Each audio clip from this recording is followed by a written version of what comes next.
never feast. Metal wings slice the void apart. A funeral pyre, a rocket's heart. Does the air tear or does it yield?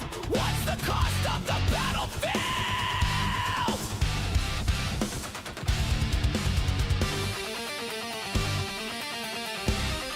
Discovery, go and throttle up.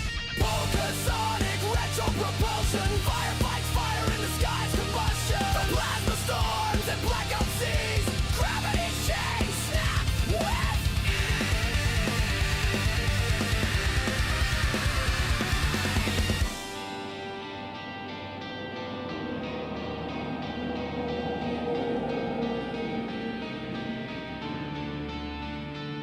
Red rivers, burning trails, echoes scream where silence fails. Ashes rain, the sky won't care, but we keep climbing unaware.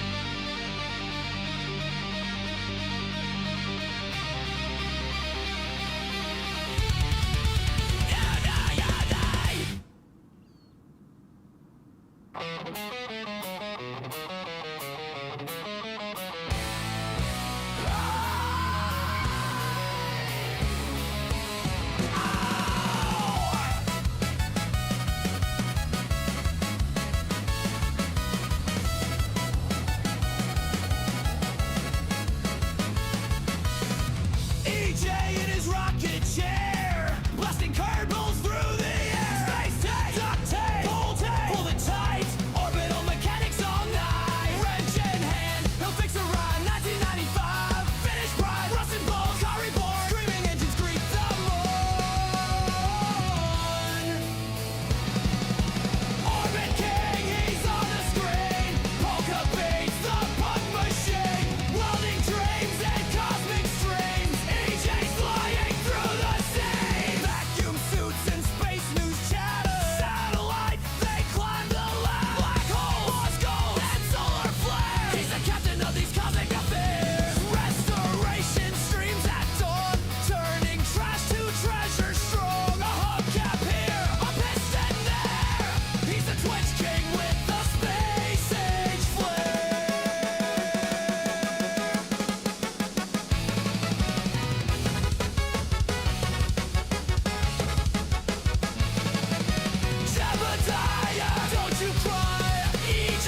Yo, it's time to work. What's going on, everybody?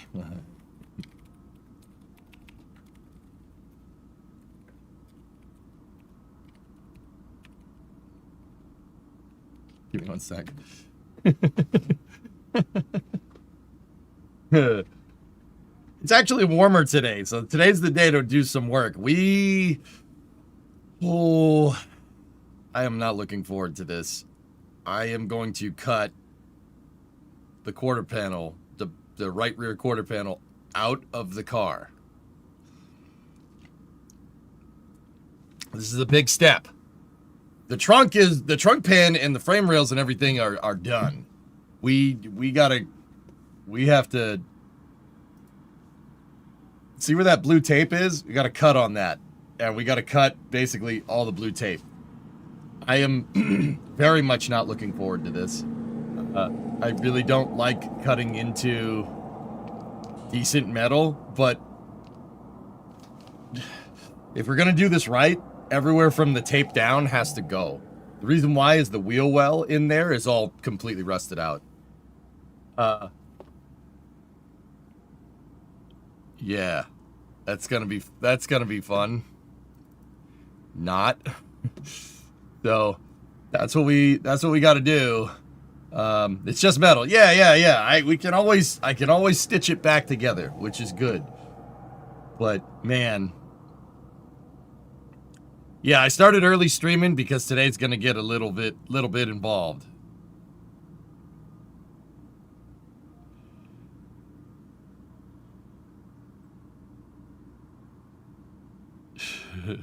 I don't have Enye on my keyboard either, Ator. No, I don't have squiggly N. I don't have that on my keyboard either. Do you have an opinion on Boom planning to build a gas-powered engine to power AI farms with?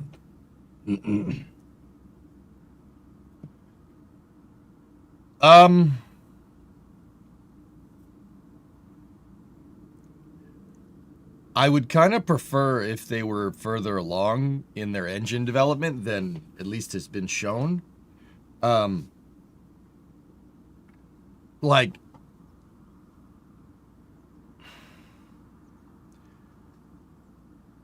if Boom Supersonic, if their supersonic airliner was flying, or they had engine tests or something working, that there was some kind of public footage, I guess I'd feel better about it.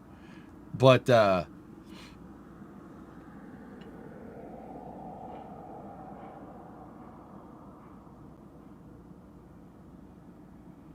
maybe they need the cash to get over the hump.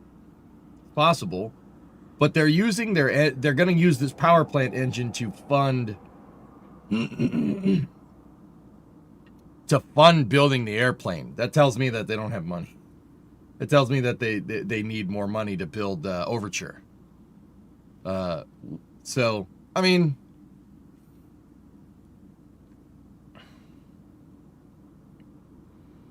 it could work. If the AI bubble pops, they're screwed. But, you know, kind of screwed anyway. If you don't, like, I think that's the truth. I don't think they have enough cash to make Overture. I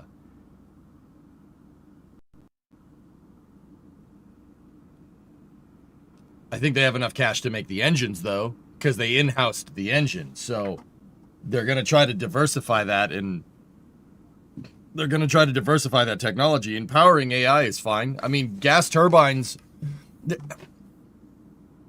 So, okay. Little bit of a word on jet engines and how they work. So their jet engine has to be able to have an attachable drive. That's doable with jet engines. J79s can do that. And they're from the 60s. Like, you can attach whatever to the back of a J79. Like, they have a flange on the back where you can put whatever. The reason why is the J79, for instance, that's the motor from the F4 and the F104, amongst other things. Also had a civilian variant. I think it was a J108 or something. The civilian variant didn't have anything on the back. It had, you could, like, the J79 had an afterburner. You're obviously not going to need that on a passenger plane, right? So, there were CJ one it was a CJ 108 or something like that. I don't remember. I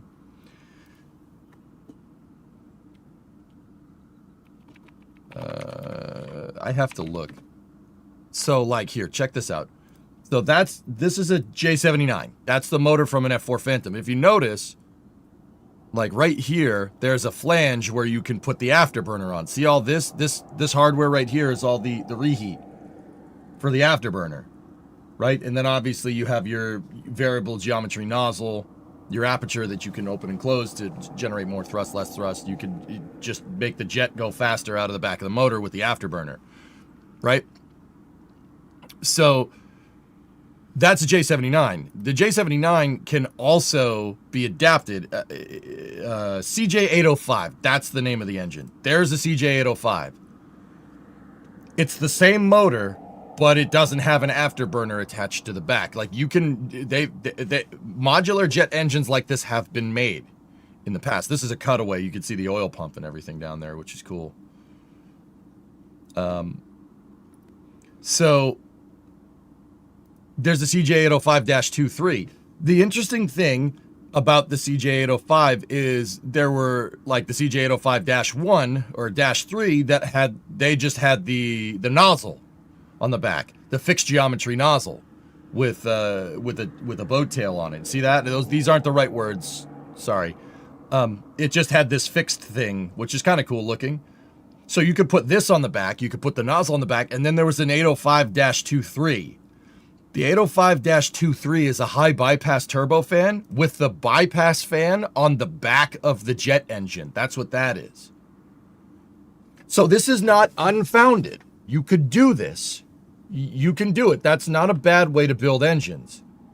With that being said, build it to be modular. You could build it to, so in Boom's case, they could build it to have an afterburner on the back, or they could build it to have a gas turbine on the back to generate power. You could do either one. That's not a bad idea. It really isn't. That's pretty smart, especially if you're looking to diversify your engine. It wouldn't be the first time that's happened. However, they haven't made jet engines like that in a long time. And I'm sure there's a very good reason for that. Just for what it's worth. So that tells me that Boom is looking to use their engine for power generation to fund building Overture, which means that they put all their money into engine R&D. They have a prototype for this and they want to scale it for power generation or for thrust. So that means it has a detachable back. Like it's not the first time that's been done. It's definitely a thing. Discovery, go at throttle up. Hey, Purple Dragon. What's going on? Thank you for the Prime sub. I appreciate you, man. That'll fit right into the 4-door Charger. I don't think a J79 would, Stoner. With that all being said, if I had a J79, yeah, we would do that. Yes, of course. Duh. I mean, I'm not sure how useful that would be, but it would be cool, that's for sure. So yeah, like here's the thing, with me, guys, they're gonna need, that tells me they don't have enough capital to develop Overture, and they're looking to diversify. You wouldn't introduce this at this point unless that was the case. I don't mean, what do I know about running business? Not much. I don't know. I've been running a business for 15 years. Like, I've been running this stream for 15 years. So what do I know? Like, I don't know. I don't think I'm the most experienced in this, but so take like Starship, or not Starship, take Falcon 9. Falcon 9 with Starlink. Starlink didn't come around until Falcon 9 was like pretty much good to go. Starlink came around right around Block 5, right? The Tintin satellites, Tintin A and Tintin B were 2018, if I'm remembering correctly. Those were the prototypes. They scaled Starlink basically after Falcon 9 was for the most part fleshed out.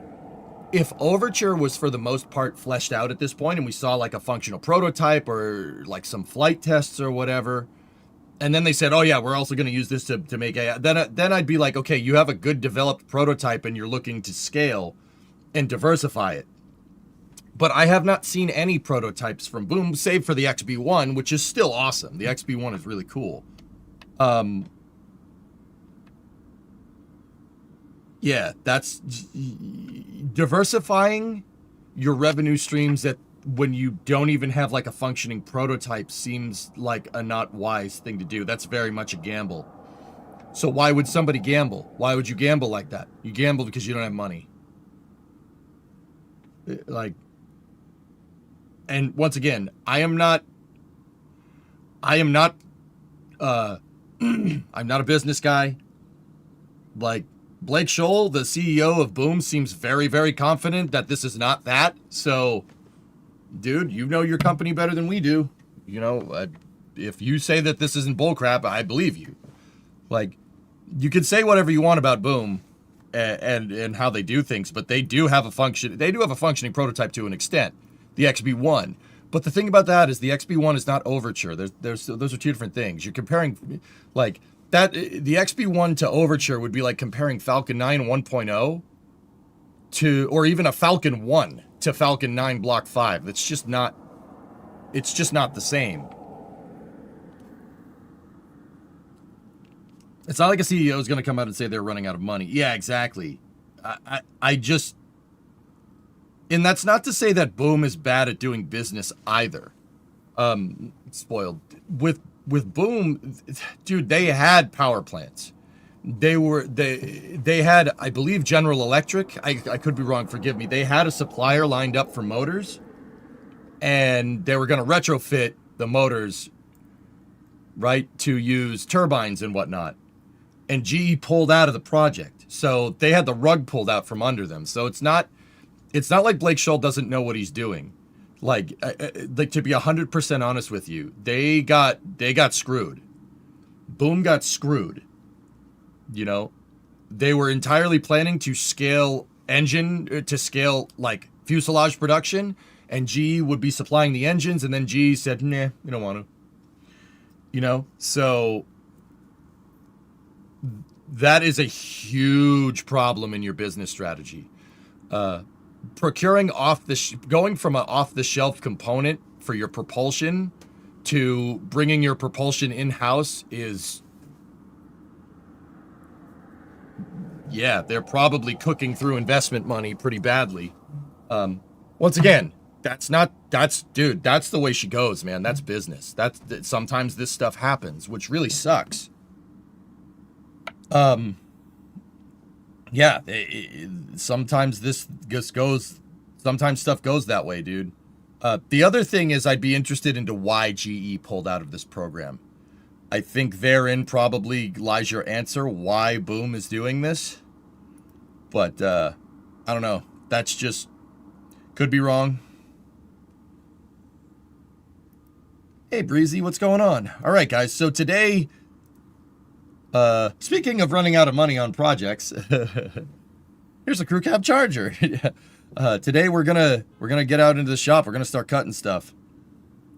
We have a lot of spot welds to drill out, and then we got to cut that quarter panel out. The wheel well on both sides is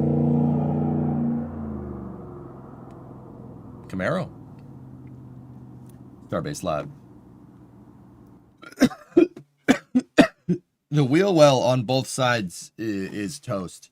So if you look over there on the far left of your screen, why was that so loud? Dude, people know where the camera is now. Like, all the SpaceX people know where the cameras are, and I'm convinced they rev their engines going by. And you know what? I'm okay with it.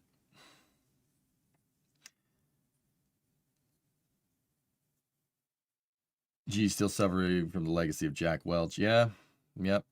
Mm-hmm. Same thing happened with Avro Canada veiling the Aero and the Iroquois jet engine at the same time, and the CEO sandbagging the Aero performance of the Aero with the Pratt engines. Yeah, this wouldn't be the first time. You got to make money at the end of the day. That's the thing about commercial. You got to make money. See, NASA doesn't have that problem, which is why I still want them to be in the spaceflight engineering business. NASA doesn't have to make a profitable rocket. The return on investment there is the scientific understanding. So they don't have to do that, you know?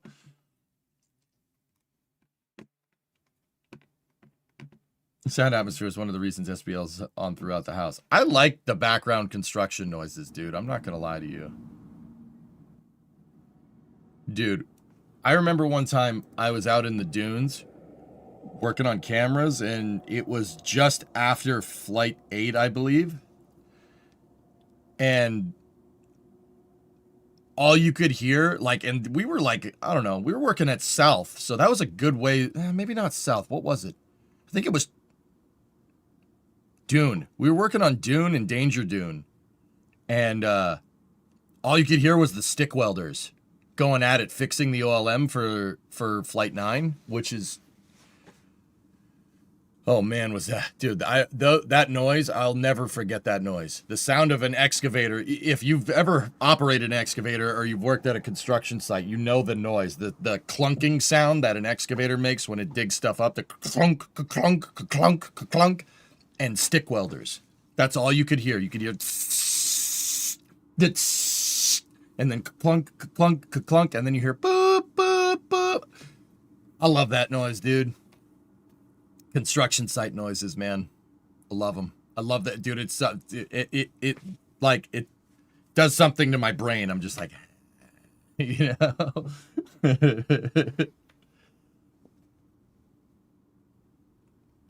Yeah, that was one of my fondest memories from being at Starbase thus far. Here, just into the night, like well into the night. It was dark out, and you could see the glow from the stick welders and stuff.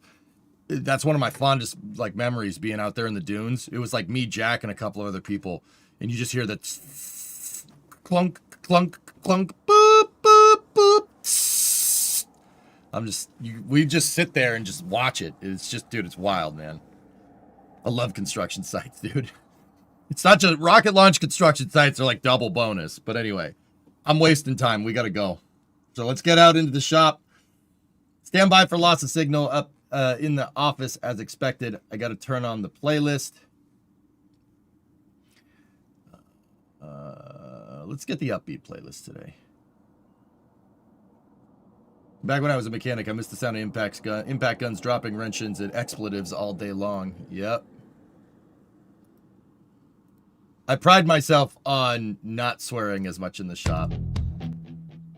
All right. The garage stream likes low sound here. Yeah, stick welding makes a really, really, really, really satisfying sound. Even welding does. When you get the weld just right, you know. The welder like makes a perfect noise. It sounds like bacon sizzling. All right. Here we go. Be right back.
Discovery, go at throttle up.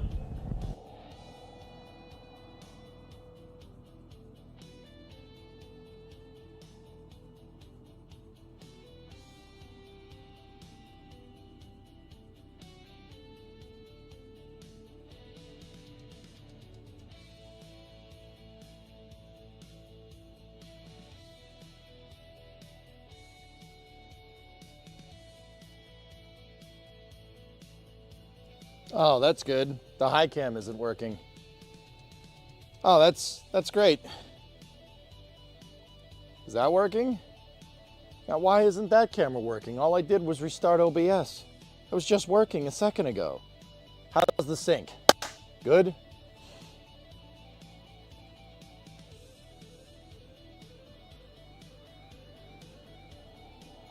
$115 months from Tessa, thank you. Good sync. All right, does that camera work? Why? Try reactivating the camera. I guess that's broken. It just stopped working. It's a webcam, guys. That high camera, the camera that's up there in the corner of the shop, the ones that I always show you, like the 3/4 view camera, just stopped working.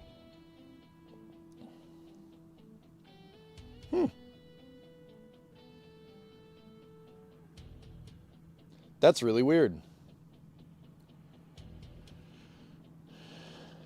Morning. So I just watched a space review from last night. Sorry I missed it.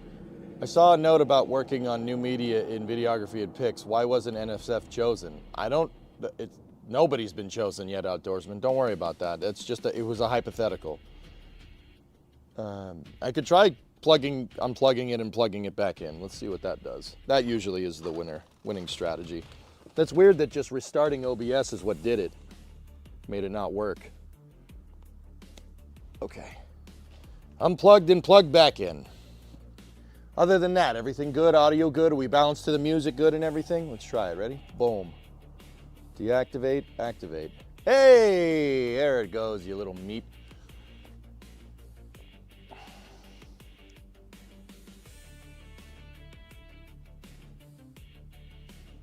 Audio's good, music's a good level. Excellent. Okay, first thing I'm gonna do is get the jet engine going here so we can get some heat. It is a little bit warmer today, but it's still pretty cold in here.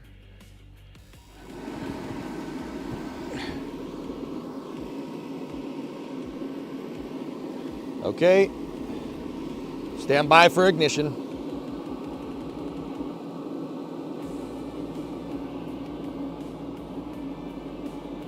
We got pressure. Come on.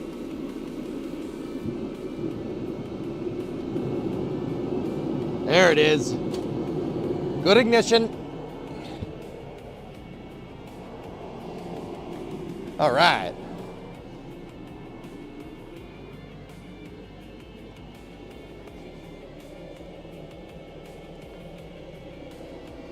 There we go.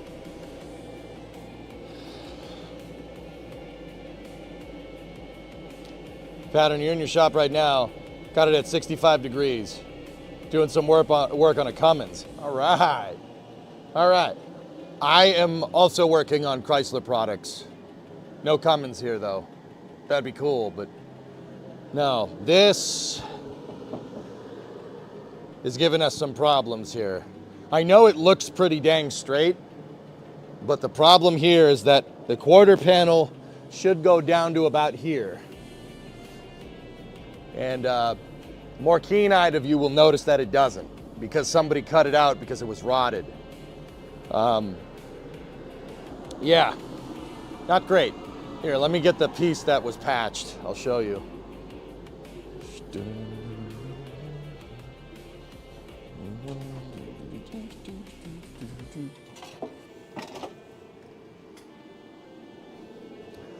So, at some point in the past, this car was very rusty, and it still is rusty, and we're gonna cut the rust out, but instead of cutting the rust out and fixing it, somebody decided to pop rivet this galvanized panel in here.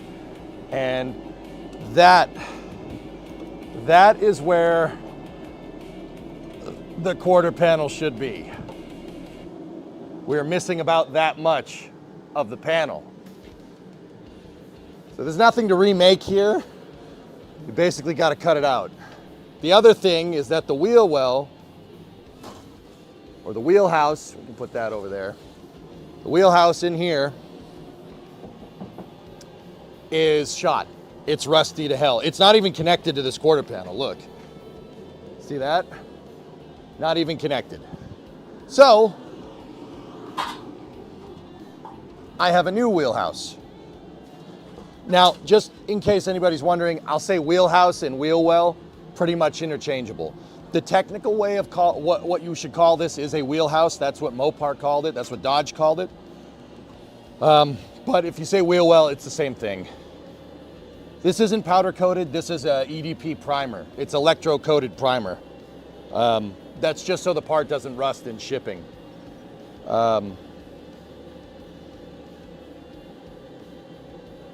So the wheelhouse was made in two stampings from the factory. There's an inner wheelhouse and then there's the outer wheelhouse. This is the outer wheelhouse. This is space. Hello. I'm in space. Postal gifted a sub to Rust Bucket. Nice. So the wheelhouse goes right here. It's right here, but it's behind this quarter panel, and that wheelhouse that's in there, the one from the factory, is rusted all up in here. It rusts on the seam right here where it goes to the quarter panel, where it connects to the quarter. It rusts all up in there. And the reason why it does is because dirt and stuff gets caught up in there. Yeah, it's not a wheelhouse like on a boat. That's different. So because it's right here, we basically got to cut all this out so I can get at it. So I can cut the crappy wheel well, the wheelhouse out, replace it, and then hang what's called hanging a new quarter panel on it. This is going to be what we're working on for a little while. This is a big project.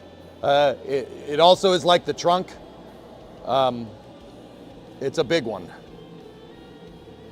For those that haven't seen it, let me just get the camera aligned here. The trunk is finished. I did do it. There you go. Take a look.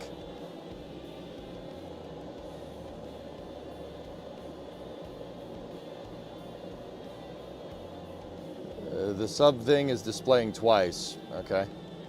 It won't display twice anymore. Did you get the trunk extensions in? No, the extensions are not in. It's just the trunk for now. So, Couchy, the reason why I haven't done that is, let me switch back over here. So, if you look at the back of the wheelhouse, see there's a flange piece right here? See that piece? That's where the trunk extension attaches to. I figure I got to redo the quarter panel anyway. There's no quarter panel to attach anything to. Unless I wanted to try and make that piece, which we probably could, but the trunk extension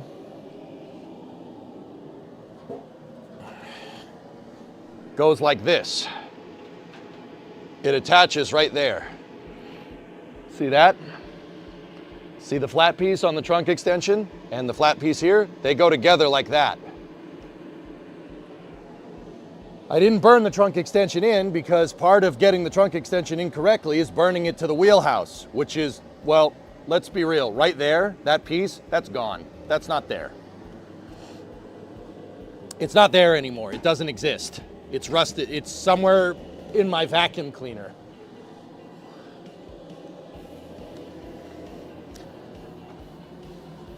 So, yeah, it's all rusty right where it needs to connect.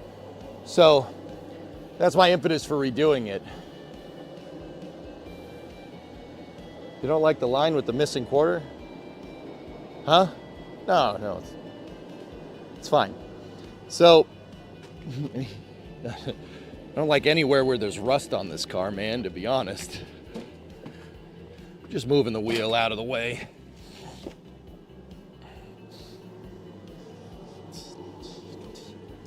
So I got to move a lot of this stuff. I got to move my little paint booth here.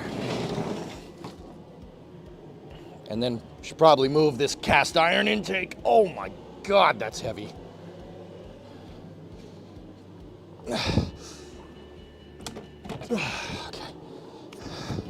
Okay. I'm gonna take my wedding ring off. I'm gonna put it in the office. Oh man, it's nice and warm in here.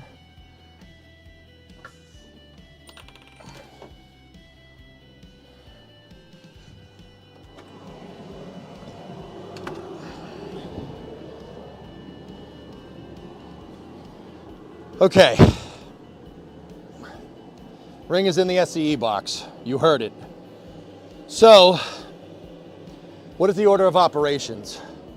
Well, Dean, that's the reason why I'm moving all my waste oil out of the way.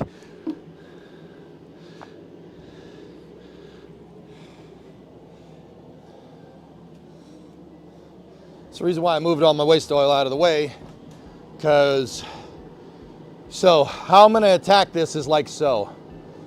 The quarter panel is usually attached in a lot of different spots. It's spot welded down here to the trunk extension, which we don't need to worry about that. It's spot welded to the outer wheelhouse right here, and we don't need to worry about that. Here, you want to hear the noise that it makes? Listen.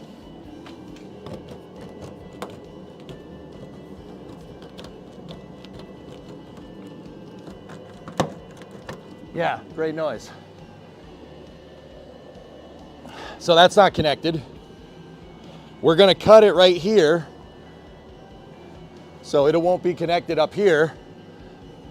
And if you notice, like, it's a little floppy. It waves in the wind a little bit, but it doesn't wave in the wind a lot. The reason why is because, I know it's gonna sound ridiculous, but the quarter panel is pretty well secured up here. So, let me get the camera and I'll show you guys how we're gonna do this. We have to go at this in a very specific way because, yeah, this is what made me late for the stream yesterday. I was sitting here staring at this, trying to figure this out. Like how the heck we're gonna go at this, because it's gonna be a little bit complicated. Surprise, didn't see that one coming. Surprise, buddy. Bet you didn't see this one coming, did ya?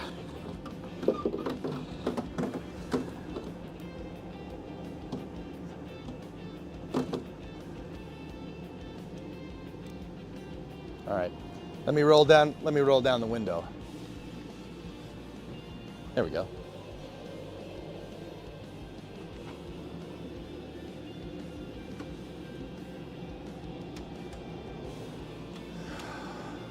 Don't tell me the wire conked out. There we go. All right, cool.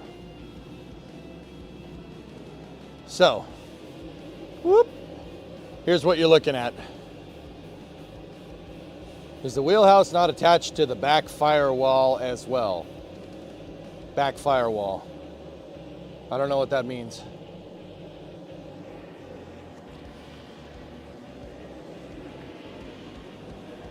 Surprise, melon farmer.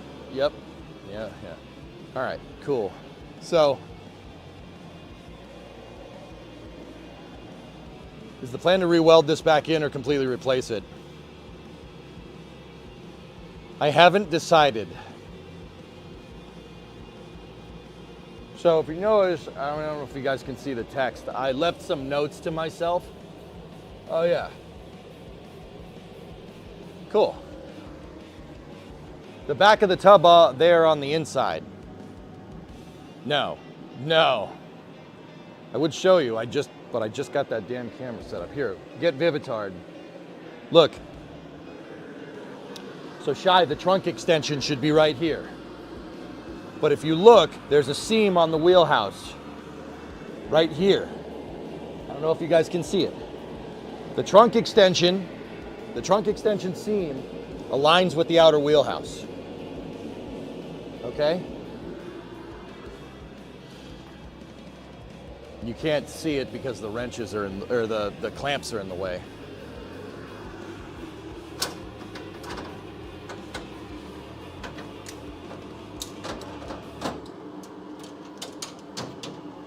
So the wheelhouse isn't attached to anything back here, at least the outer one isn't. This thing goes right here, right? And this seam right here on the wheelhouse lines up with the trunk extension. So the trunk would be here over, and the extension would be here over. If that makes sense.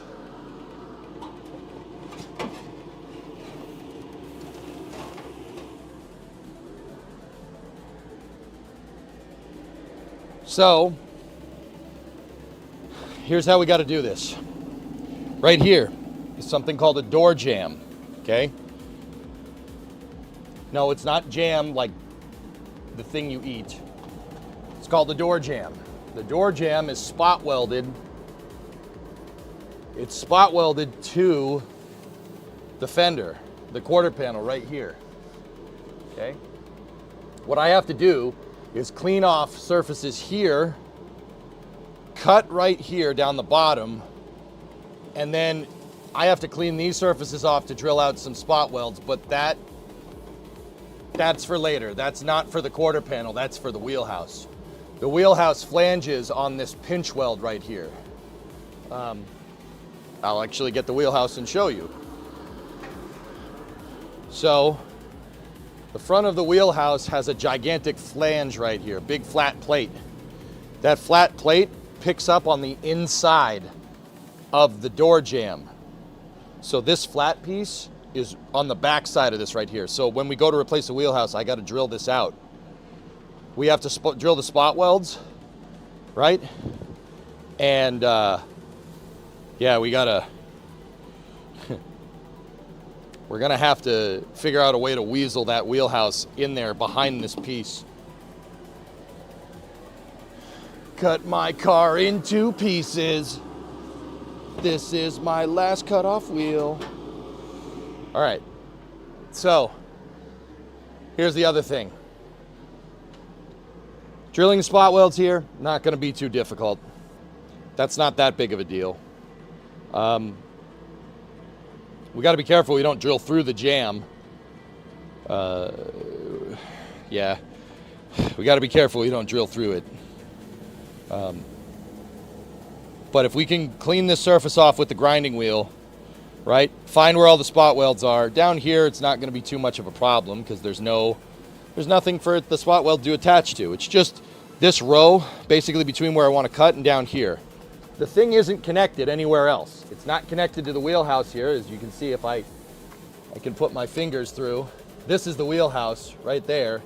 You can see that it's not connected. So we just got to drill out a couple spot welds here. And then if we zip along this line, this thing should come right out. Shouldn't be, yeah, it should just pop right out.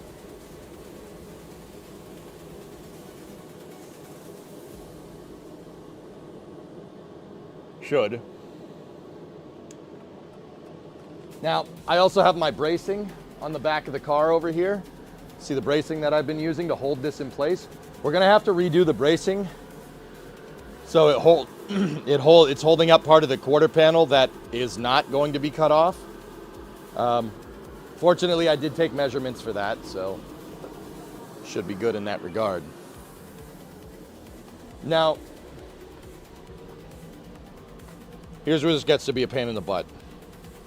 The door jamb's ruined. Down the bottom, absolutely thrashed. You can see it down here. It's absolutely ruined. Ow. Here, let me go to this camera. There's nothing there. It's gone. There's a huge hole where the door jamb should attach to the rocker panel, which is this piece right here. So this is where it's kind of like a chicken or the egg thing with me. This is why it took so long for me to figure out what I want to do here. This part right here, the door jamb, is a lot of compound shapes. That's a lot of different shapes and angles. I drew a line here to kind of think about if I wanted to cut this out or not. Should we seam it right here? Should we cut it out so I can get in here and fix everything? That would be hard to put back together and get it perfectly aligned. It's doable, obviously, but it would be a pain in the butt. Or do we just try to repair it? Do we repair the rocker first? Because there's nothing down here. See, my hand's underneath the car and I can stick my fingers clean through there. There's just not a lot left here. usually what you try to do is preserve as much of the original dimensions of the car as possible. That's what I did with the trunk. Tried to preserve as much of the original trunk architecture as I could, and that was basically the frame rails. That's about it. And go from there. And there, see this? The problem here is that this, like the trunk, needs to be straight. The structure of the car gets carried through this. Yeah, it gets carried through here, and we really got to make sure that this is right. And being able to do this with it, not great. We got to cut all this out. So it's going to start with taking the quarter off, and it kind of sucks because from here up, the quarter panel is fine. Like from about the white line up, it's totally okay. But in order to get at that wheelhouse, I have to take this off, and we have to put the new wheelhouse in there. The new wheelhouse will give me a kind of a datum. My thought process here is that the new wheelhouse will give me a datum to figure out where everything else lives. That's the idea. Yeah, if I have the wheelhouse structural in here, I can figure out where the rocker panel ends. We can figure out where the inner and outer rocker is supposed to terminate. We can figure out where this needs to be cut if when we put a new quarter panel on. But yeah, there's a lot.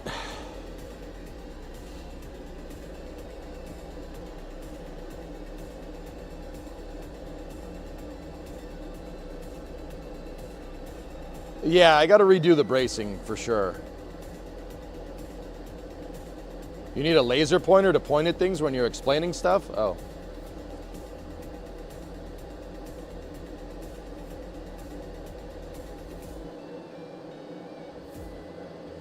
Yeah, Pig, we got a lot of work. I mean, I don't want to cut any of this.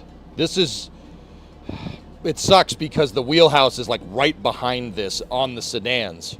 It's like right here. It's right behind this piece. Let me get the piece again.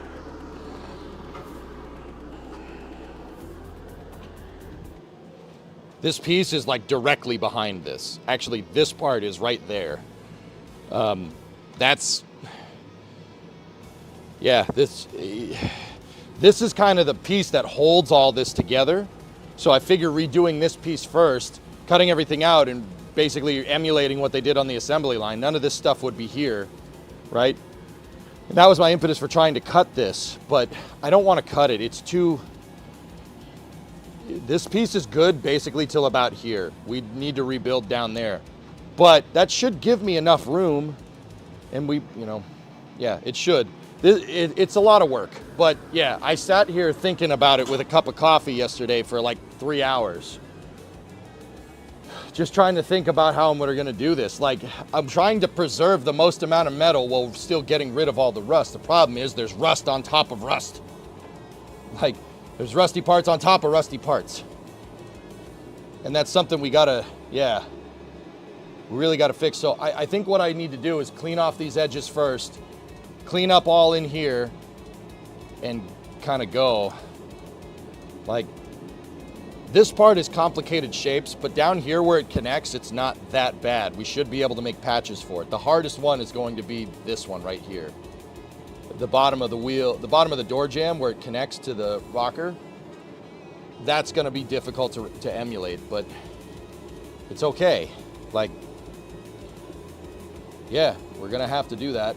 So I'm going to get my earplugs. I'm gonna get the face mask and the grinding wheel, and we're gonna go. We gotta clean all this stuff off first to figure out exactly where we want to cut. I like rust with my rust. Rust. It is a Dodge.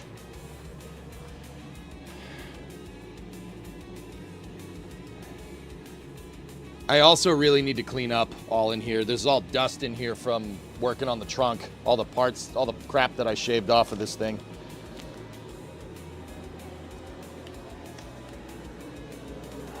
Where did I put my ear holes?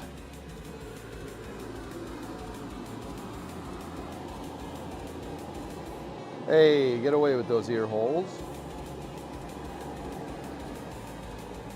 I usually hang them on my bracing, but that's not there anymore.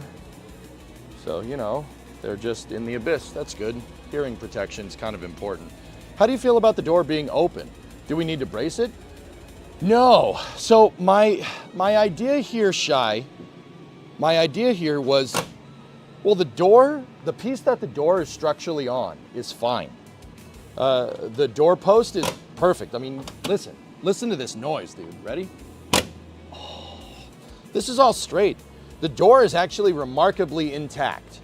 Like, I'm not entirely sure how you can have something that's this rusty next to something that's fine. The door is okay. It's perfect.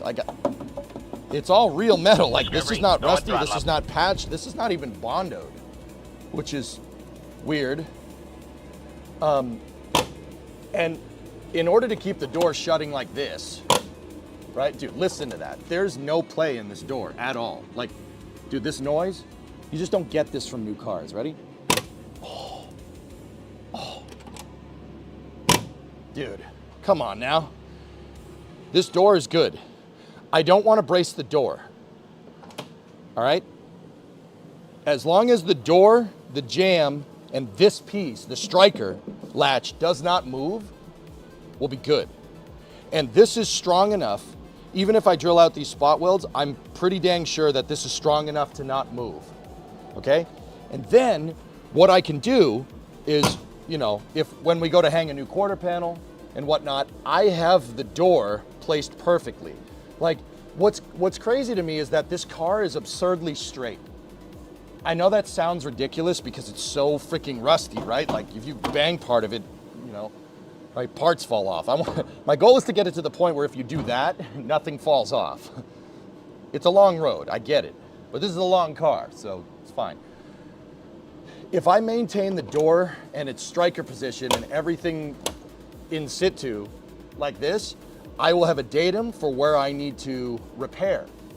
The doors, as long as I measure the panel gap right here, we're fine. And even up here, this part I'm not touching, up here on the top. So as long as I can get the gap correct here, and this is why I don't want to hold the door out or brace it in position, it's fine. It's fine where it is. You can use that as a datum for fixing this. You can use it as a marker for where to put where all this metal lives that we repair. Yo, Theix, what's up? Dude, I'm telling you, man, listen to this. Listen, you just don't get doors like this anymore. Like, don't get me wrong, car doors nowadays are nice, and panel gap on cars like on the Fords that Brimo and I buy, they're great. But just listen, just.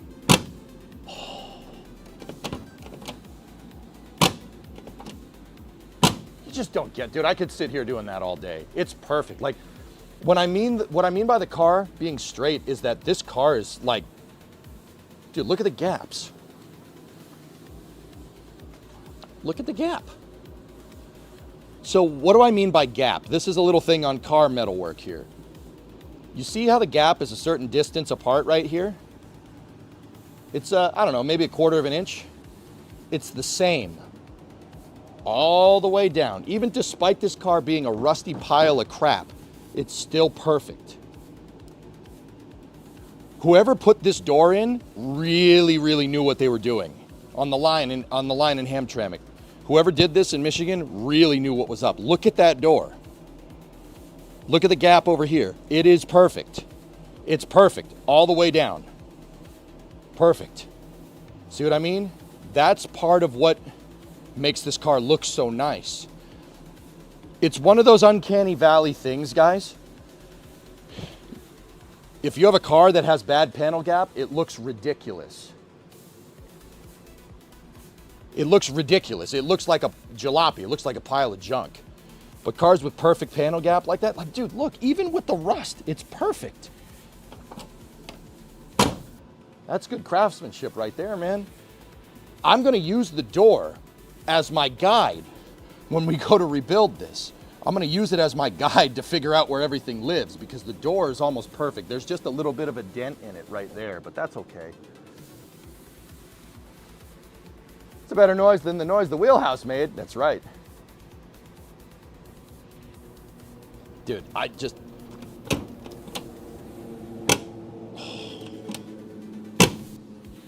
dude, that's so nice. All the doors do that except for the driver's side door. The driver's side door it needs to be shimmed. The hinges are worn out because this car got used. It's just a regular car, but yeah, see all that down there? I'm gonna use the door. I don't wanna brace the door because I need the door to be opening and closing to figure out where all this needs to go. Some of this shape down there is gonna be really tough.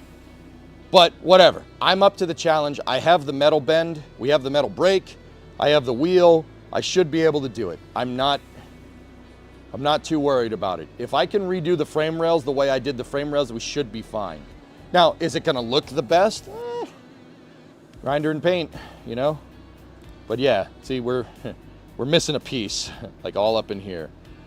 All right, anyway, I'm gonna get the cutoff wheel.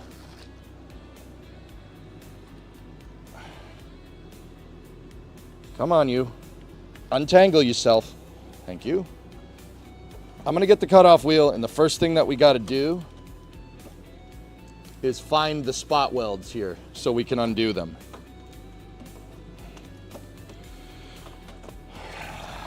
So much freaking waste oil. I gotta clean this place. Let me back it out. We gotta grind down here and figure out where everything lives. I'm just looking for my hearing protection. Of course, that's not where I put it because there'd be gremlins in here. There'd be gremlins. Also, I'm gonna get my respirator on, dude. There's some kind of crazy 1960s seam sealer going on right here. Who knows what the hell that is? I don't want to breathe that, and I'm sure you guys probably don't either. Are you gonna make a template first? Well, Couchy, I don't know how I'm gonna make a template for parts that don't exist. This is the chicken and the egg scenario that I was talking about. How do you make a template for parts that aren't there? My best thing to do here is to get rid of the quarter panel, take the quarter panel off. This is the best formula. Like, if you guys got a better solution, you tell me. The best way I figured out to do this is to take the quarter panel off, replace the wheel well, so the wheelhouse ends up going right here, and I actually have something to build to. And then we make our templates off of that. Because, dude, there's nothing here. Look, there's nothing. There's nothing to make templates off of, right? Once the wheelhouse is in place, then I'll probably redo this section of rocker panel, inner and outer, because they're both frigging rusty, because why wouldn't they be? Right? And then once the wheelhouse is on here, then we could go remaking the door jamb, because I'll figure out, I gotta slowly replace the parts that need to be there. Like, that's my idea. Is the other side in a better state where you can make a template? Well, yeah, sure, but it's mirrored. The other side is not bad. It's not nearly as bad, dude, as this side, but it's still gonna be a pain in the butt to get it right.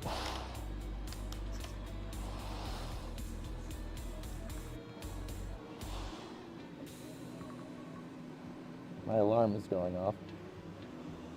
Where the heck did I put my earplugs? We might have to send it without it, dudes. I don't know where the freaking plugs went.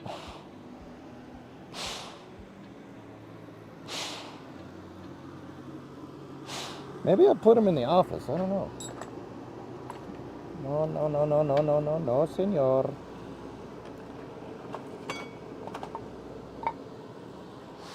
Huh. I usually hang them off the bracing here, but it's gone. Gone. Reduced to ashes. Oh.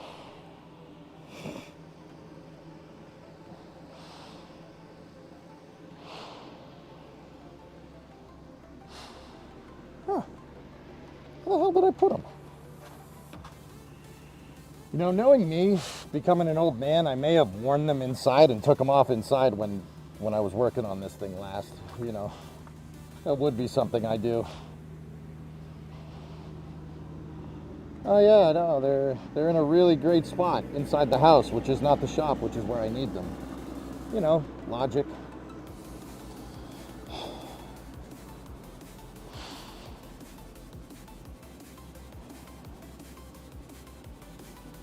I mean, dude, if I can't find them, I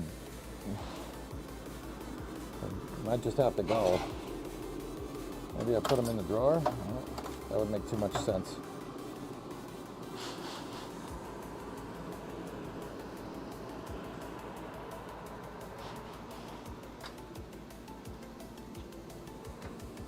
Just one more quick blaze around the shop and then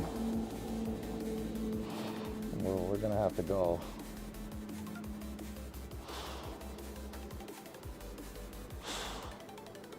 Didn't leave them in the car, did I? Ow! Nope, not in there. Okay, well, whatever. Cover your ears.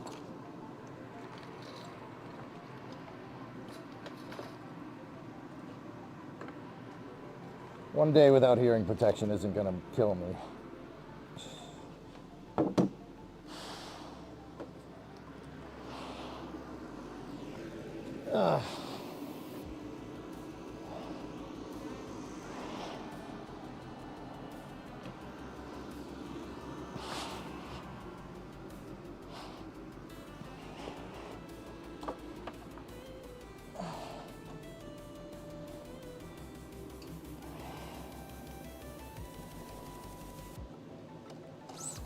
Hang on, I'm setting up the lights.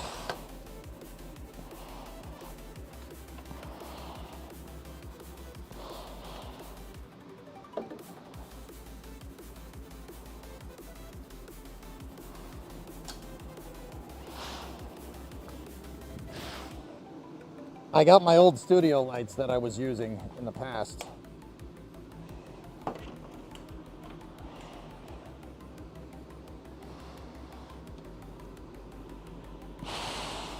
There we go.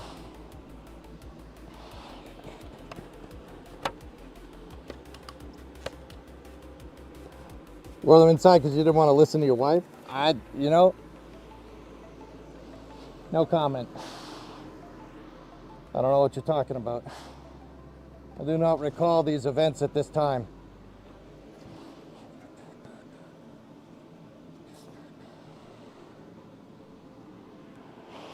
Okay, so I got the flap disc, and we're just gonna zip this down right here. All right, ready? I know people are gonna say wear gloves. I don't wear gloves with stuff that rotates. Because if you're, like right here, and the glove gets caught on the flap disc, your finger's going with it. I don't like wearing gloves with the grinding wheel. It's personal preference, I get it, but I don't like doing that. So here we go.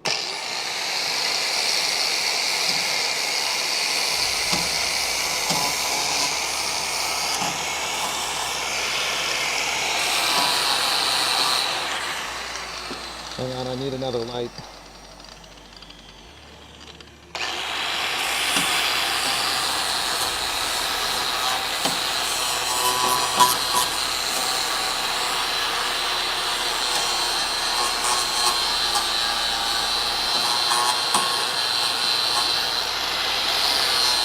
The idea is just to clean this off so I can see where the damn spot welds are. Now, you know what? A flap disc might not be the best idea here. I'm gonna get the wheel, not the wheel, the wire wheel, because the flap disc is gonna distort the metal. So I'm gonna get the wire wheel out instead. Now that I'm thinking about this, what just fell? Oh, the light just fell. That's great. Sure, that's good for it. It's still alive. We're gonna get the cheek poker. That's right. Yeah, the old cheek poker.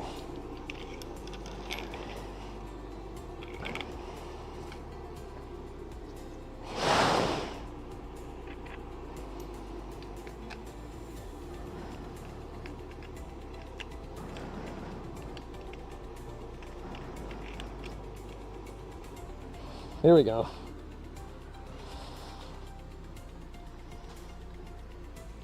This will do this. I gotta change my position. Hold on.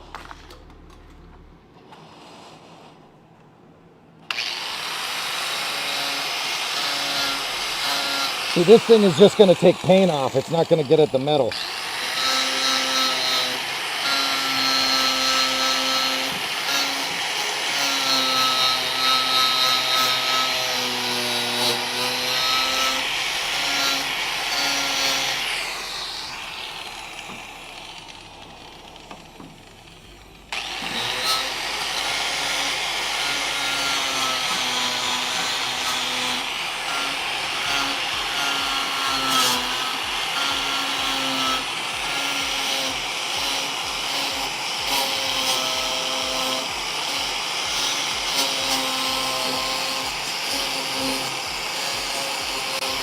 Uh-oh. Uh-oh. Yep. I had a feeling that that might be what's going on. See this? Can you guys see that white right there? Or is it washed out? Oh yeah, you can see that. Body filler. There's no metal here, guys. Watch.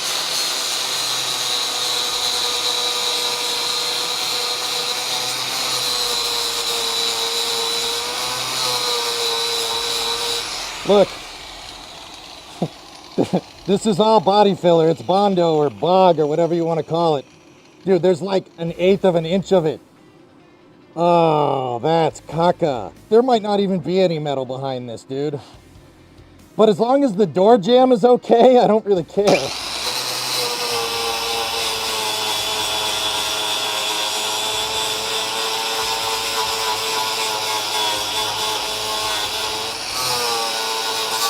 Oh my goodness. Discovery, go at throttle up.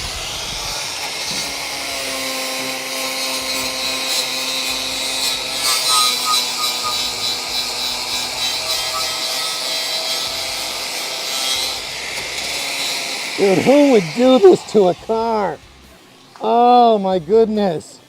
No. Who would do this to an automobile?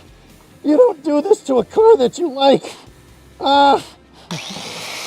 But maybe that's the idea. Maybe somebody didn't like this car.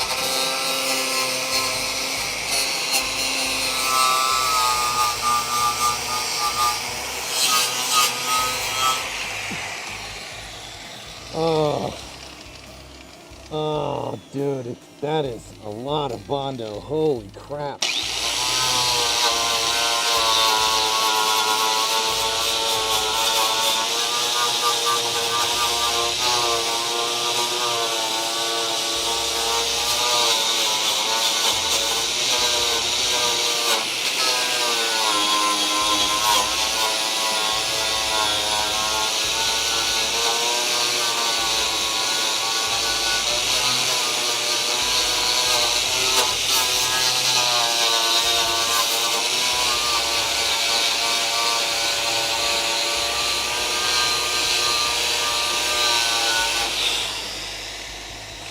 Dude, so you see how it looks like it snowed here all of a sudden? You see that? Holy balls, I'm glad I wore the respirator.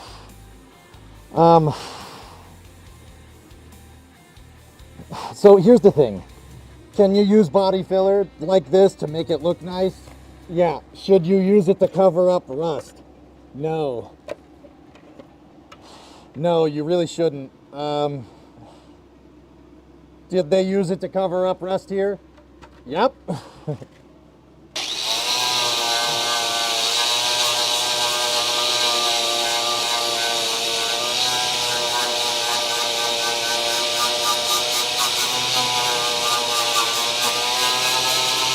Fellas, we might not even have to drill this. There's not much, Bondo might be holding this thing in place. At least down here. We're gonna have to drill up there though.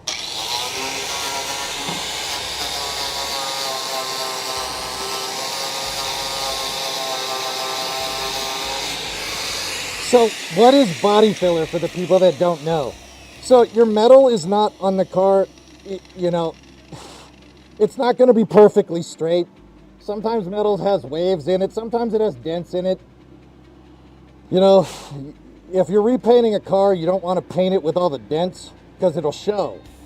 So what you'd use body filler to do is just cover up a little bit of the dent. That's you just glaze over it a little bit. Think of it like frosting, like on a cake. But you know, you don't need like a ton of frosting. Like frosting should just be a surface layer, right? And then the idea is that you sand it and you fill in the area where the dent is. That's the whole idea. Right? You don't cover an entire freaking part of the car with an 1/8 inch of freaking body filler to make it look straight. That is a really big telltale sign that the metal needs to be replaced, which, yeah, you know, that, you know. But here's the other thing. Bondo is cheaper than doing the metal work.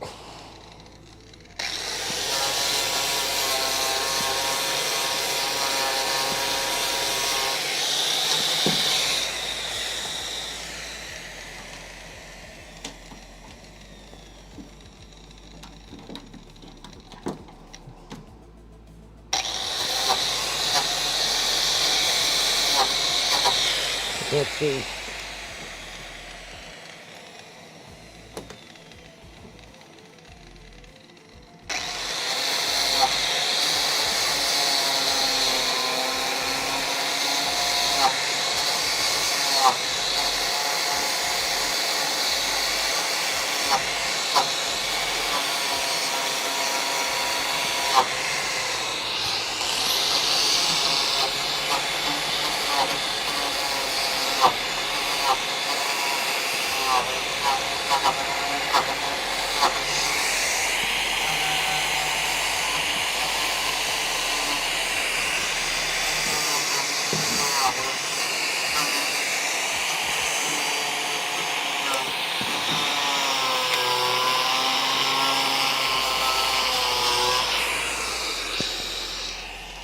Oh, yep.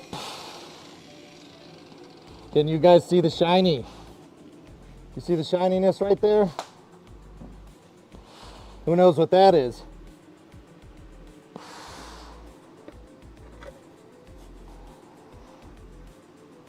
You see the shiny bit? That's not light. That's not just light shining off the metal.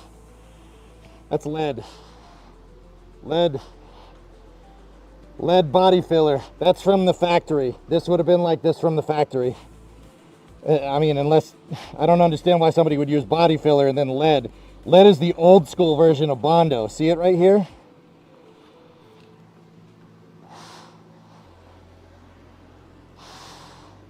Yep. That's okay. The lead holds up a lot better than the damn Bondo. The lead's probably been there longer than the damn Bondo to begin with. That's what I mean. When I looked at this jam, I said there's some weird seam sealer here that I don't know, and I was wrong. It's not seam sealer, it's lead.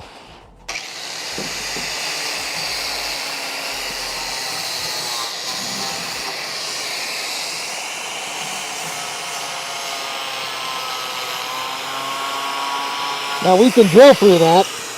I can drill through it. That ain't a problem. We just got to be careful not to inhale it. Inhaling lead is not good for you.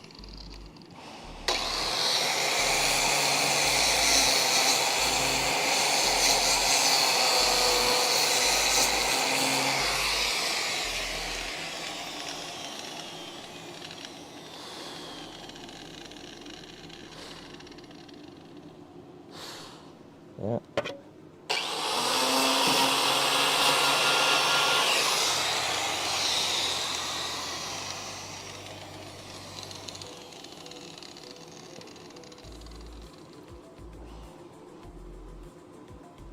Oh dear. All right, I'm just gonna get a little bit up in here.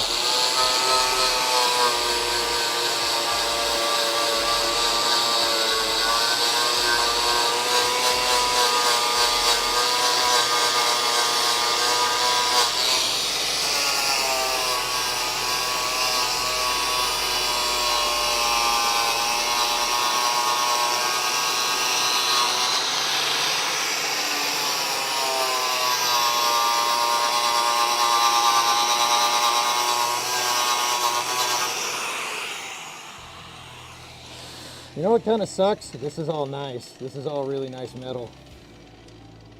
But I don't really see a way of I mean, I could cut on the accent line, I suppose, but then again, there's no way to get the wheelhouse back in. All right, let me get some shop rags. Let's clean this thing off.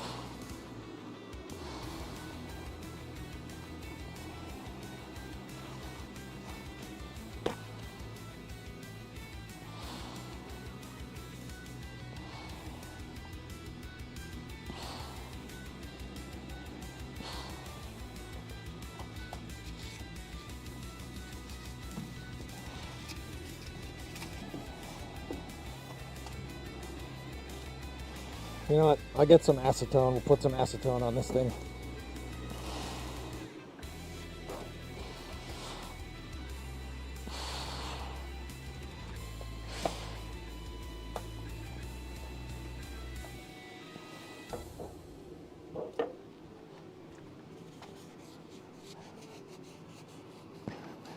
Oh dear.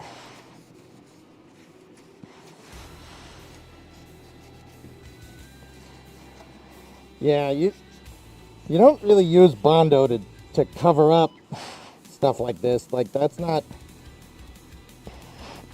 Bondo is used just to overcome slight imperfections in the metal, not no metal. With that being said, it looks like there's some fiberglass filler down here. Dude, this probably took forever to sand this stupid thing and get it right. I'm pretty convinced that there's no metal down here. I'm convinced that this is all fiberglass. This is fiberglass with Bondo behind it. Like all the way down here. Oh dear. Dude. Oh. I'll be honest, I don't feel as bad cutting this thing out today. This is slop, dude. Oh God, that's terrible. There is no metal holding this together. It's all freaking Bondo. Holy shnikes, dude. You've got to be kidding me. So you can see, I don't know if you guys could see that there's a little bit of red right here. That's the primer. They used red primer. Oh my goodness. Yeah, that's bad. This might not even be worth drilling. Bondo! It's what the body craves. Holy crap, dude. Man, I'm really happy we wore the respirator there. That would have sucked.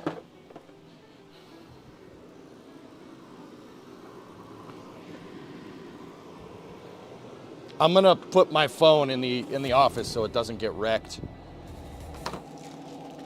Jeepers creepers. Dude, that's so much caca.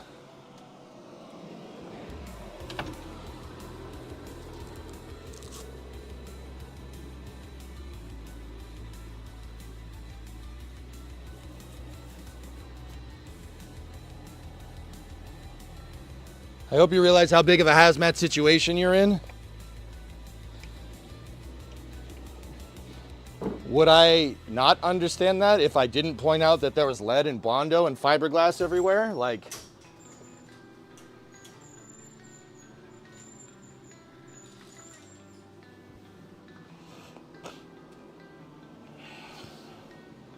that's caca, dude. All right, it's hot enough in here. I don't think we need the heater anymore. And I opened the garage anyway, so.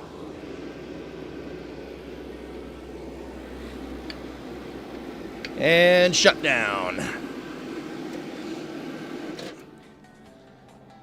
Believe me, I know exactly what I'm dealing with here. Miko? Car separation confirmed? Dude, that's... You guys got to see this. Look at it from a different angle. You got to see what I've been seeing. This is crazy. Look at that, dude.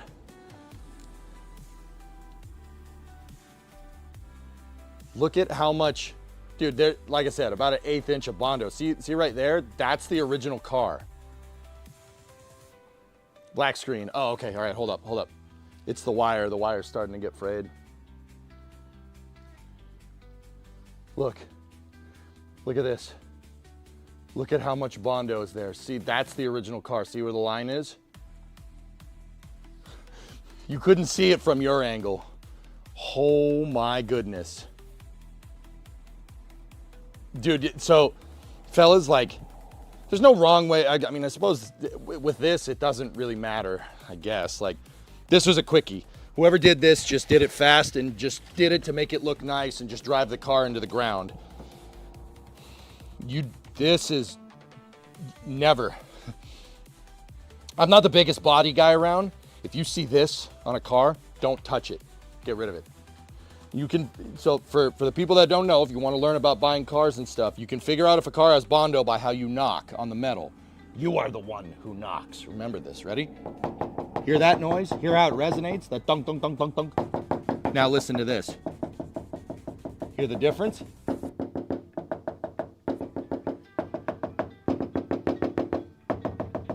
It makes a thunk, it doesn't resonate, because metal will resonate, right? Like,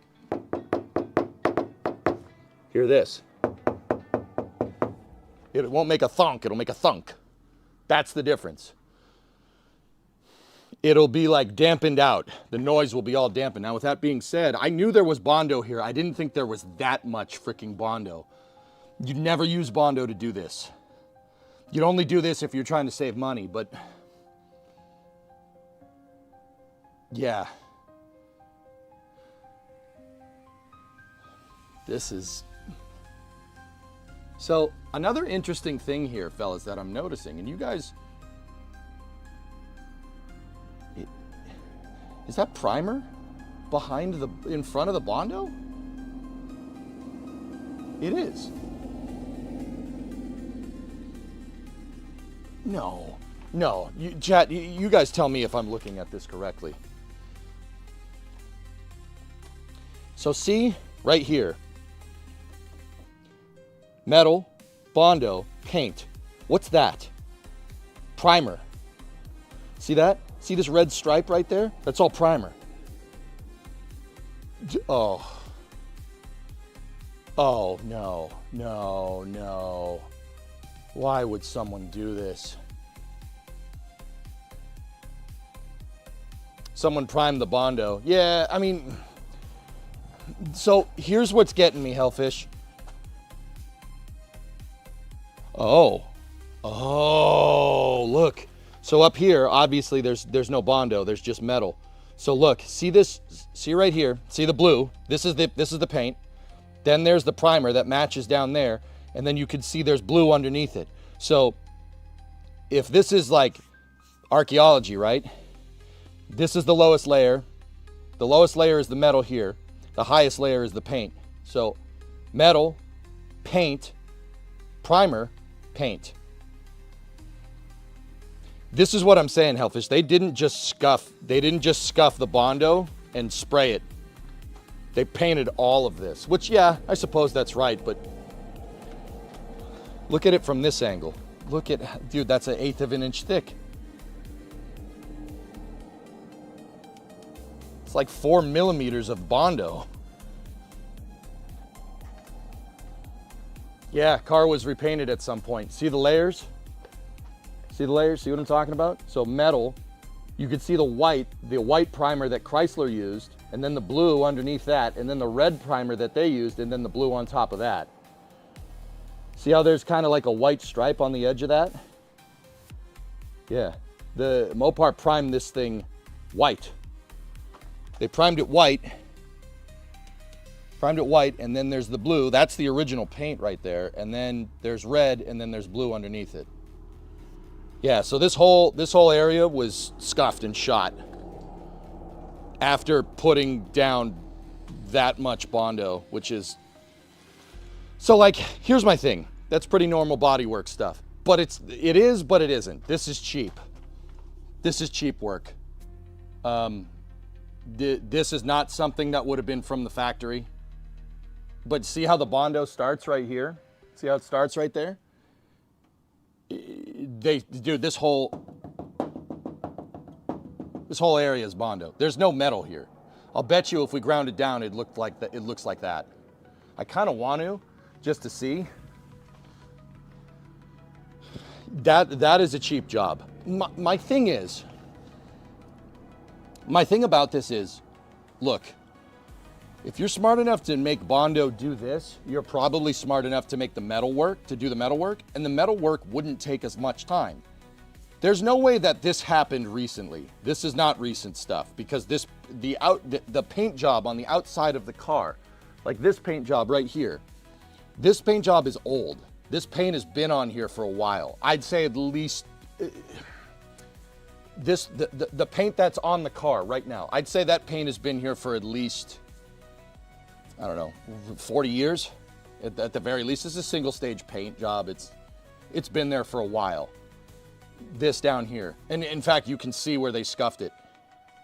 You could see where it's been painted, but this is all the sun doing this. But yeah, let me go up here. Yep. So fellas, look, they sprayed over the accent line.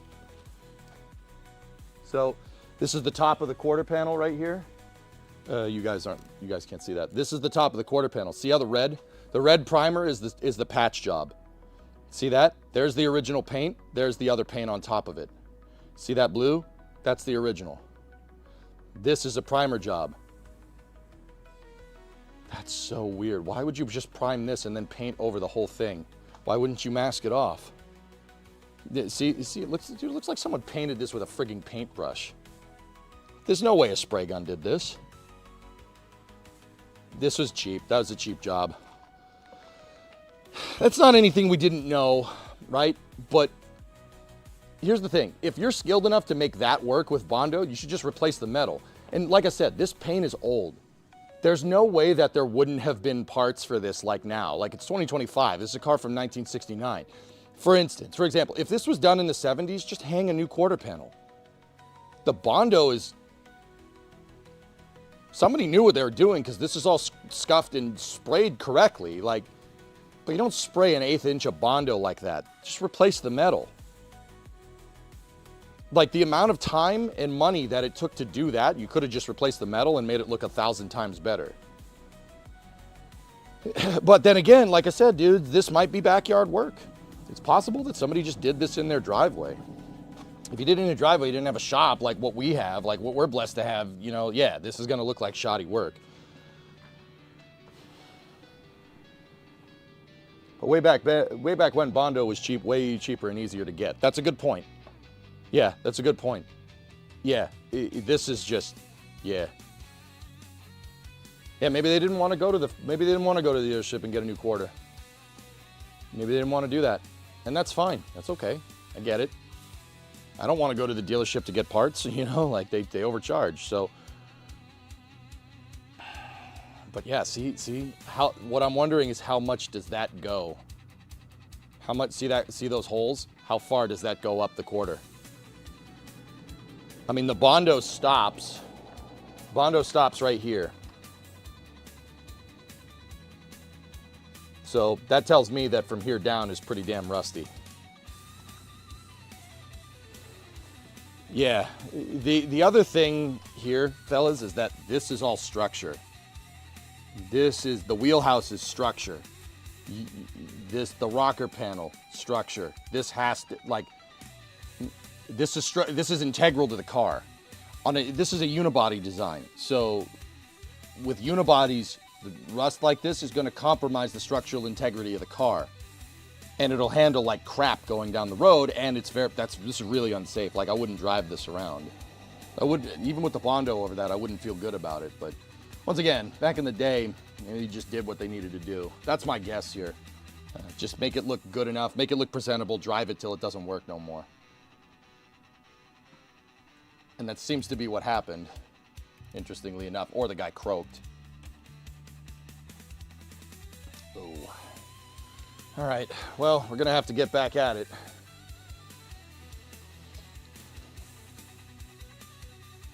Discovery, go at You throttle. can tell where Bondo is with a magnet. Yeah, that's another good one. Yeah, with a magnet, you can see where it is. Yeah, if you're buying a used car and it looks really too nice, right? Like, check around with a magnet. Put a magnet on parts of the car. Yeah, that's dookie. All right, I'm gonna shut the garage. It's starting to get cold in here again, and we'll get back at it.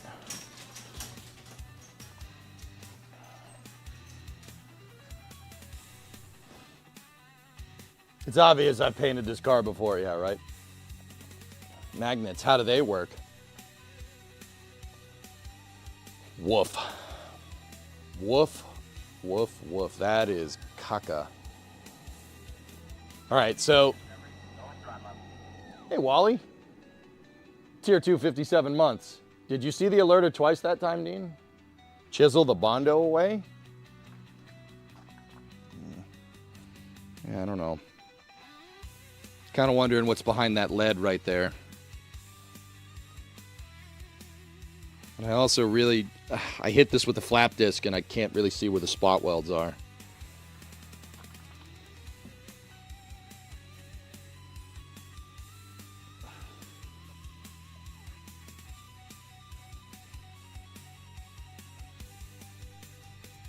I can see the spots on like where it goes to the door jamb on this part, but not so much there.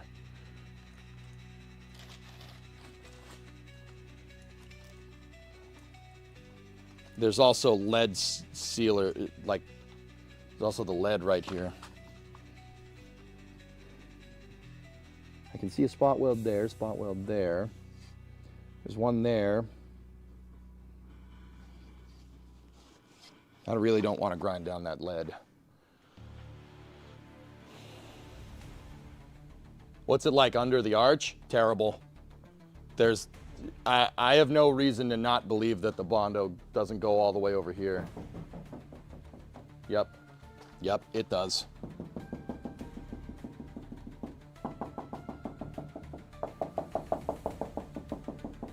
Yep, there's Bondo all up in here. Woof. Freaking woof, dude. Wow. Bah. Bah. Bleh.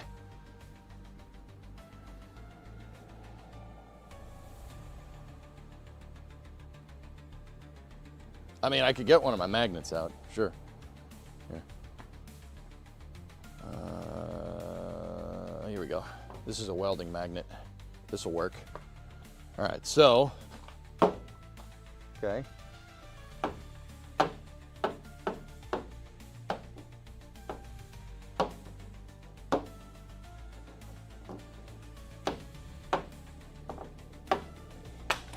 Uh-oh. You know, I don't feel as bad about cutting this damn thing out because,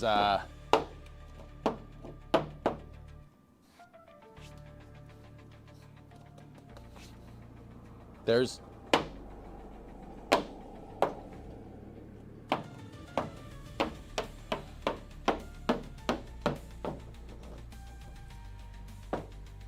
oh my goodness, the Bondo's all here. I'll mark it with the pen so you guys can see it with the paint pen. It's basically all that. See this? This whole area right here is all Bondo.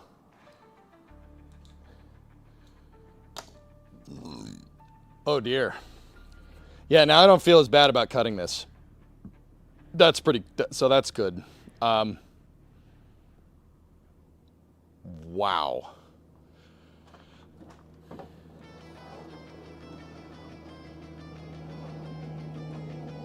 Dude, it goes all, it's up to here. Yeah, most of that is freaking body filler. Wow. Okay.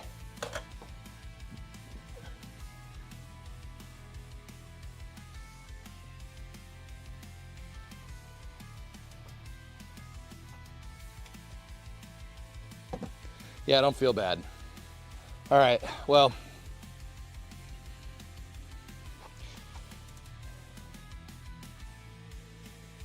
Jesus, okay. EJ Art Stream, yeah, right. I'm just thinking if we need to change the plan up at all. I don't think so.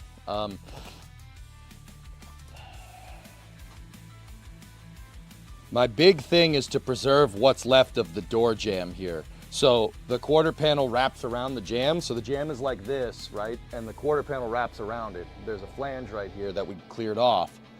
My goal was to drill the spot welds out.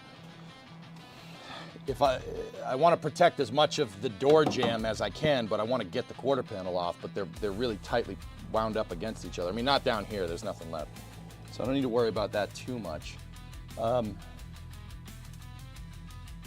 fellas, judging by this, I don't think we need to even drill spot welds. I think I'm just gonna take the cutting disc along the Bondo up here.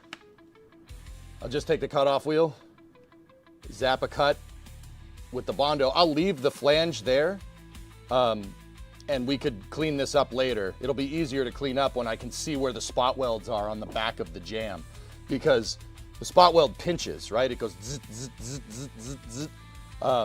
Yeah, it makes that noise too. So it'll be easier if I can see the back of the door jam and see where the spot welds are, and then we could figure out exactly where they are and clean up the rest of the flange. I'm getting the cutoff wheel out. Let's zip this. There's nothing left here. Is the door jam Bondo as well? Oh boy. Oh, don't ask me that. I really don't want to know the answer to that question.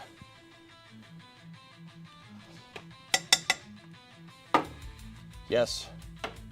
Yes. Or not, it's metal. It's metal.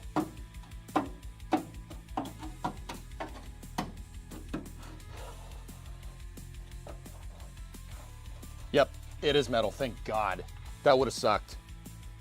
If it wasn't metal, I was about to get really worried, because the reason why I'm incessantly trying to save this piece is because you can't find this piece. They don't make a repop of this. Heck, they don't even make a repop of this. We're gonna have to cut it from 2-door quarter panels, but that's fine. Whatever. When we get to it, we will.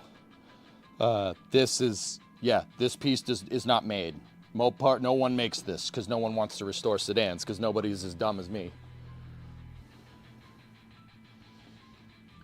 All right, I'm gonna get the respirator and the face mask back on. Man, this thing is rusty. Well, the other thing is that if you remember this project, if you remember what this project is about, I wanted to know what it means when people say a car is too far gone. Now, I've watched restoration shows. I've watched all kinds of car content all over the place. You know, you hear that term thrown around, oh, it's too far gone, it's too far gone. What does that mean? I wanted to know exactly what that means. What too far gone means is that it does not necessarily that it can't be repaired. It means that it's going to take a lot of time to repair, and it's going to be very costly to repair because they don't make the parts. That's what it means. You know, I think I've got my definition of what too far gone means. With that being said, by definition, is this car too far gone? Oh, absolutely. This is a donor car. This is absolutely a donor car. If we were buying and flipping cars trying to make money, this is a donor car all day. With that being said, we're still going to fix it, because I want to learn how to fix cars like this. This is a good car to learn on. All right, let me get the cutoff wheel.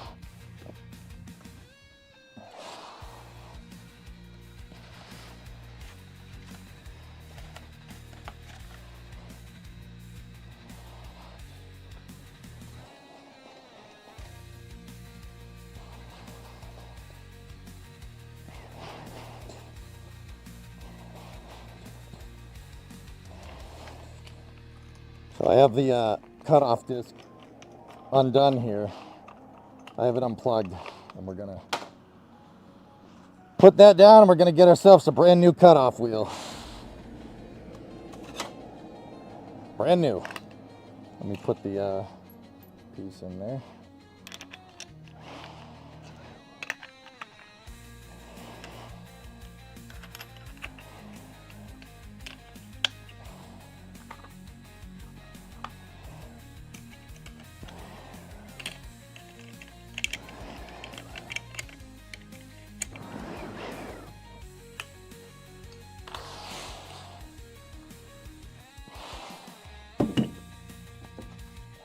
Okay, so let's plan this cutout.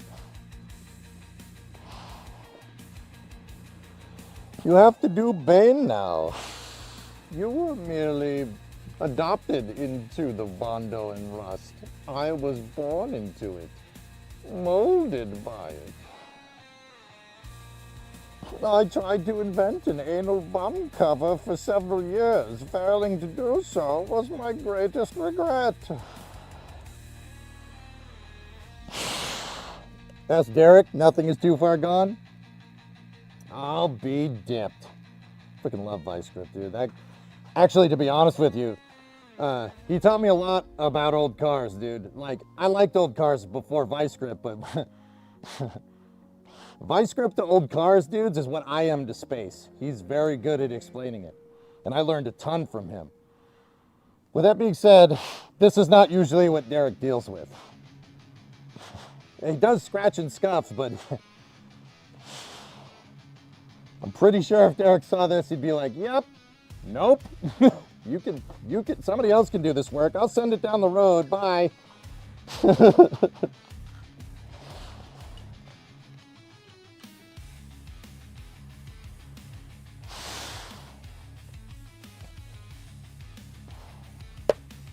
All right, we ready? So, let's plan this cut. Guys, I'm gonna start up here and I'm gonna work my way down and just basically follow the Bondo. And I'm gonna get to that rust right there. Once we get to the rust, there's nothing connecting the rest of that. And then I think we gotta do a zap right here. There's still a piece of Bondo and fiberglass that's connected right there. You know what, we'll start down there. Yeah, headphone users, this thing is superbly loud. So just be careful, okay? Turn your volumes down. Ready? Let's start down here.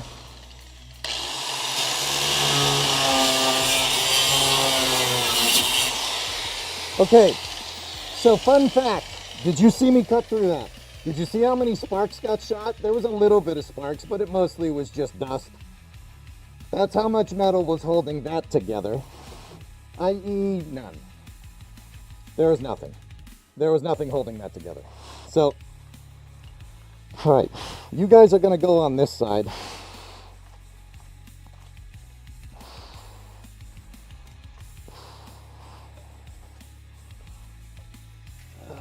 The wires are all tangled up, hold on. Tangled up in wires. Let me put the cutter down. You guys are, your wire is tangled around the light.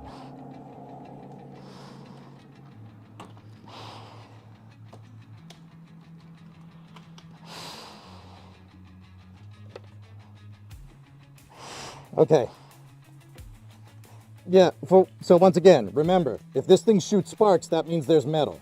If it doesn't shoot sparks, that means there's Bondo. Let me change the light so you guys can see.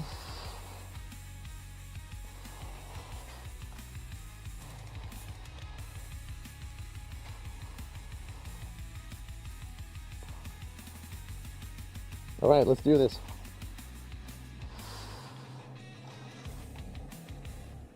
Headphone users again.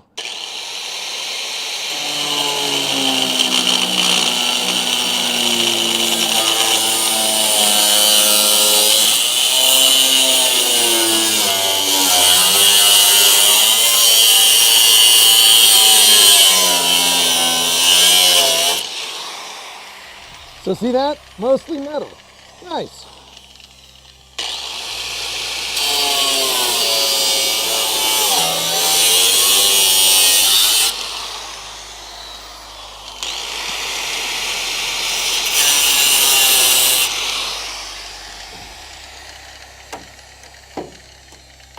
Yep. Yep. Yep.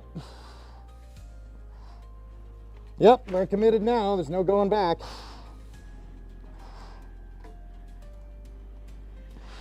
Ew. Gross.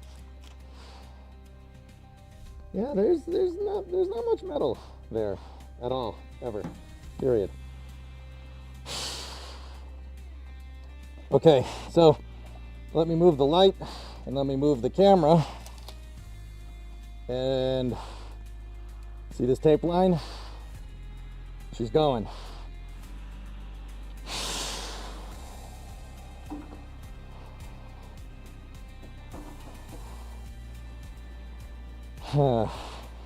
Should probably put some metal in here. But then again, the bracing that I have here is already good. I'm gonna cut my old bracing off. This is broken anyway. It's not connecting, so.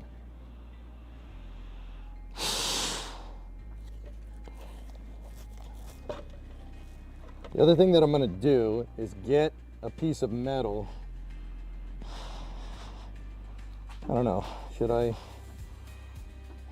Yeah, we should do the bracing. That's what we gotta do.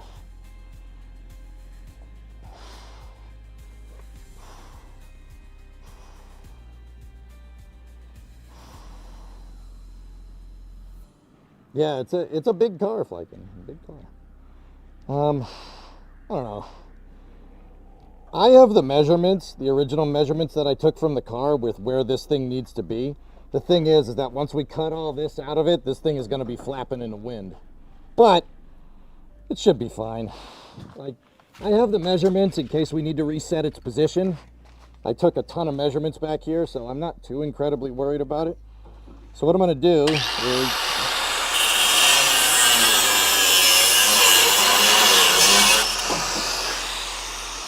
zap that right off, because it wasn't connected down here anyway. That spot weld broke a long time ago.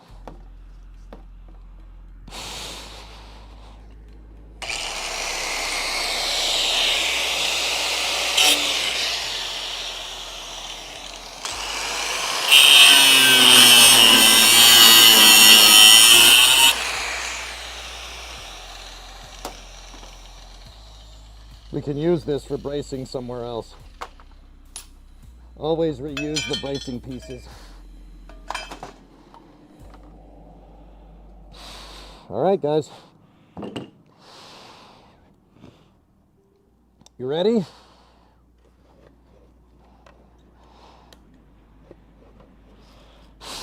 All right, so this is going to be a big cut.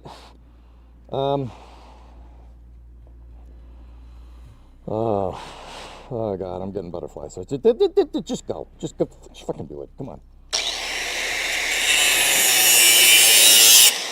So I'm going to use the tape as my guide, and we're going to go from there.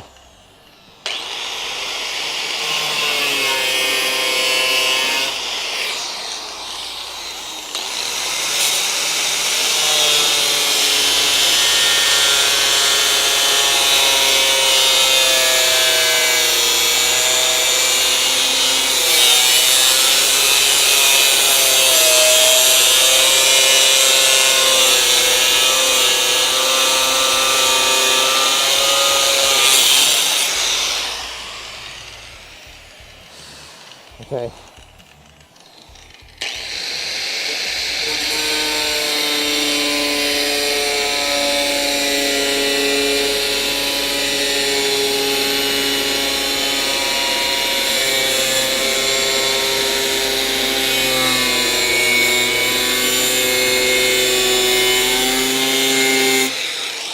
So I like making a groove for where I'm going to cut and go from there.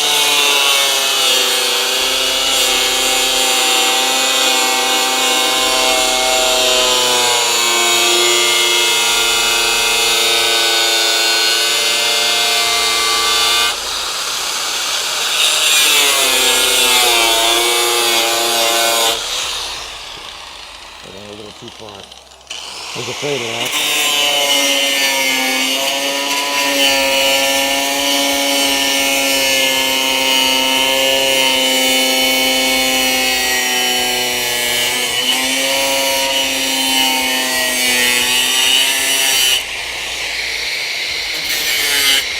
I screwed up down here, but that's okay.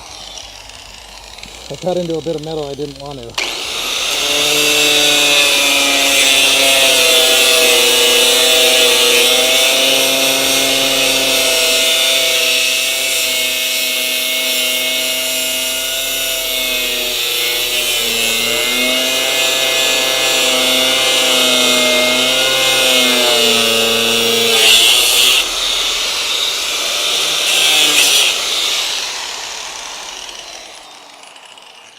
right, we're gonna keep going.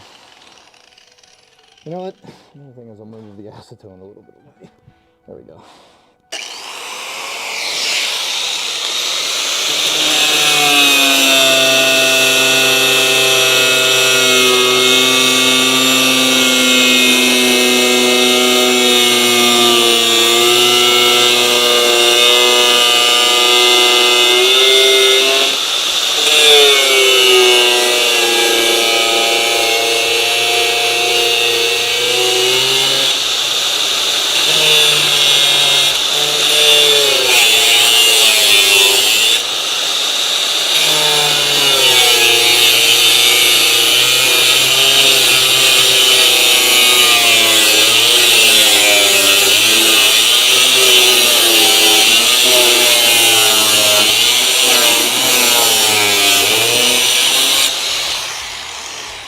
You gotta move, change position.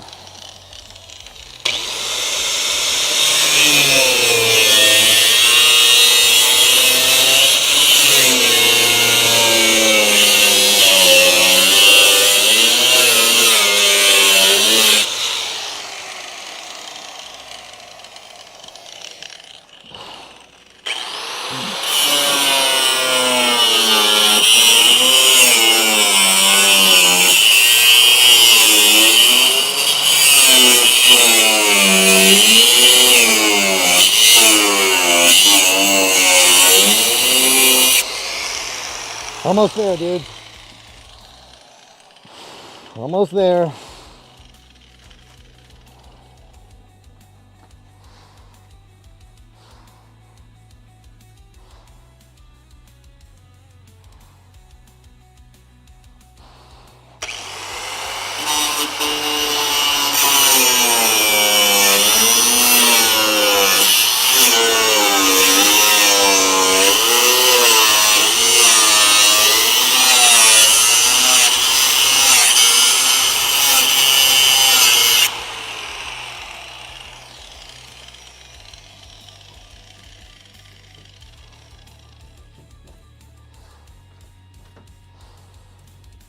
There's still a little bit that's hanging on by a thread down here, I think. Yep, okay.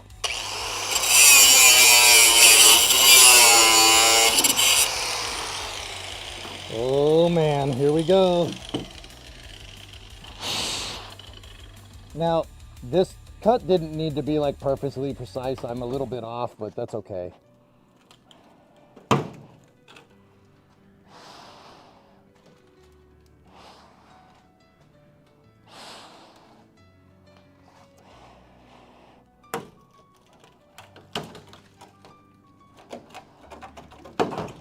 Yep, and just as I thought, there is nothing connecting this except for rust. Wow. Well, there it is.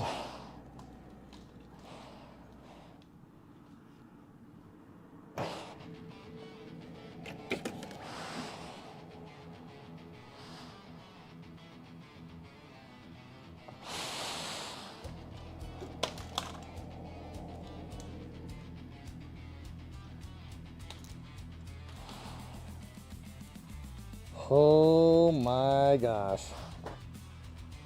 All right, what do we have here?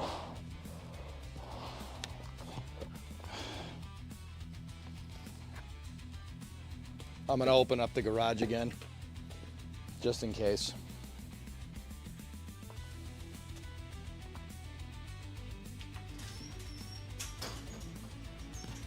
Jeez. You know, interesting thing is that wheelhouse doesn't look too bad. The problem is that the part, it's just like the quarter panel. The quarter panel from like here up was fine, but not great. See this? Guys, there should be a flange here. There should be a flat piece right here. There is not a flat piece right here.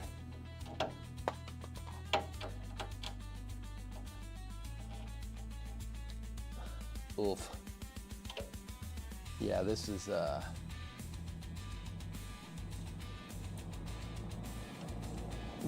Here, I'll show you what it should look like.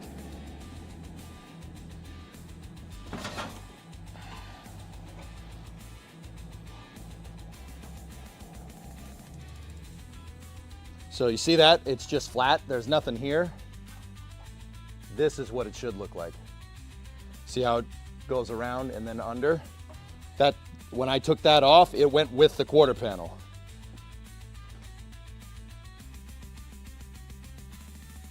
Pretty sure a lot of this flange is over with my vacuum cleaner. So this piece goes right there. Goes in right there.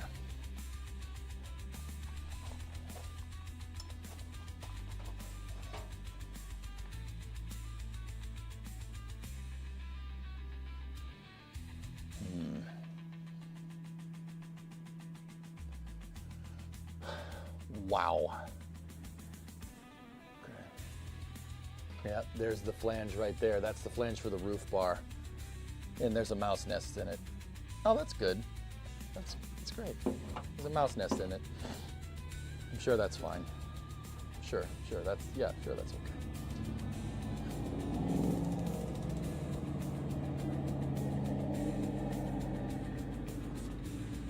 This has a lot of different types of reinforcement than the coupe does, dudes, for what it's worth. I'm gonna have to modify this, but that's okay.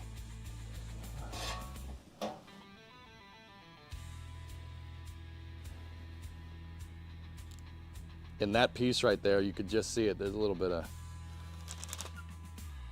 of mouse nest. It's okay. Wow, yeah, that's junk. Yeah, like from here up, the wheelhouse is fine, but this is no good. There's nothing here. Look, there's nothing. That's what's left of the flange.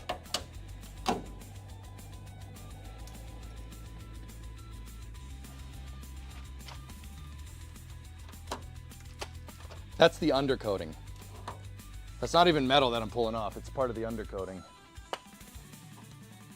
The undercoating stayed in position, but the metal rusted away.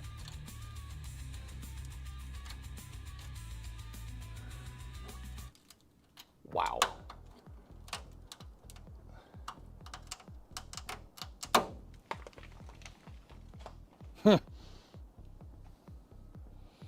Yeah, paint don't rust. There you go. Neither does Bondo.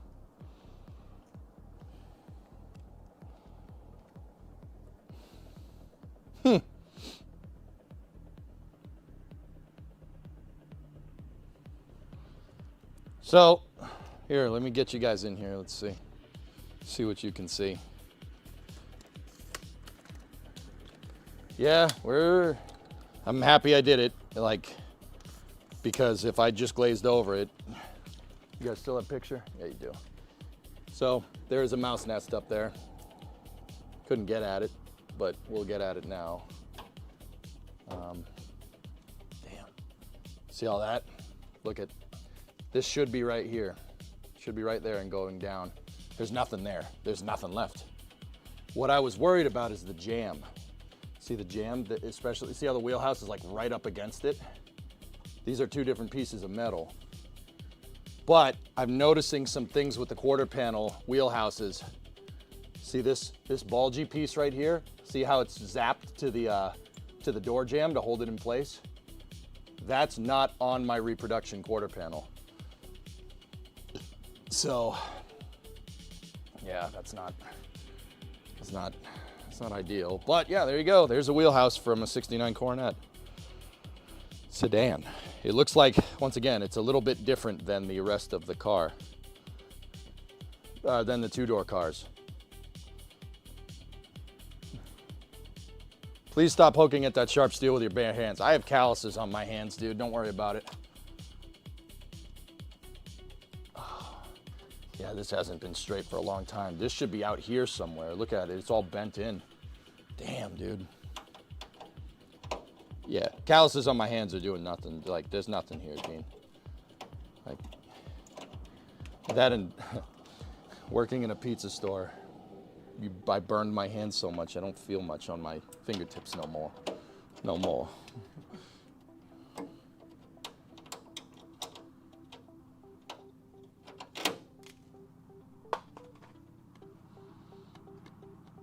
Cool.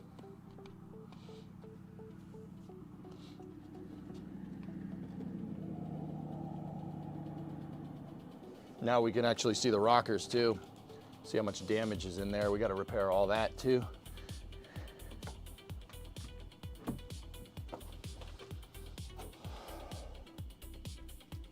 Wow. Yeah. But the good news is that the trunk extension, that'll be easy to put in. And when we get the new wheelhouse figured out, I can figure out exactly where all this needs to be because the trunk extension should pick up on a flange that is non-existent right here. Cool. Guys, here, let me play something off you here for a second. There are differences between this wheelhouse and the two-door wheelhouse reproduction that I bought.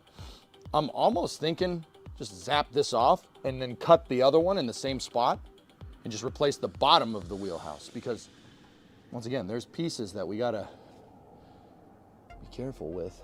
I'm looking all up in here. All the structure in here looks good. It looks fine. It looks like the windshield was leaking a little bit. It is a little rusty up in there. But yeah, not too bad.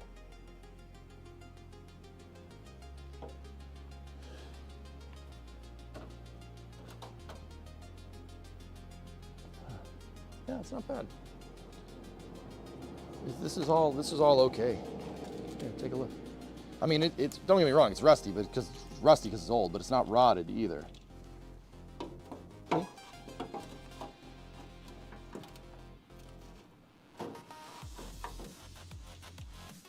So this is the wheelhouse to roof reinforcement. There's two of them, because the so Chrysler, you wouldn't see this.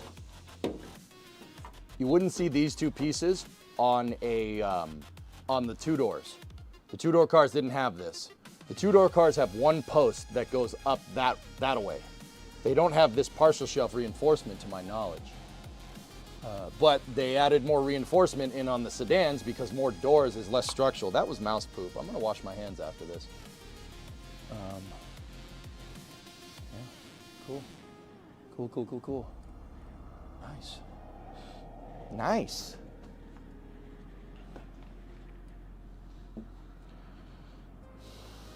Yeah, rust converter all up in here will be fine. All those seams are rusty. Up here? Yeah, that's because water leaked through the back windshield, I think, dude. That's just surface rust. But the thing is, is that this is all bare metal. None of this was painted from the factory, dude. It's all bare metal. Look at the back of the, the trunk mount piece. Hold up, let me tighten this up so you guys can get a good angle. So take a look. See, it's all bare metal. We're gonna have to coat the crap out of this thing. So there's the seam for the quarter panel. It's up there. That's the seam for the whole thing. But this is all good metal up here, so I'm not cutting that. This is all good metal. We'll just hit it with rust converter and go. Everything here seems okay. It's rusty, but it's not rotted. Rust converter and some seam sealer will fix all this. We don't need to get too hardcore in here. Not bad.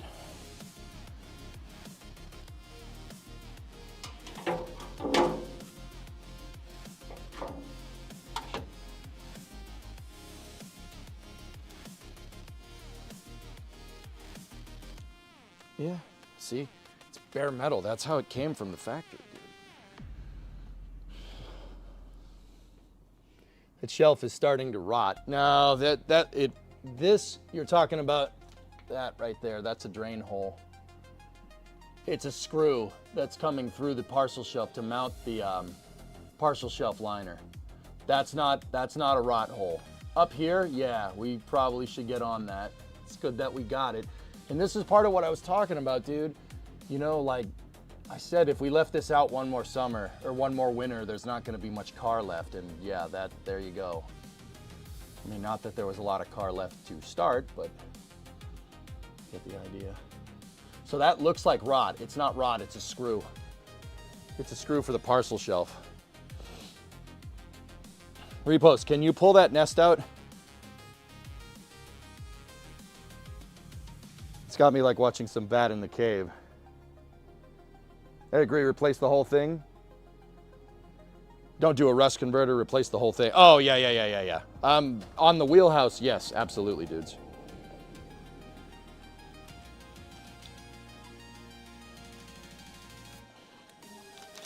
I'm talking about on the parcel shelf.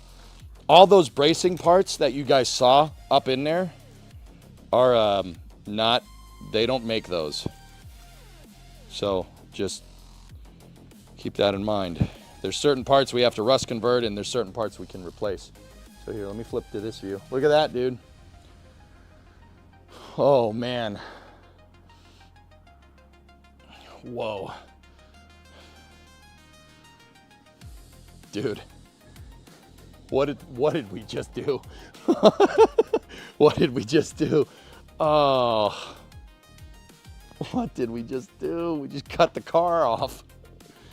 It's all right. It's okay. It'll be fine. This is actually pretty strong the way it is.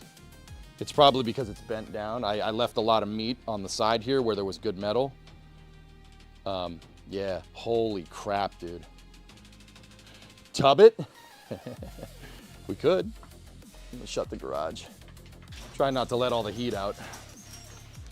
Oh my goodness. Dude.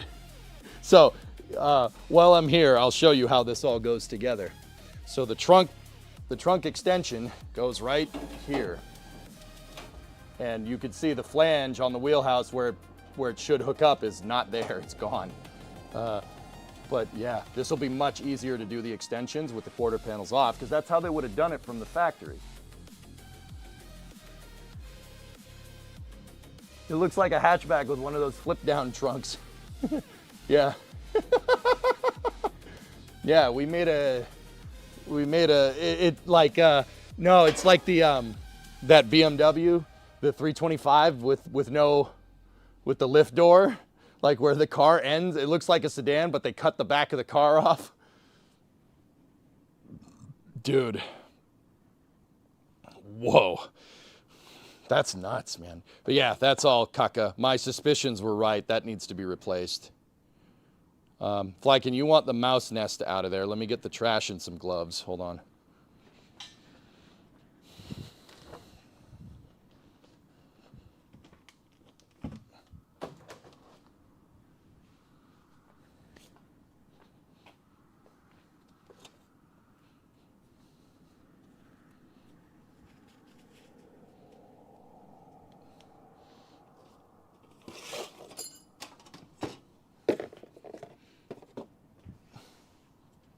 Dude, it's crazy. Like, this is such a roller coaster because, like, I'm like, dude, we finished the trunk pan and the trunk pan looks awesome. Look at it. It's so good. What a huge milestone. Okay, cool. That's good. Cut more of the car off. It's like, I just got through adding a bunch. I don't want to cut more off. All right, ready? Yeah, there you go. Ah! Just kidding.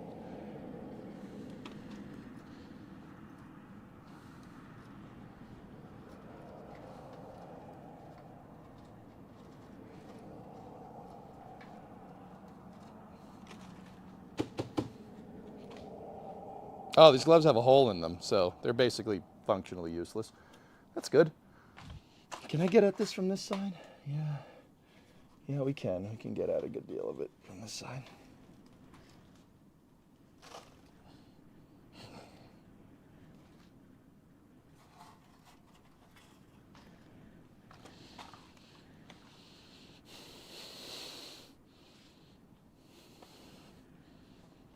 That's most of it. I'll get the vacuum cleaner out and get the rest of it, but yeah, I gotta. How are you weather and mouse proofing the 59?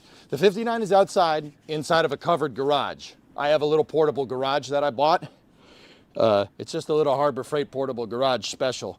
I have that thing sealed up real good, and how do I mouse proof it? There's dryer lint. There's dryer lint things in it. Dryer lint sheets all over it, or fabric softener sheets, excuse me. Like all through it, And Jim, the other thing is that I start the 59. I start Freb every weekend, and I drive it around. Freb survived the summer pretty well. The transmission is still leaking just a little bit. It's the pan. The pan's shot. I need to put a better pan, a cast aluminum pan on there so it doesn't move, and it needs to be resealed. That and Freb has developed a little bit of a coolant leak. It's just a little pinhole leak, and it's coming from the water pump flange. That's no big deal. Easy peasy. That's it. Those are easy fixes. But yeah, right now I just keep it topped off with coolant and make sure the transmission gets warm, and then I drive it around the block. I haven't driven it around the block. I drove it around my driveway last weekend, just because there's salt on the roads now. They put salt down, so the roads are basically off limits for most of my vehicles for a little while. I learned how to drive in pretty much that right there. Dude, I like Coronets, man. I like the 4 doors. Yeah, that's awesome, DJ. That's cool, man. I just jumped and spilled my coffee. Sorry, Gareth. Sorry. Sorry, my bad. Let me get the vacuum out. But yeah, this is, I think these cars are cool. I like the 4 doors, and I may have just Stockholm syndromed myself into liking 4 doors because I can't afford a 2-door, like ever. So it's fine, whatever. It's good.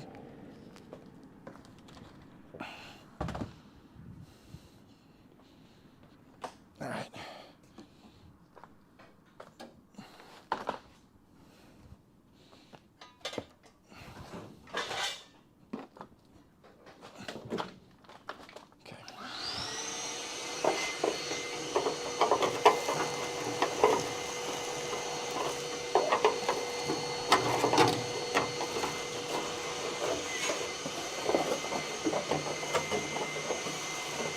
I'm getting all the rest of the schmutz out of here.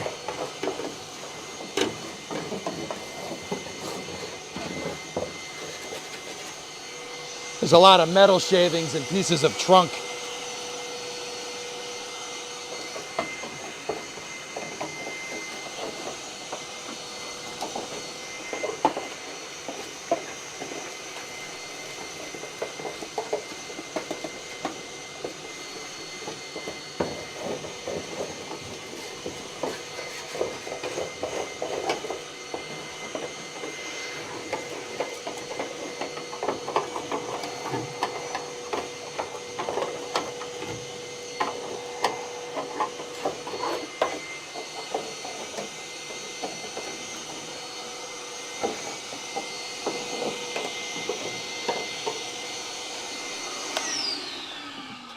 God, my vacuum is really, really heavy because there's a lot of car inside of it. No, I haven't emptied it in a little while. I should probably do that.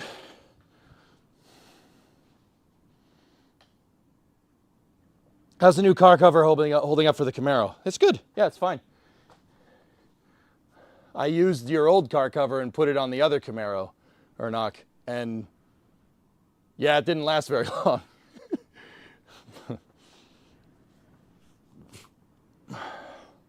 Yeah, most of I wasn't kidding about that. Most of the car is in the vacuum cleaner.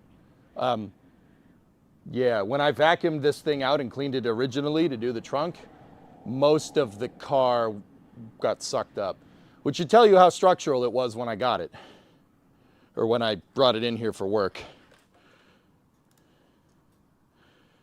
Wow. Crazy. All right. That's a Craftsman, dudes. That's a Craftsman vacuum. Thankfully in Montana, they just do sand and gravel, but you do get rock chips. Either way, it sucks, yeah.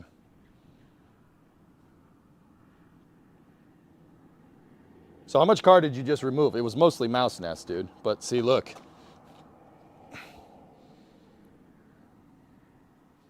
Here, I'll flip to the other camera. I pulled this off right here. So this was the seam seal job. This was the seam sealer job that was done when whatever magician with Bondo came in here and started doing work. Oh, look. Yeah, like I said, there was, there's no metal here. Oh, there's a little bit. Look, this is this piece. It's right there. There's a little bit of metal. There's a little bit. You can see a little bit like right here. But yeah, that's fiberglass. See it? See the strands? It's just weight reduction, dudes. They were trying to make a lightweight composite. And it looks like they used galvanized backing plates. I see a little bit of galvanized steel in this, but yeah, that is car. Does that look like car to you?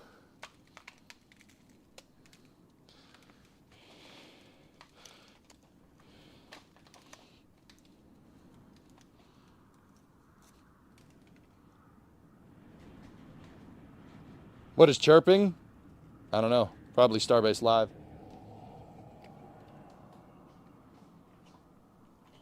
It's probably SBL, dudes, if I had to guess.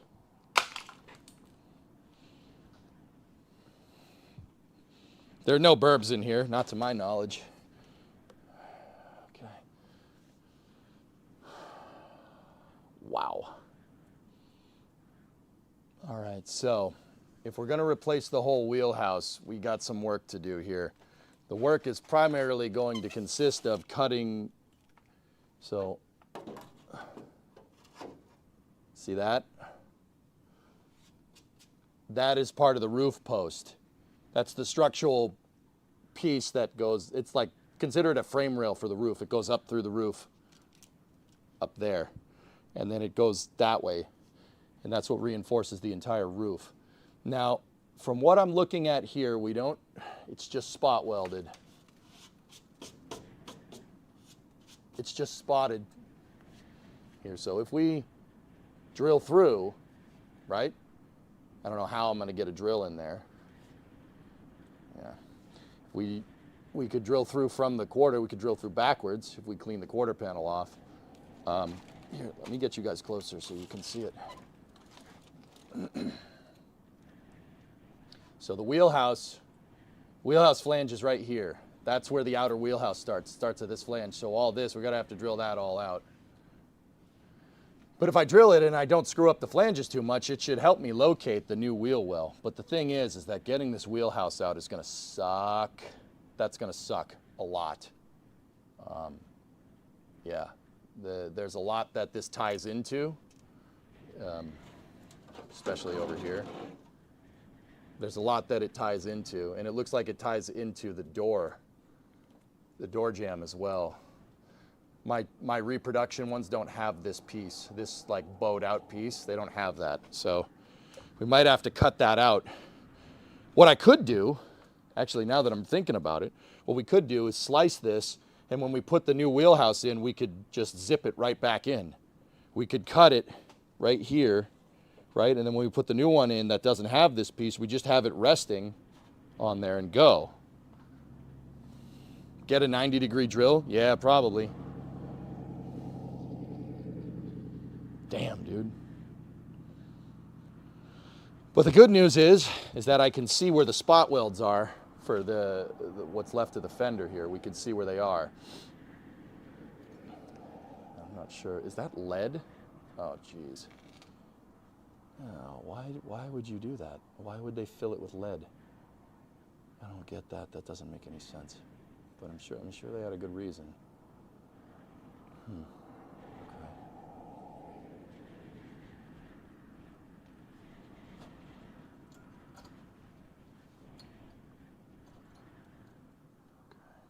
All right. Cool. It looks like there's a backing piece to this. Look. So see right here. See right there, there's a little seam. The door jamb piece is curved around, and that's good. I got to get this piece off. See that? We got to get this off, and then we got to drill the spot welds. If I can do that and we get the door jamb relatively intact, it'll give me a real good spot to be able to line up for when we hang a new quarter. Because once again, fellas, I'm going to have to hang, we're going to have to buy 2-door quarter panels, coupe quarter panel. And we're going to hang it on here, and then we got to mark that line. That's why the door jamb is so important, because when I go to put the two-door, if we put the two-door quarter panel on here, it's going to go over to here. It's going to go over here, and then I'm going to have to mark where I need that, this line. This line is so damn important. Well, it's not so damn important. Like I mean, we don't necessarily need it. I have the door, but it's going to make things way easier when we go to actually hang the quarter panel.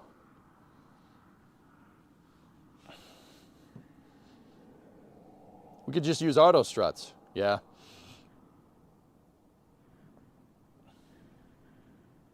Now, does the door shut with a satisfying clunk? Yeah, sure. Yeah, we didn't compromise any structure there, dude. Look. See? How goofy does that look? Yeah, we didn't compromise any structure, thank God. Now, when we cut the wheelhouse out, yes, that's what we got to be careful.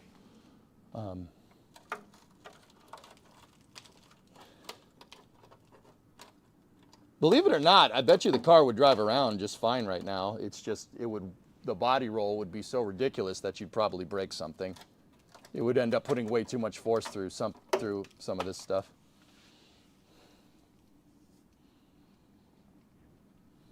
Yeah. Let me just take a look here. So there definitely is 2 spot welds right here, right there, and right there. There's 2 of them that hold the door jamb to the wheel well. We could always put the 2-door in, right? We could put the 2-door back in. Put the 2-door one in there, and then I'll just make a brace piece and just zap it. Zap, zap. Or we could cut this piece out of the wheel well. I mean, priority right now, though, is I got to get the rest of the quarter panel. Got to get the rest of the quarter off. How the frick did they spot weld this? I just genuinely curious. How did you spot weld this with the quarter panel on? Because in order for a spot weld to work, you got to pinch, right? So you need 2 arms. You can't just do it from one side. There's clearly marks on the back side of this, but with the quarter panel there, that would mean they would need to come at it from the trunk with a special tool and just go zap, zap, and go. I don't know how the hell they did that.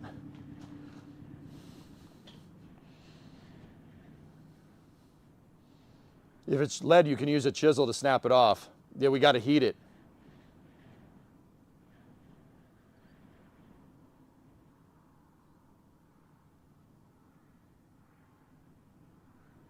Probably need to reconnect the leaf spring to drive it around. I got to make new shackles if we're going to do that. When I was originally disassembling the car, Gareth, one of the shackles decided it didn't want to be friends with me. That, and I don't think putting that back on the car is very safe. This should give you an idea just how rusty the back of this car was. I'm telling you, man, there was nothing from about here back. Nothing. Nothing useful, let me put it that way. Look at that. That looks like it's been at the bottom of the ocean for 80 years. Or in Canada. Or in the Salt Belt. This is this was, what is it, 1/4 inch? No, probably 1/2 inch flat. We'll make new ones. I have flat stock. We can make new ones. In fact, I already prototyped it to an extent here. See that? We'll make a new one. I have the outline of it. I'll just get in here with the cutoff wheel and then we'll use burrs to make it look nice. Actually, you know what would probably be a better idea? If I stacked 4 of these on top of each other, clamped them together, and then did the cuts so every single one of them comes out exactly the same.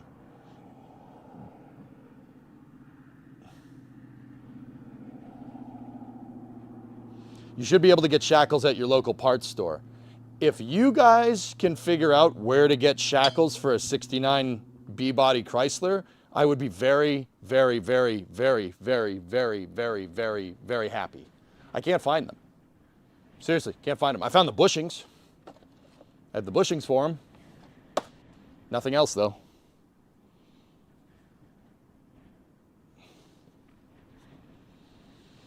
I was just gonna make new ones with bolts. I was just gonna take four through bolts, weld the heads of the bolt to the new shackles that I made, and then go. The ones for chargers wouldn't work. I'm telling you, Jim, they don't make them. Nobody makes reproductions that I can find. I'm serious. All I can find is Hotchkiss stuff, and it's like $100 for new shackles. And I'm like, I have flat stock. We'll make them.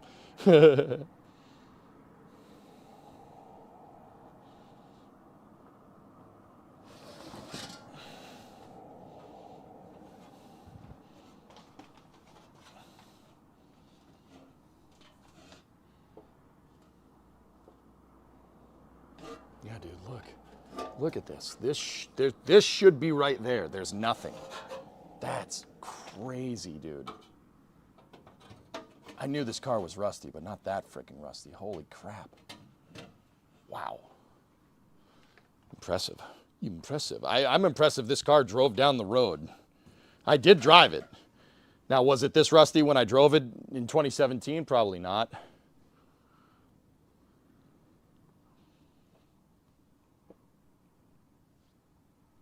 Yeah, you could buy bushings, but not shackles. But, dude, I have the bushings, and even if I had saved these shackles, I don't think putting this back on the car is a good idea. I mean, dude, this flat stock that they made this out of is pitted.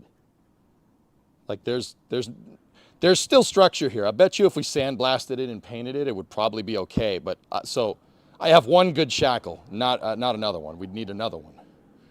So at that point, I mean, might as well.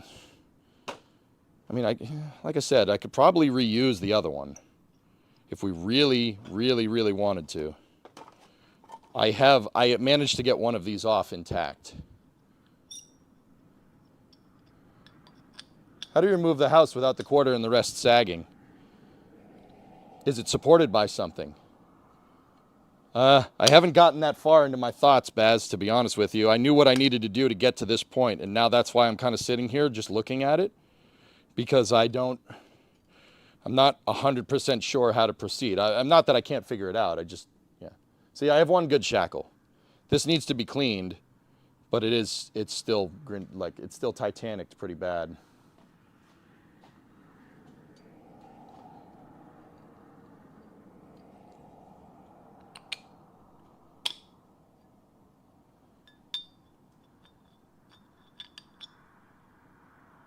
Those are the shackle and bushing assemblies. Classic Industries has several versions of shackles for the B-body. I could not find one, dude. All right, well, if they're out there, then yeah, I'll just buy some. But are they expensive, dude? Like, that's the thing. Like, I mean, I don't want to make leaf spring shackles, one, because I've never done it. I have no idea what I'm doing there. I'd prefer to buy one, but...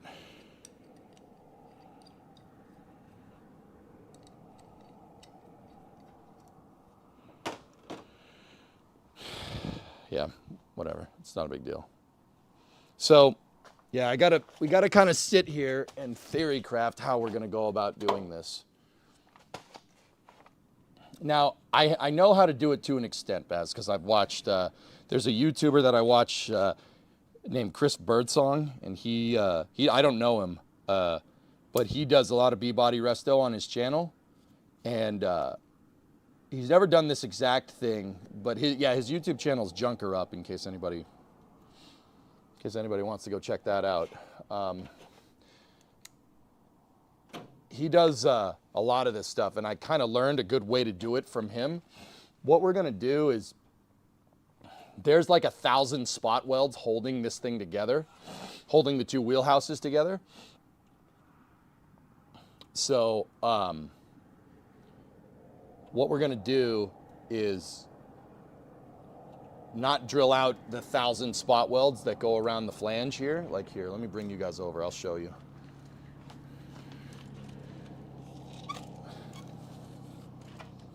So, take a peek right there. They did some type of roller spot welding thingamajigger that I don't really know what did this, but see, you can see them, there's 1,000 spot welds there. It just looked like it went, and what What I saw Chris Birdsong do, another YouTuber, is he cut right here, just cut down here, and then leave this flanged piece there, and then just put another panel over it. This is, what is that, 16 gauge steel? It's a little, like just stacking the flanges on top of each other is not a big deal. That's not going to make the car look ridiculous. And I do like that idea. I think that's a good call. So, yeah, that's probably, Baz, that's probably what we'll do. I'll cut it on the flange, and then we could zap this, and I'm not sure what I'm going to do about that. But yeah, if we precisely just, I don't need to be precise initially, but I'll cut around the structural parts up here initially, and then we could drill those out. But I do believe the car is going to stay pretty structural. It's not going to fall apart like this. We could brace this. We could make a brace that goes from here to here. Just get the nibbler out. I don't have a nibbler. I need one. I want one. I should go buy one. I'll buy one this weekend. Wait, well, I got to be careful. I don't have much money. This project turned pretty low buck pretty fast, but that's okay. I spent money on the parts that matter.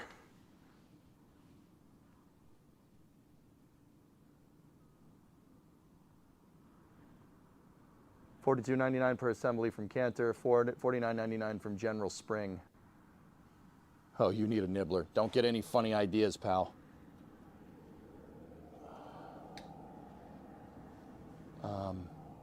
Yeah. We should probably brace that. I think the next order of business is probably try to get the rest of this off. What do you need? I was thinking a nibbler would be a good thing to have, Rob. You know, like, wait, Discovery, no, go at throttle up. no, don't get any funny ideas. I'm serious, I'll go buy one. Don't get any funny ideas on me. Hey, Vin, 17-month resub, thank you. Don't get any funny ideas, you melon farmer. You mother trucker, you. All right, guys, what time is it? First of all, let me just check the time. How much? Nibblers aren't expensive, and I have all the air tools to do it. What's your battery platform? Wait, battery platform? I was thinking an air tool. What the hell were you thinking about?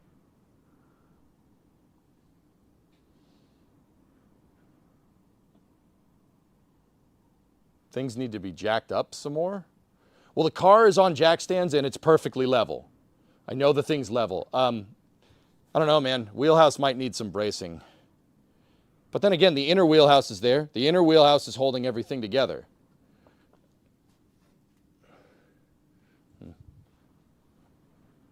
Please check out the General Spring link above.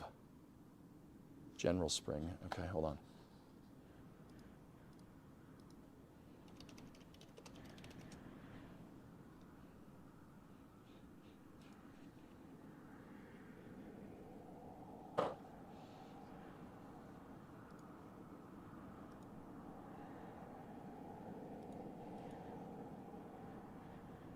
Is General Spring any good? I've never bought anything from them.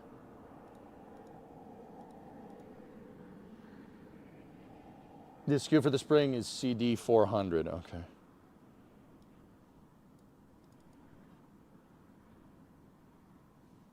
Yes, they're good. Oh, dude, there it is. Oh, don't tell me that comes with bushings. I'm going to be pissed. It does. How did I not find this, dude? I went on an exhaustive search before. Oh, that's mint. There it is, dude. That's the piece. Killer. Sweet. Well, I guess we'll have a spare set of bushings. It's my job to source things in real life. You know what, man? That's why I asked. Because if you could find it, I mean, usually when you say the internet can't find something, they'll find it for you, Dean. So I appreciate you, man. Thank you.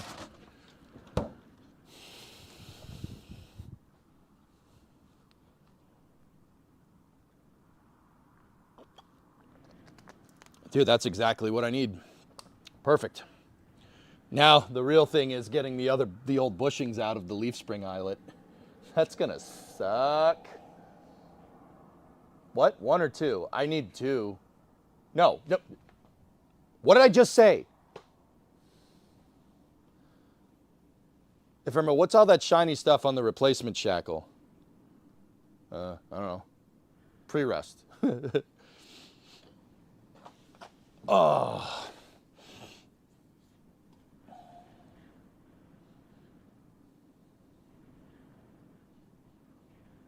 All right. Let's we should start drilling out those spot welds. I need 2 for each side. To be 100% honest with you, it probably needs front bushings too, but that's a job for another day. I mean, I don't want to go replacing all of this stuff, right? And then just, well, like, here's the thing.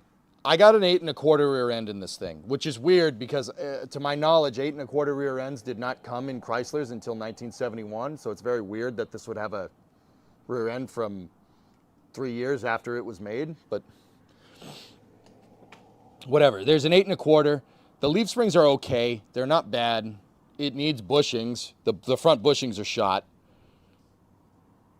But here's the thing. Do we build all this out just to replace it later? Because let's be real, the engine that I'm putting in this thing is not, 8 1/4 is not good enough. It'll blow that rear end right out of the car. Drill, then de-lead. Yeah, I think so.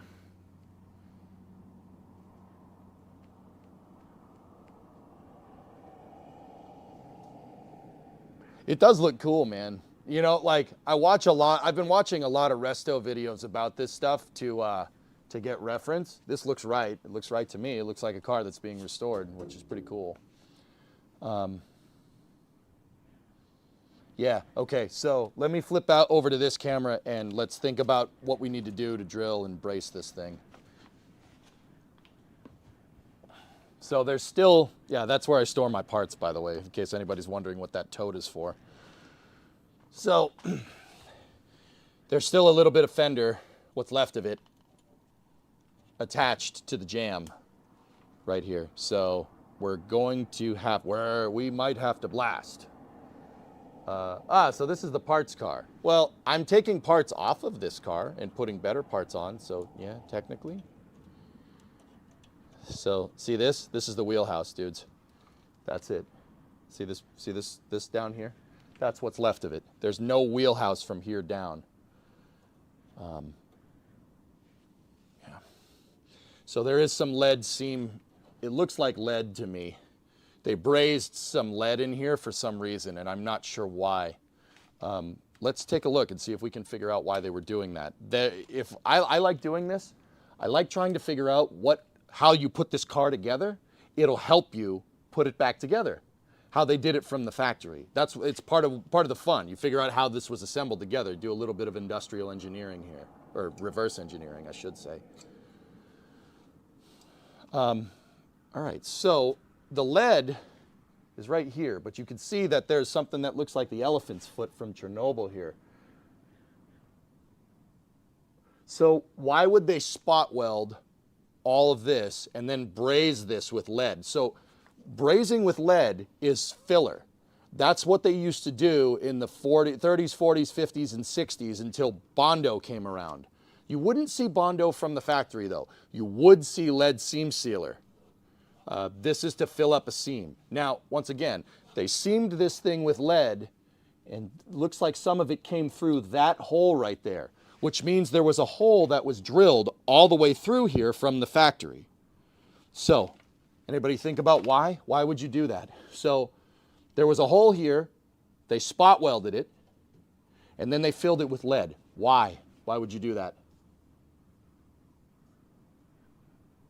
My guess is that's a guide hole. It's an alignment hole. That's what I'm thinking, because you could see the lead came through. See it?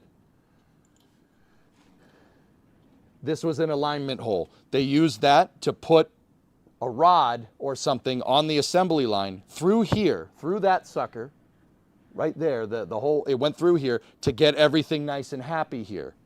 And then they spot welded it into place when this thing was nice and straight, and then filled it with lead.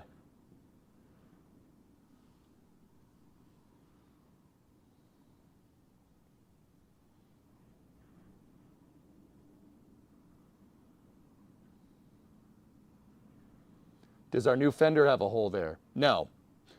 Partially because I don't have one. Delaroth, this is another problem.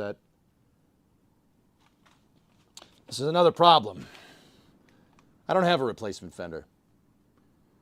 Do they make replacement fenders? Yes. Do they make them for 4 doors? Nope. Nope, don't do that. So, is that a problem? Yep. Yep, that's a big problem.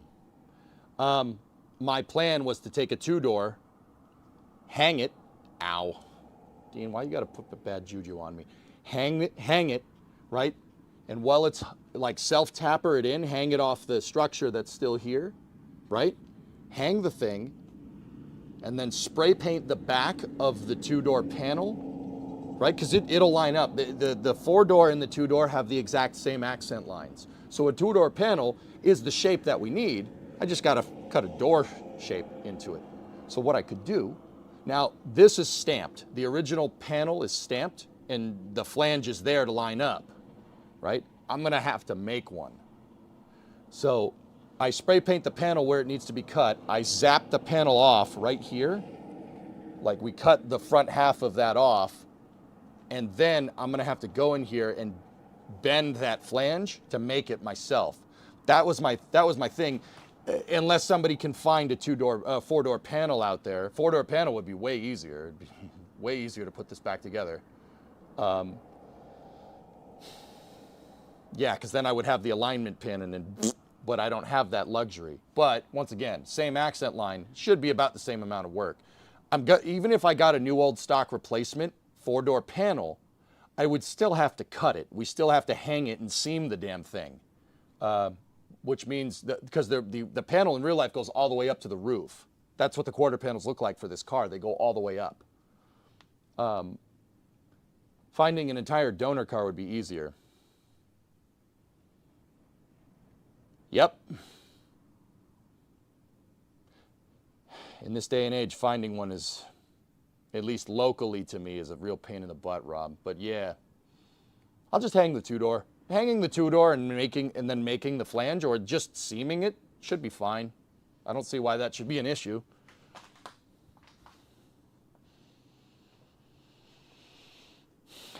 Is it something you could find in a junkyard? Yeah, probably 40 years ago, sure. Not now, not nowadays, no way. Down south would probably be the place to go. Yeah, that would probably be the right move. But my thought is that if we find another 4-door that has these parts that are not rusty, why don't we just use that? You know, I already did the work on this, dude. I want to see this through. Not because, you know, partially it's because I'm stubborn. Partially. But I want to learn how to fix cars. Like, dude, I know how to fix cars. I know how to do this. But there's knowing how to do it and then there's actually doing it. That's the other purpose of this exercise. Okay? Okay, they don't make the part. Figure it out. Figure out how to make it. Because, dude, say we get a really cool car along in the future that they don't make parts for. We're gonna have to make our own parts. I want to learn metal fabrication. That's really that's really a big underlying goal here.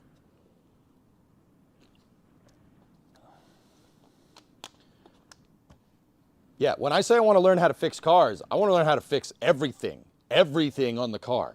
Everything. I want to learn all of it. From how it was made on the assembly line to, you know, rebuilding the motor. The only thing that I really don't want to putz with at all is transmissions. Because those might as well be black magic. I think that's fair. You're doing way better than I would. Yeah, this is, it's cool, man. This is cool. This looks right. It looks right to me. But yeah, I'll hang the 2-door. So, Rob, with what I'm thinking is the two-door quarter panel will go to where the door jamb is on the coupe, which should be like right here. I should be able to hang the quarter panel on here with the door still on. I should be able to do that. I took the measurements of how this all comes together. The door jamb and the inner panel right here come to about here. So if I hang a new quarter, if we take a new quarter, I lop the roof part off and we hang it on here, self-tapper the sucker into place, and then mark the back end of the panel, zip it off right here, and then cut it up so I can make a new flange, we're good to go. And dude, if we do that right and we take our time and we get that done correctly, I might even be able to bend it into the right position to get the alignment dowel to line up and make a four-door quarter panel. Has anyone told you about obsessive tendencies? What? If you think I'm doing this out of some obsessive compulsion, you're completely wrong. I believe in doing the job right. I just got to figure out how to do it right. Does that make sense?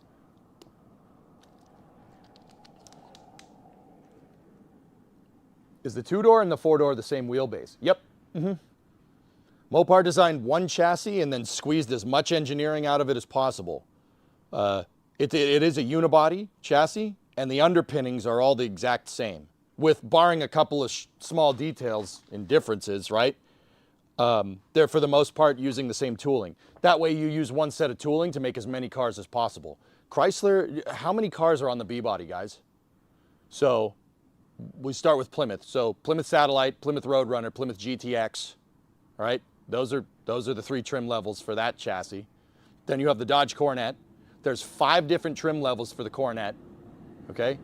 So the Plymouth Roadrunner had the Satellite, Roadrunner, and GTX, okay, in those respective orders. The Dodge has 5 trim levels. There's 5 trim levels for the Dodge, 3 different body types. So there's 4 Coronet Base, Coronet 440, Coronet 500, Coronet RT, Coronet Super B. Coronet Base, Coronet 440, and Coronet 500, 4 doors, 4-door, could be 2-door or 4-door. RTs and Super Bs are only 2-door. And then there's a Coronet 500 wagon. So they were making wagons, sedans, and coupes from these, which is nuts. Now the Plymouth stuff is only 2-door as far as I can tell, but with the Dodge you could have 2-door or 4-door or 5-door. You could have a wagon. That's all made with the same chassis. And then Dodge also on this chassis has the Charger. The Charger Base, Charger SE, Charger RT, and then there's the Superbird and the Daytona, which are trim levels. But yeah, and then on top of that, I think that's all. I think that's all the B-body stuff. So they made, how many, let's count.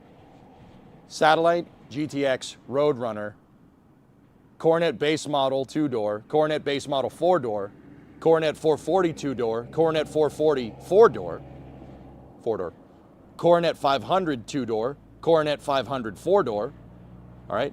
Coronet RT 2-door, Coronet Super B 2-door, Dodge Charger, Charger RT, so Dodge Charger, Charger RT,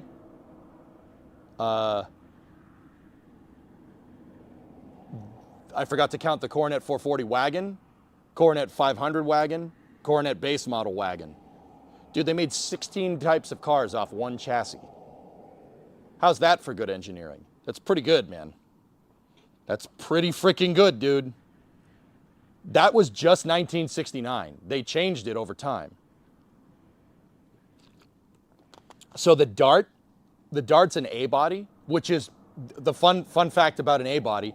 An A-body is a B-body that's just smaller. It's the same thing, just smaller. They just said, oh, we need to make a subcompact, we need to make a compact car. Take this chassis and just set it to M for Mini, when you should have it set to W for Wombo. Noted, Clayton, but see, that's the thing, that's far away.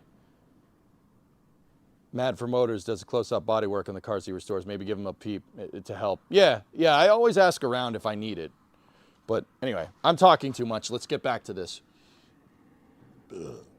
Excuse me. So let's think. Do we want, when we drill these spot welds, let me get you guys back to the close camera. When we drill these spot welds out, I mean, we could drill through the rust. I'm not too worried about that. I'm just trying to figure out exactly where the spot welds are. So how many do we need to get through? 1, 2, 3, 4, 5, 6, alignment hole, 7,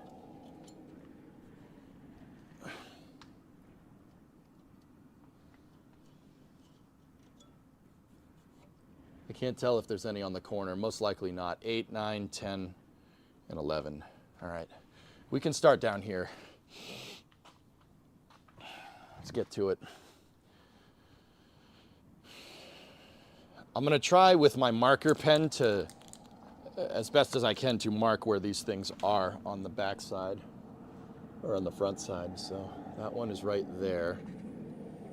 That one is off to the right. They pinched the seam there. That one is right there. They got the seam again. This one is right there. So I like marking stuff with the pen. I want to drill from this side. That one right there. Okay, this one is more centered. That one is right there for the most part. This one is in the thicket of the damn lead. We're going to have to melt our way around that. That one is right there. And then the next one should be really, these ones are easy to see because they didn't seam seal them or anything.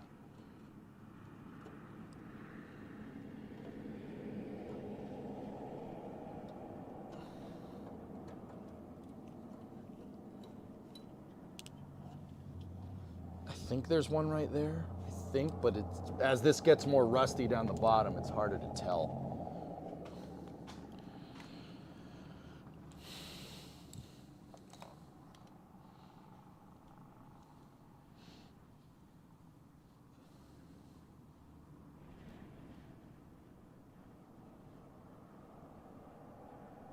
There's nothing wrong with obsessive tendencies and attention to detail. Yeah, I'm not being obsessive compulsive. I just want to do this job correctly. That's all. Like I said, the problem is I got to figure out how to. Damn, man. All right, let's take a look. I think I got all of them marked.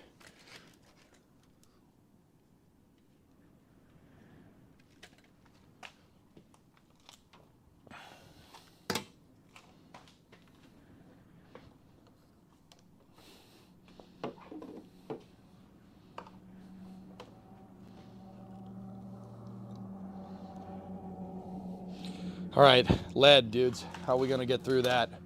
I could get the heat gun out, or the torch.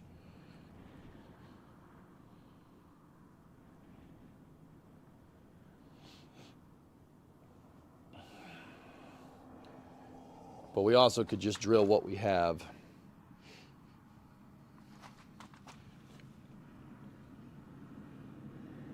So, I would like to just get the spot welds.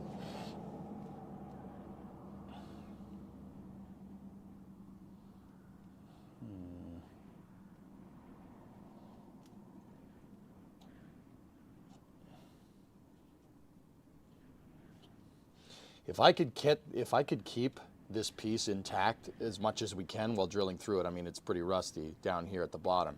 But if I can keep this intact, this will give me a really good example of how to do this. The other thing that we could do, hey, oh, wait a minute, fellas, hold on.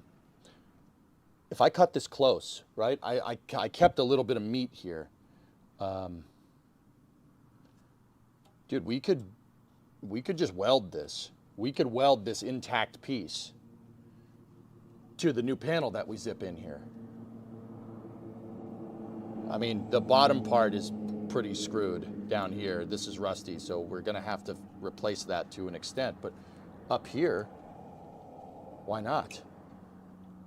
I left meat on purpose. Why don't we just, yeah, we could just weld that to it. Like, could we?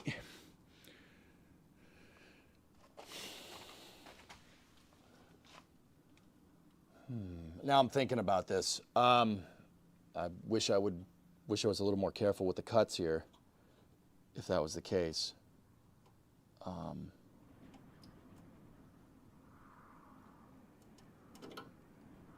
Because this edge is perfect. There's nothing wrong with it. See that? That's all nice. It's really good. There's no rust except when you get down to here. But getting the door jamb corner and stuff, getting the flange, if we could, I mean, dude, we might be able to just keep it on the car. Like, there might not be any point in even cutting it out. I mean, I probably have to cut out this, obviously, because that's junk. It looks like it's rusty behind it, too. But this might save us some work. What do you guys think? Leave it for now. Yeah. Now that I'm thinking about it, dude, if I left this, that's a pretty straight edge. I cut a pretty straight cut right there. If I left this here, and when we could make our marks, and we could just weld, like we could just weld right to this seam right here. See this piece that I left? Yeah, it won't have a flange to plug weld. Exactly, dude. Now, Hellfish, the real question is, do we get this piece off? Do we get it off? Do we get the piece out? And then temporarily hang the quarter panel here, get everything where it needs to be, make the marks, and then zip the quarter panel back and then weld this piece to it? I mean, it's not gonna save us anything down here. This part's toast. It's toast from about here down.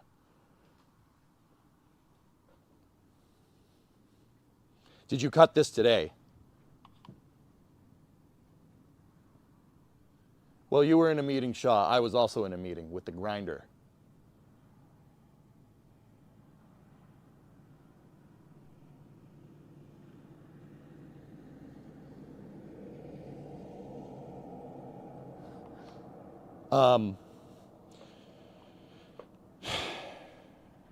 Yeah. I'm thinking about it. Dude. We might not have to do that. We might be able to save ourselves some time if we just leave it the way it is. Now, once again, down there is another story. That's toast. I really wish I had more here, but the other thing is that, look, I have the line.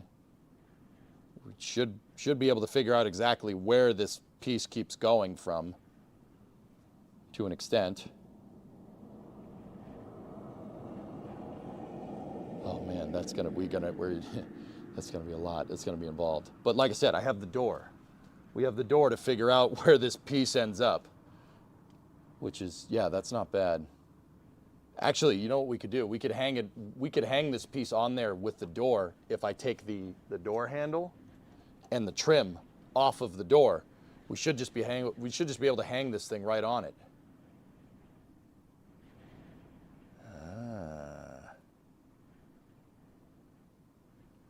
And then just, mark a line on the two-door panel right here, zip it off. Yeah, that's not a bad idea. And then open the door, put that piece back on, spray paint back. That's gonna be a little bit involved, but we could do it. Yeah, that's actually fine. I think I'm gonna leave that piece on there. I'm talking about the door jamb, guys, not the wheelhouse. So look. See this piece right here? The flange piece. Remember how I was saying, like, hang the quarter panel on and then make the flange? I might not have to make the flange, dude. The flange is right there, and it's intact.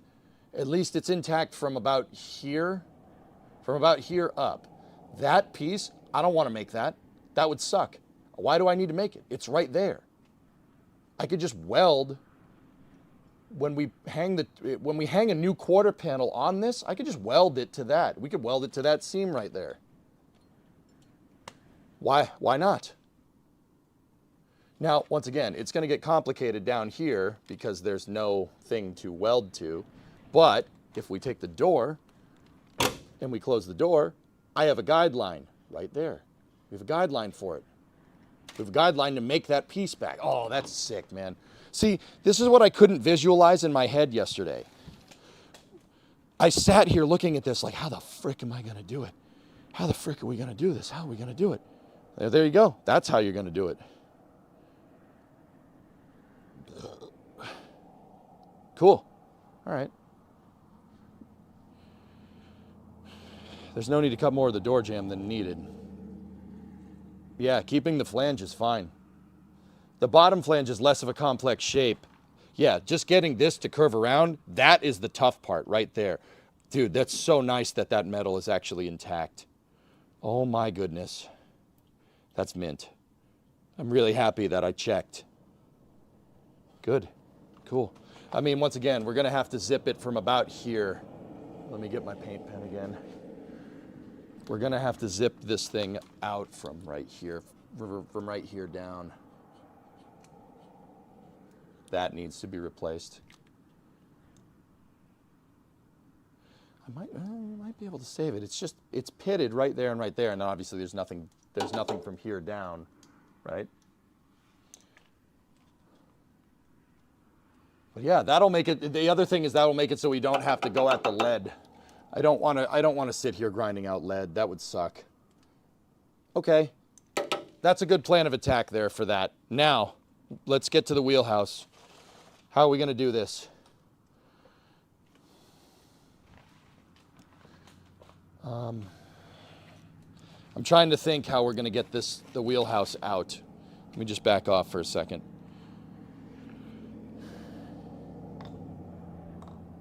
And you have the roller to make the bend. Yep. Clean up the bottom and run the new piece from there, for sure. Yeah. All right, so here. Let me bring you guys up to speed on how the wheelhouse connects. Yeah, okay, cool. I was just hung up on that flange there for a second because yeah. So here's the wheelhouse. This is the replacement piece. This is a replacement for this. Because, once again, if you look, see right here? See this thing? That should be right there. As you can see, it's not. This should be somewhere right in here. Now, to get this done right, yeah, we're going to have to run that seam. Okay. All right.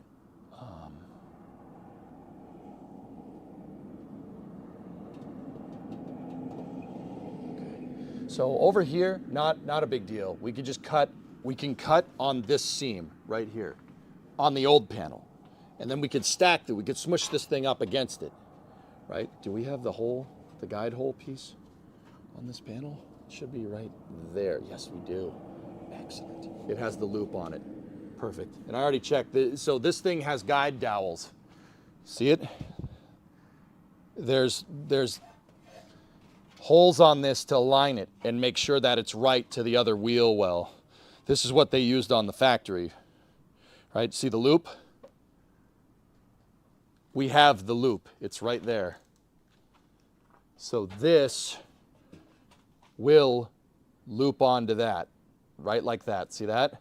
So that'll help us get this thing perfectly aligned. And also what I can do is we can take the trunk extension, mount the trunk extension into position. Or actually, we should do wheelhouse first, then trunk extension. That'll work. All right, cool, sweet, great, grand. So yeah, this piece is going to replace this. And I don't know, fellas, let me look at this. Is the sedan tubbed more than the freaking coupe is? Or is that just because this is old? Yeah, it's just old. It's the same shape for the most part. Sweet. Now, there is something to think about here. Up at the front, you have that big flange. See how there's a lot of beef right here? This ties in the door jamb. And on the two doors, it would tie in this, what's called the service, regulator panel, excuse me. It would tie in the regulator panel, but we don't have a regulator panel. My regulator panel's in the door because we have 4 doors. So getting this to line up is going to be a little bit challenging because here's the problem. It's on the back side of the door jamb. So see this flange right here? This flange is on the back side of the door. That piece that I'm trying to save. So that's where this is going to get a little tricky to get this right. The other things to take into account, like I said, is the roof. The roof structure goes up through here. Now, don't get me wrong, it'll be fine cutting it off, or at least cutting off the flange. That's not a big deal. The roof is reinforced in other ways. It's not going to compromise structural integrity. Let's be real. There's no structural integrity here at all. Look at this. There's nothing here. As long as it's still flanged to the inner wheelhouse, we'll be fine. That'll be okay. The thing is getting that all off without cutting it. Okay. Without cutting the flanges, we have to be careful. So yeah, that's what I got to do. I'm going to turn the heater back on. It's getting warm. It's getting cold in here again because I opened the door too many times. So we're going to get the jet engine back up and running. Stand by for igniters. We have igniter activation. Fuel flow is good. And we have good ignition.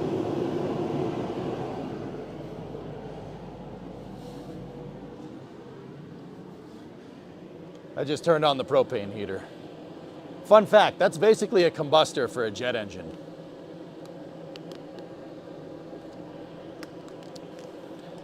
Do the rear leaf springs have a frozen shackle? What do you mean, Dean? What do you mean frozen shackle?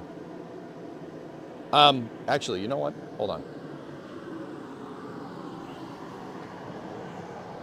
So there's a leaf spring perch that we welded in, and it has a slot through here, and this thing kind of, it goes through the unibody up here.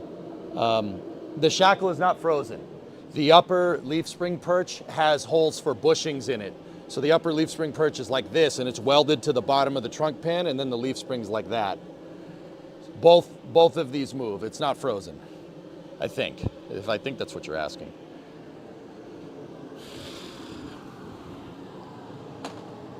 Dude, you have no idea how nice it is that you guys found those freaking things, dude. Now, it kind of sucks because I already spent money on bushings, but whatever. All right, so with this,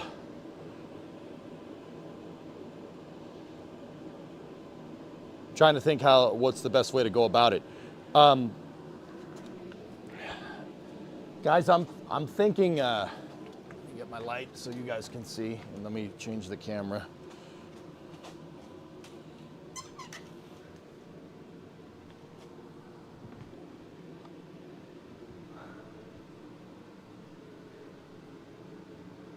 Front shackles. Oh, does it have a front shackle? No, it does not.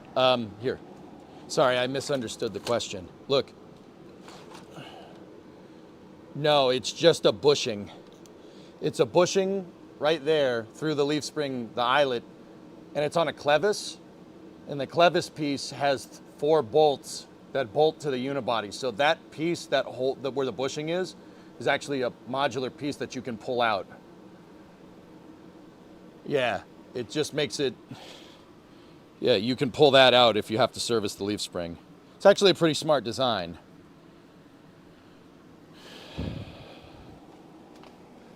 But yeah, see, it's a single bushing, and that bushing, once again, is on a piece that looks like a U, and that has a flat part, and that has 1, 2, 3, 4 bolts that go through to the unibody. They go through to the torque box connector. Torque box connector connects right here. Hold on, fellas, I smell propane. Hold on, stop.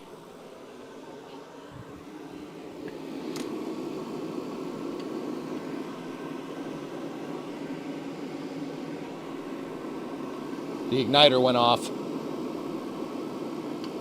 Yeah, we're unplugging that and opening the door. Igniting that right now could cause a problem. Give me one sec. Yeah, we just flooded the place with propane. Yeah, I gotta open the door. I don't know why that thing just shut off. Maybe the regulator failed or something. I could be out of propane too, but then again, if I was out of propane, I don't know why I'd be smelling it.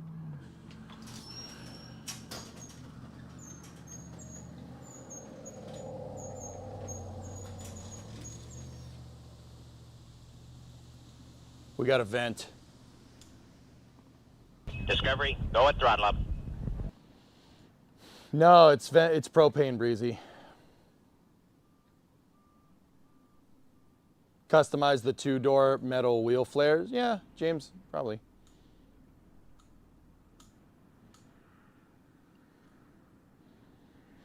Yeah, I didn't want to try to reignite that thing if we were flooding the room with propane. I don't feel like making this place go off like a powder keg. I mean, that would be a great stream fail, I'm not going to lie to you. Hey, Grizzy. 13-month resub. Thanks, man. That would be one hell of a stream fail. But, yeah, I don't feel like blowing my shop up for clout, you know what I mean? All right, let me turn it back on. That's the end of that. It'd be my last stream fail. I mean, go out with a bang, but I'm not ready to go out with a bang, not yet at least.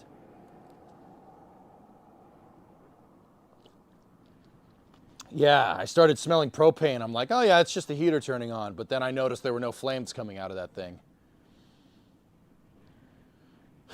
It's very strange that it shut off.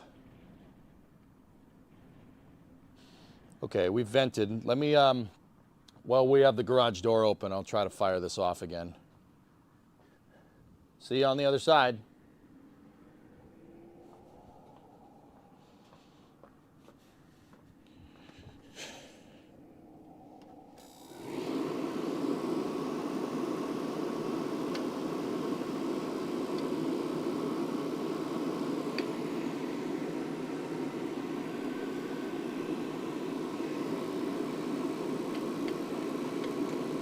Come on.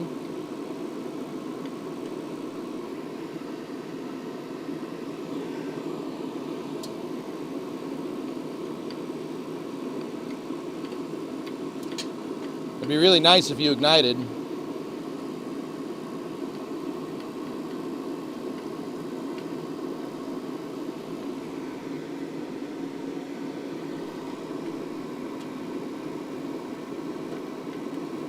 It's not igniting.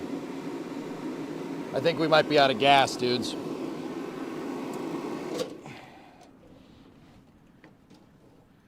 The combustor is definitely working. Or the igniter for the combustor is definitely working. You can hear, that's what that sparking noise is. We might just be out of gas. Yep. Yeah, it's out of gas. Okay, that's all. It was just seeping up what was left inside of that tank. So that thing is a jet engine, but minus the compressor. It's a combustor from a jet engine with a fan attached to it. That's all. It's just, like I said, it actually is a combustor. It's a swirl combustor. We could make a jet engine out of that thing. That'd be pretty sick. It would probably break it though. Do I have more gas? I think I have propane down in the shed. Should probably go grab it. Or just shut the door and just deal with it. A little cold never hurt nobody. Is it good quality propane? Oh yeah, kept my shop nice and warm here, boy.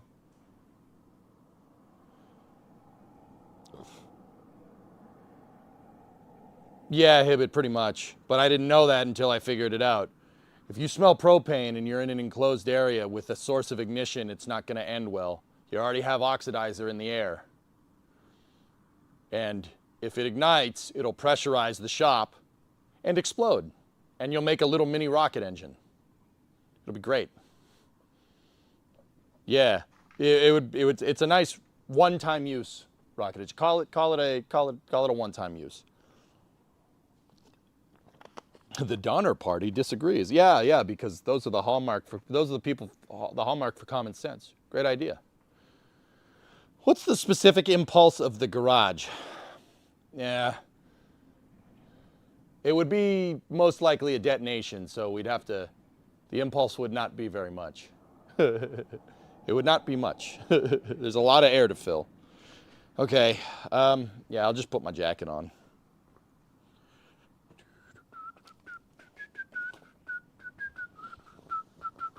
Yeah, it'd probably be like 1/2 second. Yeah, exactly, Rockets.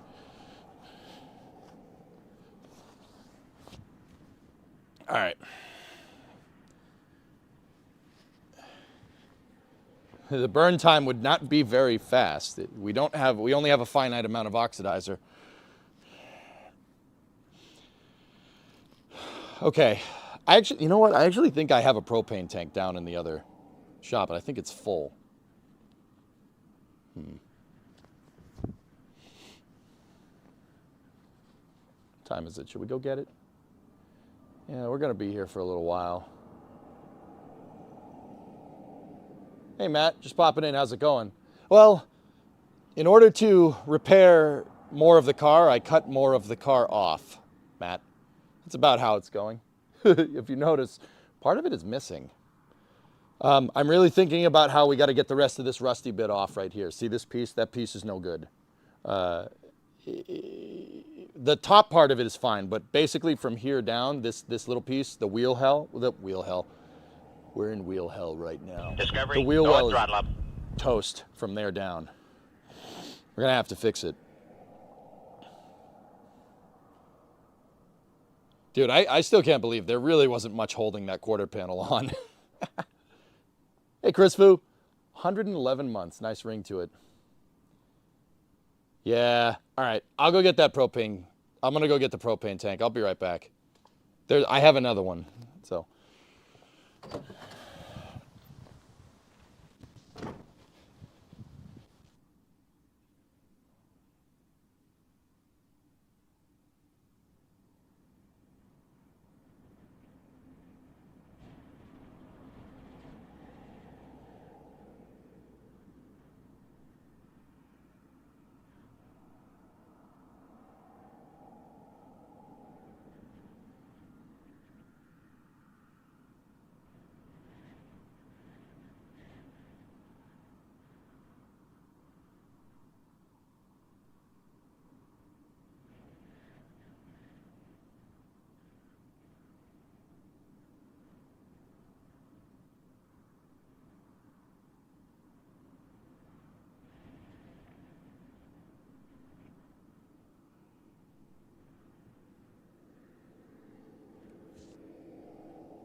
Okay, we're back in the shop.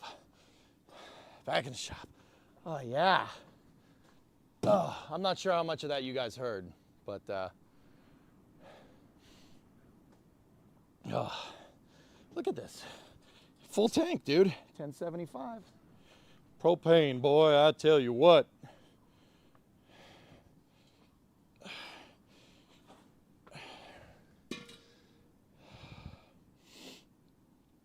I need a wrench to undo the fitting. That would be the smart thing to do.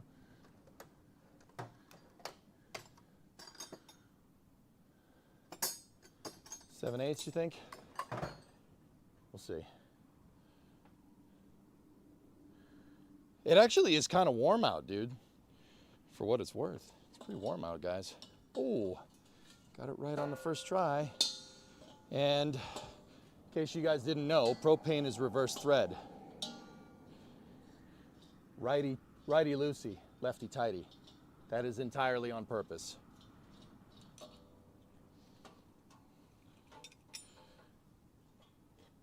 Well, it smells like propane, dude. I tell you what.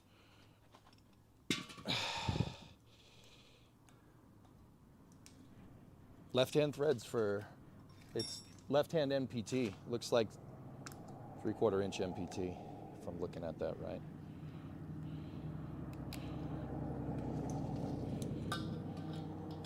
And it is a compression fitting, so no need for Teflon tape or anything. You guys taught me that. If you have a compression fitting, you don't need the Teflon tape. There's already an O-ring in it. Yep, I interrupt this stream. We interrupt this car stream for some nice high quality burning propane, boy.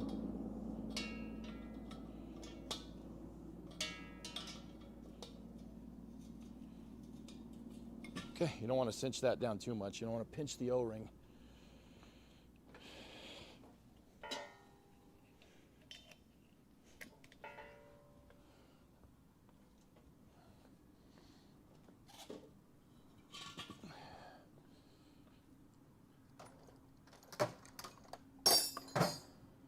Oh, dang it, Bobby.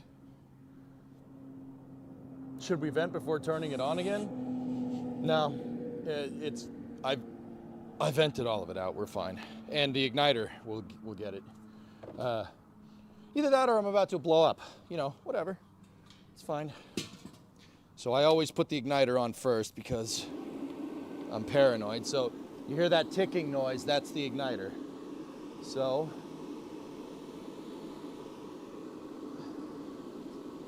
okay, we have flow. There we go. Oh, yeah, dude. Fire! Fire! Fire! Bang, bang, bang, bang. Fire!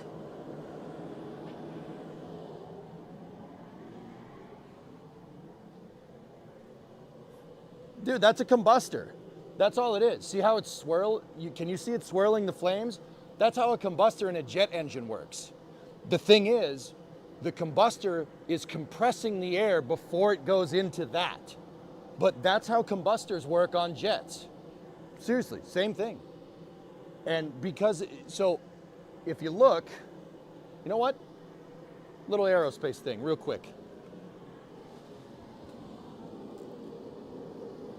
All right, I'm gonna switch it to the other camera. If you look down the business end of that combustor, you'll see there's a bunch of holes, okay? See the holes behind the flames there?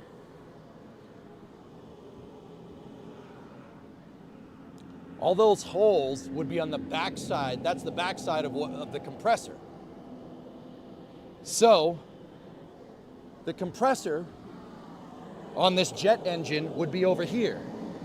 It would be in front of this, and it would compress air into this cavity right here. See, there's the silver, and then there's the red. Okay? The red is the bypass to get the air to keep going in this design. But, right? That little, you know what? It's hot, by the way. This little area right here, that would be capped off on a jet engine. That area between the red and silver, it would be capped off. And that would make it so air would get forced into the combustor at high pressure. And then, right? And then it would shoot out of here, the flames would shoot out at high pressure, and there would be a turbine wheel right where my hand is, and it would spin the turbine. That's what a jet engine does. That's half of it right there. Fun fact, I have the other half of the equation over here.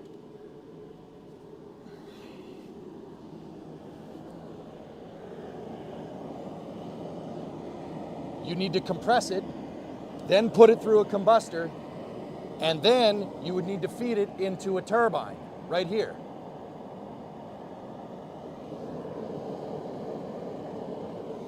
That's sick. That's a combustor. It's a jet engine. But it's missing the compressor and the turbine. Instead of a compressor and a turbine, that just has an electric fan, right? It just has an electric fan that's pushing air through it. That's it. Just a single stage of compression. If we added more fans, we could create a pressure differential between the inner and outer housing on the combustor. And if we closed it off and forced all the air through the silver part and then put a turbine behind it, boom, that's what a turbojet is. That's the exact thing.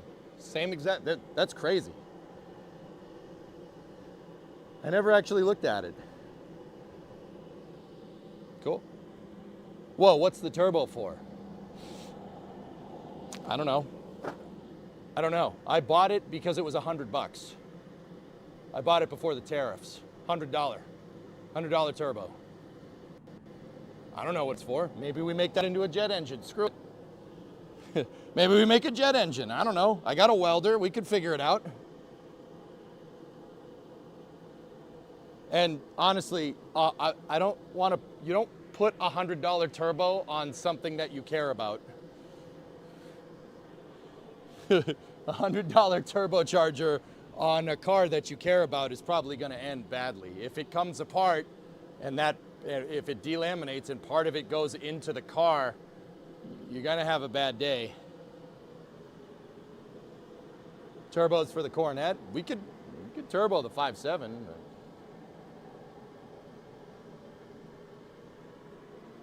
Yeah, or we could just mount it in the trunk right here and just shoot it out the back.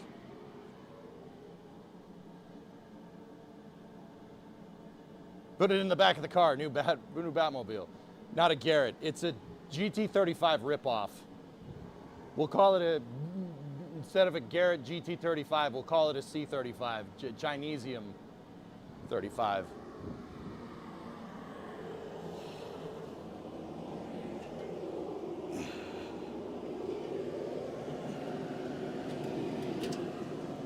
But yeah, dude, a little bit on turbines.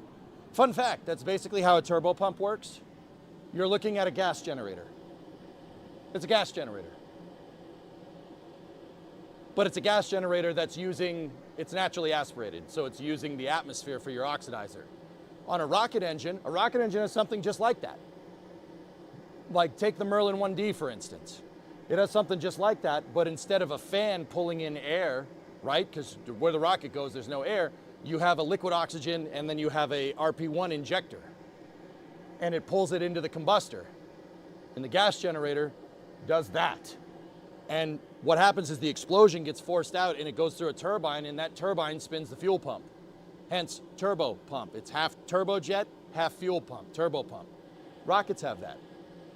And then the exhaust from all that gets shot out the bottom, and that's why Falcon 9, when it comes back to land, that's why it's covered in soot, because it's covered in the fuel-rich exhaust from that. Now, why fuel-rich? They run fuel-rich to keep it cool, because hydrocarbons are a great thermal conductor. Yeah, instead of trying to make the metal not melt, they just overspray it with fuel, and that gets it to run extremely powerful, but it also, the unburnt fuel, the soot that gets shot out the bottom of Falcon 9, when it's flying backwards, it gets all caked in it. That absorbs all the heat. Smart. Yeah, there you go. That's what that thing is. It's a combustor, which is pretty cool. Should make that into a jet engine. I think we should do that. When the Coronet's done, we'll do that. We'll turn my heater into a combustion engine. Or not a combustion engine. We'll turn it into a jet. Screw it. All right, anyway, it's nice and warm in here again. How are we gonna section this?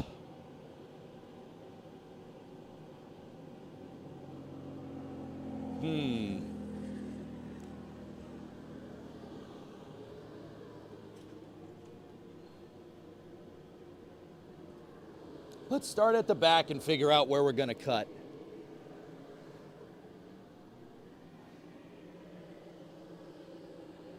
How much thrust do you think you get with a turbocharger with a GT35 ripoff? Half Newton, maybe. We'd have to do the math. Find some F-15 schematics off the War Thunder forums. Yeah, no.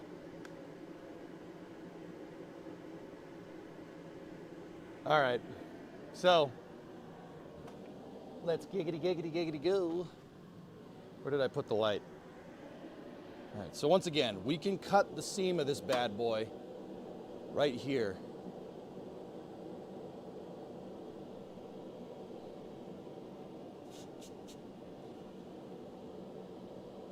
Now, we have to be careful up here.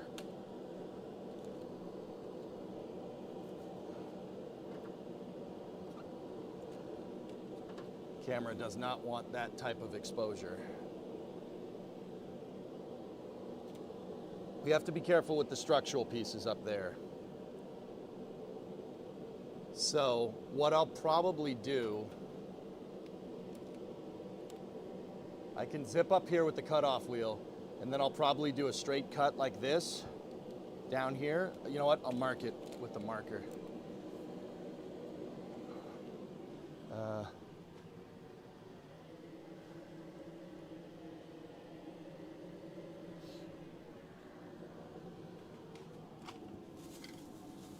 What the hell is this doing here? Okay, so we can go up the seam here like this, and then I think what I'll do is we'll do a section cut right there, and then go up here again, and then right before the flange, right here, we can go down with this sucker again, do another cut, right? And then I think what I want to do initially is cut this way, and then cut down like that, do another section. I don't want to cut the parts that are structural. So when we take this wheelhouse out, we're going to cut around that stuff initially. I just smooched up my marker. Gross. So we'll go up the seam, go this way, go up the seam again, scratch your knuckles on the burr, go down there like that, and then I'll go this way with a cut, and then we'll do another straight piece right there. Yeah, this thing's got 6x9s in the back. Somebody put a pretty cool stereo in here. Just saying.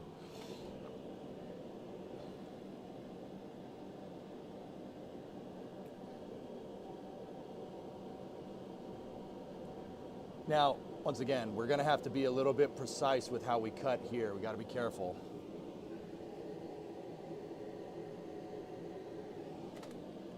You know, I'll probably cut it a little bit off of the seam, at least initially, and then we can go back and grind down what we don't need.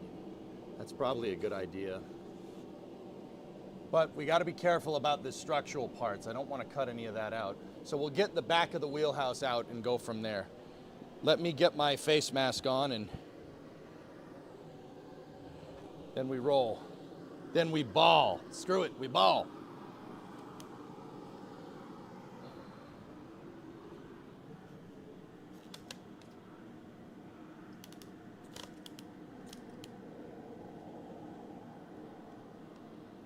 Don't worry. I will give this a stereo. Stereo is not my biggest concern with this car. I want to be able to listen to music, and I don't want the music to sound like doo-doo. But other than that, like, we're not putting a big kick butt stereo in this sick, tricky, dope stereo, and we're not doing that. I want the stereo to sound good, and that's about it. Doesn't need you don't need subwoofers or anything. You don't need any of that crap.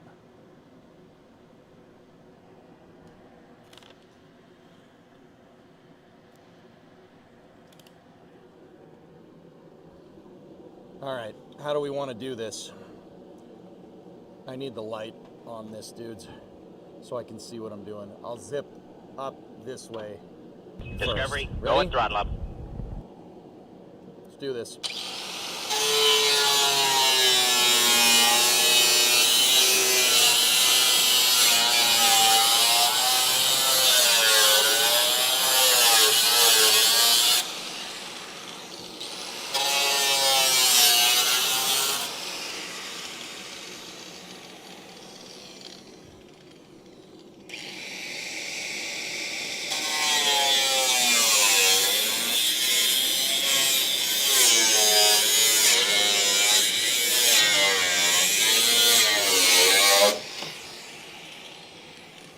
Okay, one piece down. Now, the stinky thing is that this is decent metal, but I don't want to go trying to graft some of this stuff back to it. I have a whole new wheel well, might as well use it.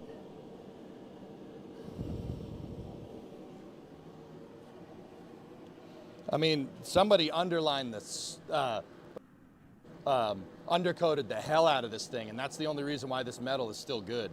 But even then, that only will get you so far. Hey, Rad Pat. 6-month resub. Thank you.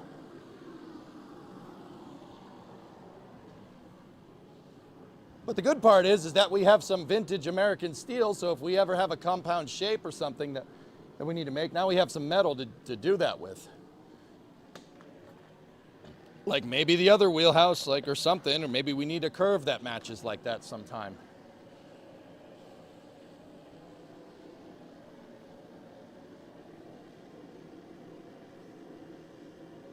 I really wish I had my hearing protection, guys. This thing gets really goddamn loud. I don't know where I put my the plugs. You know what? I'm gonna check in the office real quick, just to see if they're there.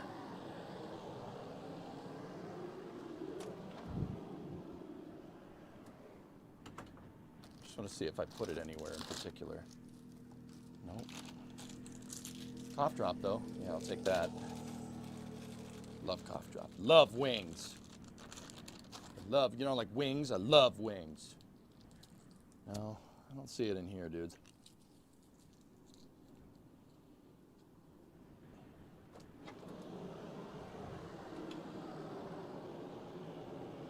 Yeah, they got to be down in the house somewhere.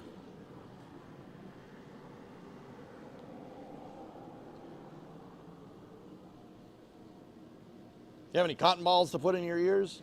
Nah.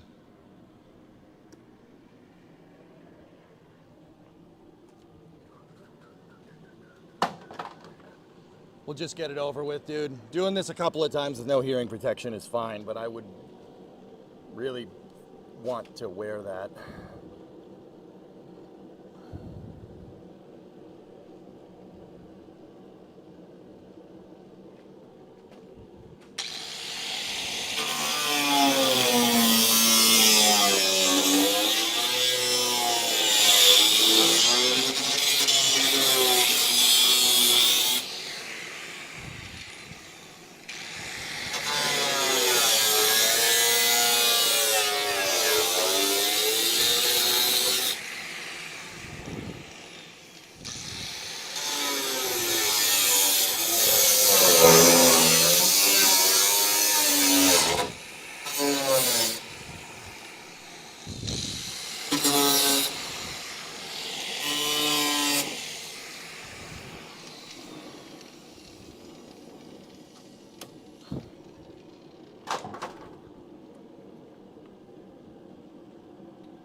Thing is that for these other pieces, yeah, it's gonna be tough to. I'm gonna have to cut the seam backward, like we're gonna have to do it this way. I need the light in here, dudes.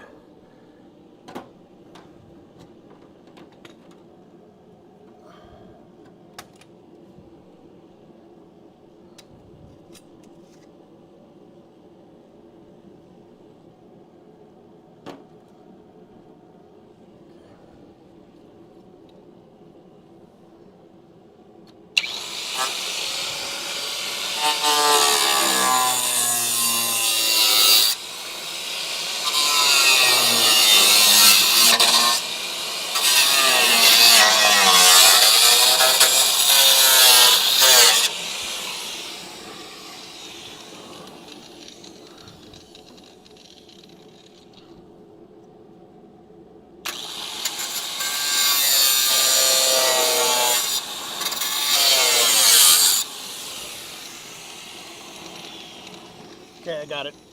I got the line that I need.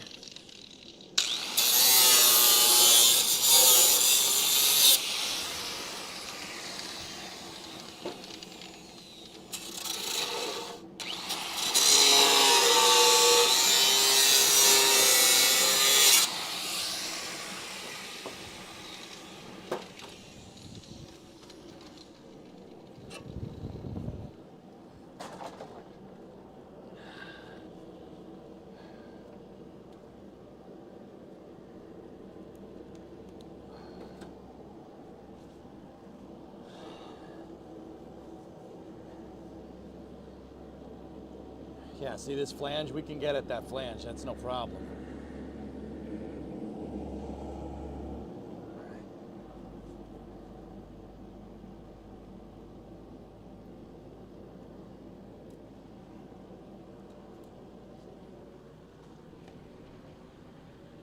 Yeah, those cuts suck, Tessa. It's really tough to get at it. When I take the time to find the ear pods, you know, a couple of times is no big deal. If you do this for a week on end with no hearing protection, you're gonna have a bad day. Wait a minute. Oh, I found them. They were under a bunch of things. They were on my toolbox. Yes. Nice.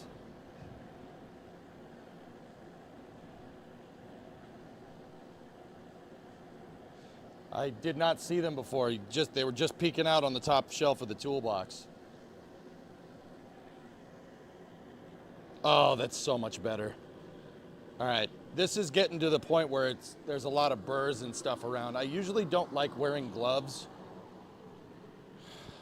with the grinder because I don't like the idea of the gloves getting stuck in the grinder. But so I don't bash my knuckles on 1,000 sharp edges. Like this edge and this edge, I'm gonna wear the gloves. All right, so bring this down. Okay, where's the next cut? Where do we want to do this? I think I'm gonna move to the other side here, guys, and work my way up. Yeah, actually this piece can go.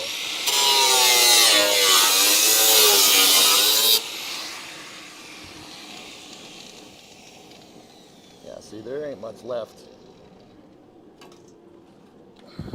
Now, there's a piece right here that goes to the, it goes to the quarter. That's definitely structural, so I'm gonna have to think about how that's gonna go. All right, so here's what we'll do. Go down here like this.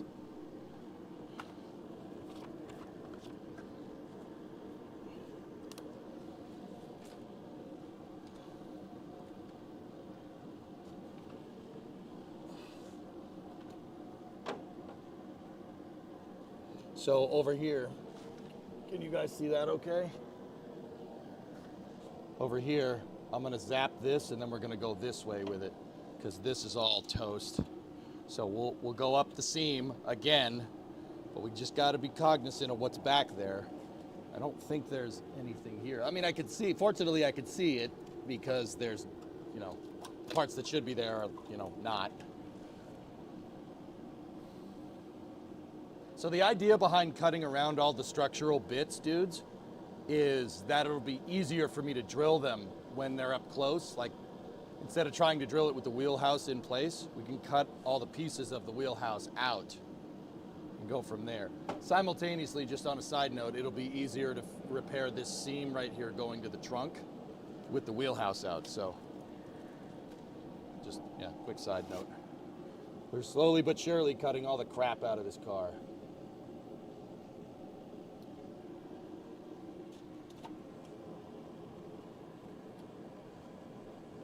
I'm just wondering about what we're gonna do with this piece.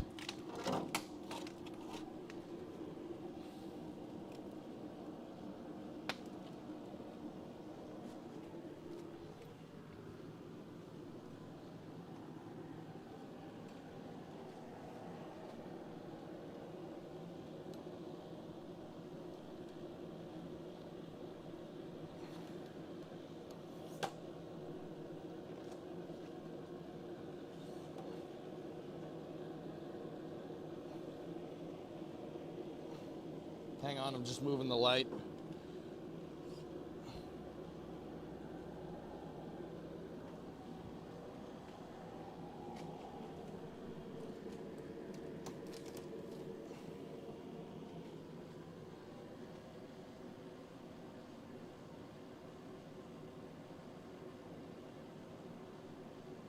Whoa, we're missing a wheel well.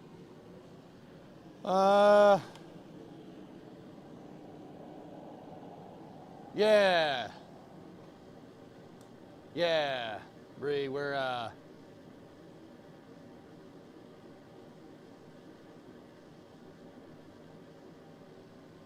do we do to the quarter panel? I cut it out. Had to. This is what I mean about hanging quarters, Bree. Like, the quarter panel from about here down, junk. It wasn't metal. I'm not even kidding. Body filler. They used fiberglass and body filler to repair down there. There was no metal. When I cut through it, it shot dust everywhere, no sparks. All the metal that they did back up against was gone. Look.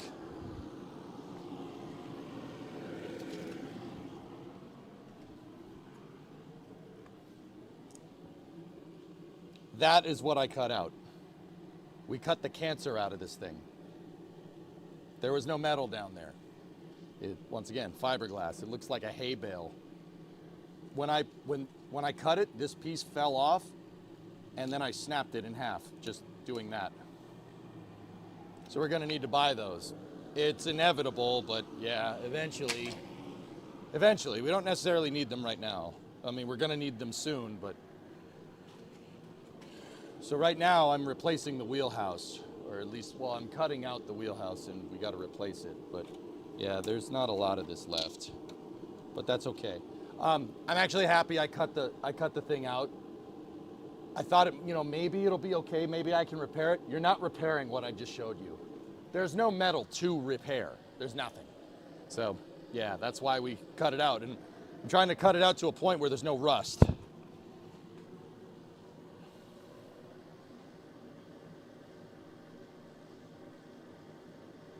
Missed a huge opportunity to make all of this out of carbon fiber. Yeah, I'm not doing that. It needs to bend and flex, dude. It's a unibody. Carbon fiber is not gonna bend. It doesn't have the same tensile or compression strength as steel. You make a carbon fiber version of this, it's gonna be like driving with no suspension. I mean, I'm sure it'll handle amazing, but that's not entirely what I'm after here, Hellfish, you know? Still cool, though. All right. Jury's still out on what we should do with this. Don't forget to get rid of the tin worm infestation. Yeah, dude, you ain't kidding. All right. That heater is really going ham. It's actually, I'm starting to sweat. Sweat, baby, sweat, baby. Stand by for engine shutdown. We have a good shutdown. And power down. It's actually getting really freaking warm in here. Now's the chance to mini tub it. Wish I had on the 67 Camaro project before it got painted. I just put a new trunk pan in there, Bossy. I really don't want to cut it out. These wheel wells will hold a 295 tire stock. So let me put it to you like this. This car is going to end up weighing what, like 3,800 pounds? If I can't put if we're burning the rear end loose with a 3,600 pound car and 295 tires, we got a big problem, dude. Miko? Yep. Car separation confirmed. Like, that's just how I'm looking at it, dudes. Like, you can fit a 295. I have 275s over here, so I know they'll fit. A 275 on a 15x8 with 4.5 inch back spacing will fit in this car. I have a 275 60R15, and that is a lot. That's a lot of tire.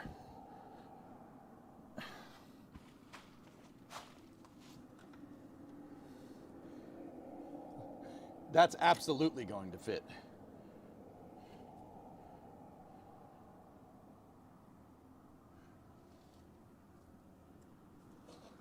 Yeah, I'm not worried.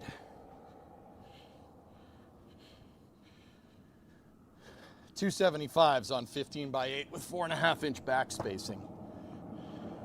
That's absolutely going to fit. I don't know. Tubbing it would be cool. And yeah, you guys are right. Now would be the time. But I don't know, man. I just can't really see myself putting any bigger of a tire in there. Now that I said it, it's probably, what is tubbing?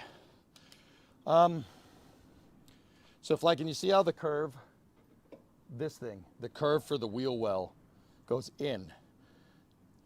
What tubbing the wheelhouse is basically, see how this edge curves in? Tubbing it is basically making it go straight up and over. It's a thing from drag racing. What you would do with tubs is allow you to get a much bigger tire under here. You basically, the reason why they call it tubbing is that if you take that shape and you turn it upside down, it looks like a bathtub. If you tub the rear end here, and you could fit a huge tire under here. You could probably, if I did the tub on the outside of this, you could probably fit a 305, probably a 315. But that's the thing, the 315 is, honestly, guys, that's out of the scope of this project. Yeah, that's why I didn't buy the tubbing kit. That, and I don't like that the tubbing kit cuts into the inner wheelhouse, which is a huge major structural component. I don't like that. Not a fan. On a side note. If you want to tub it, you tub it to the frame rail and you cut the flanges out of the frame rail and cut the trunk, and that compromises the structure of the car.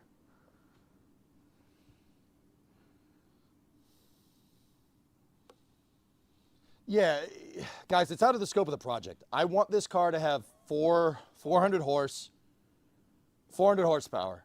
That would be totally fine. 400 horsepower, even if we went up to 600 horsepower with this car. A 275 tire is more than enough. I don't want this to be a full race car. It's got 4 doors. It doesn't need to be a race car. I want this car to go fast, but I don't want it to go too fast. Plus, you gotta leave.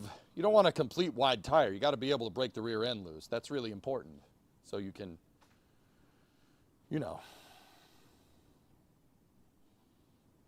so you can do burnouts. Got to do burnouts. Like I said, I want this to be a very streetable car that you could take to the track and go, I don't know, 13, 14 seconds in the quarter mile, something like that. Not too crazy, but you could. That's kind of where I'm at. I'm not building a dragster here. If we were going to build a dragster, I would have cut all this out. All right, anyway, let's pop back. Let's get her done.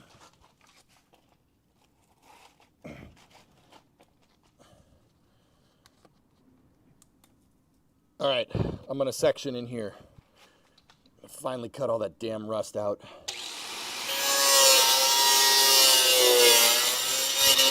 It went right through it like butter because there's no metal.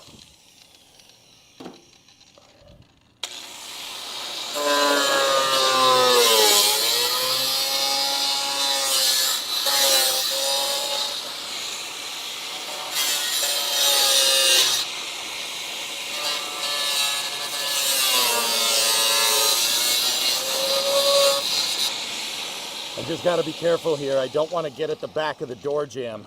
Trying to save as much of that as possible. Okay. Yeah, there wasn't much. How's that for a tin worm, Tessa? That's British Leyland bad, dude. Look at that thing. Oh. It's got Dodge panel. Yeah, typical Dodge. They didn't coat any of the backside of this, dudes. Oh. All right, now I want to see what this flange looks like. Sweet.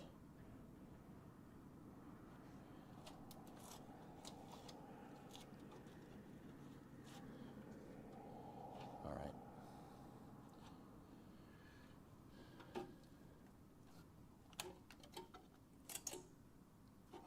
Dude, there's nothing. There's nothing here. Oh. Oh, look. More Bondo. Bondo in the bottom of the frigging rocker panel.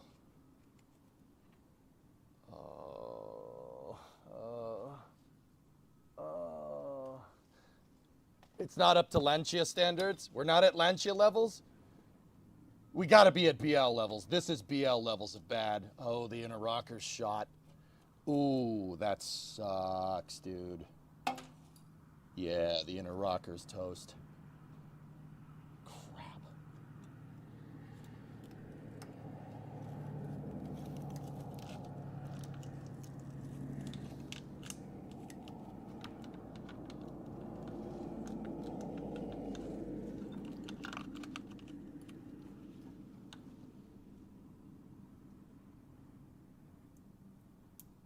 Oh. All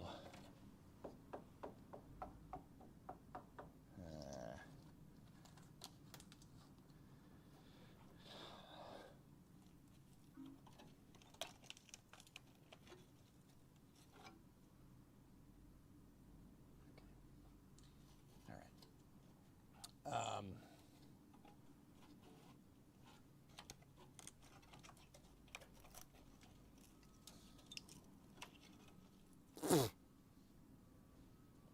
There's a lot of filler in there. That's a soda can. Somebody used an aluminum can as a backer for all their filler in here. There's a soda. That's an aluminum can. Dude, there's a logo on it. Hold up. It says extra good cores. You've got to be snotting me, dude. I think that's a Coors logo. Oh, no. Dude, it's a beer. That's a beer can. I'm pretty damn sure. Dude, hang on. Let me get the wires. Look.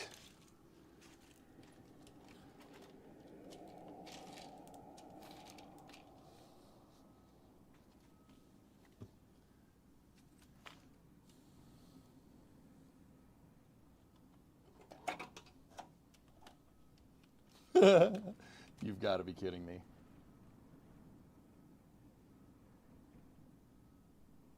Pull top? I think so.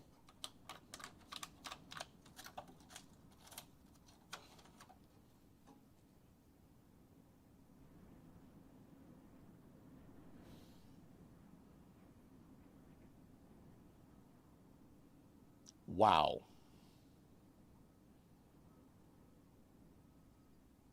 That is a tall dude. That's a 40. It's a 4. Wait. No, maybe not. I don't know. No, that looks like a pull tab, dude. Yeah, they used it as their backing plate. Yeah, that wasn't done by a shop. This Bondo job was done in somebody's backyard. Dude, it's a freaking beer can. That's a Coors can. Yeah, that was a shit, dude. There's no way somebody did that in a shop. That's why this thing is caked with like an 1/8 inch of Bondo. This was done in somebody's driveway. Oh my goodness. Coors Extra Gold. Hell yeah. Yo, I'm gonna need to go buy a pack of those if they still make them. We got to get some Coors up in here. We'll drink to the crew cab charger. That's awesome. Freaking beer can in the corner. That's sweet, dude.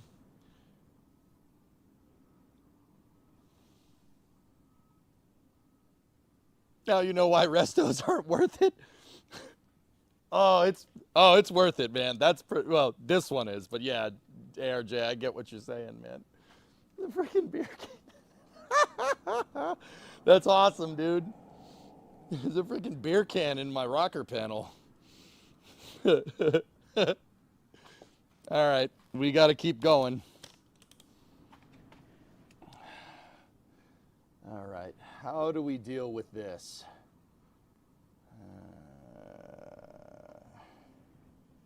Ooh. Yeah, this should be right here, and then the fender should be like right here. There's nothing there. Yeah, there's nothing there. The Course cab charger, that's right. Fellas, yeah, we gotta, this is all caca. There's no way we're, so it needs to be cut out, but the thing is like, is there any measurements or anything here that we need to get? I don't think so. I think it's just the rocker needs to be replaced. The outer rocker needs to be replaced from here back, and then the inner rocker needs to be replaced too. See this rot right here? See this? That's bad. That is the inner rocker. That's a major structural component. This piece of metal goes from there's a what's called a torque box connector that goes from the frame rail to the rocker. And keep in mind, it does connect. It connects up here, a little ways forward of this, but that metal piece goes all the way to the front of the car, in front of the front door. That is the structural, these two pieces, the inner rocker and the outer rocker, ow. These two pieces here, the inner and the outer rocker, make the frame rail that connects the front of the car to the back of the car. These frame rails, this frame rail stops underneath the back seat, and the front frame rails start underneath the front seat. The rockers are what connect the front and rear frame rails. So, hold my beer. We gotta cut this out. We gotta cut more of it. Yeah, it's just the way that's just the way she goes, man.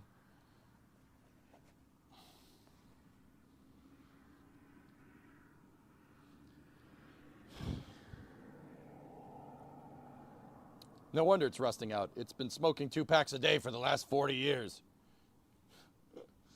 Yeah. Good news is I can see the flange. I can see the flange for the wheelhouse here. But yeah, what are we gonna do about getting this stuff out? And once again, the door jamb connects with the wheelhouse right here. I'm not entirely sure we should cut that. But then again, this should be nice and strong. What say you fellas? It looks like it's pinch welded there. I could just zip it with the cutoff wheel through here like that. But it might, I'm worried that it could move this. But then again, this piece is ridged up. It's pretty strong.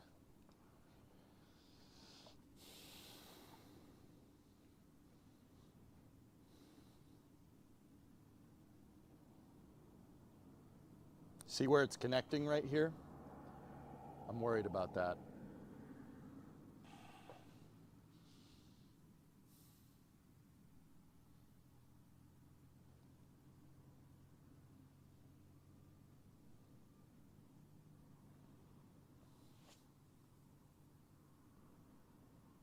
The rocker panels are 71 bucks per half, inner outer rockers. Yeah, Dean, the rockers aren't a lot. The rockers need to be replaced on this car. Yeah. The rockers between the 4-door and the 2-door are the same as far as I can tell, with the exception of a couple of small things, but we like obviously where the B pillar is.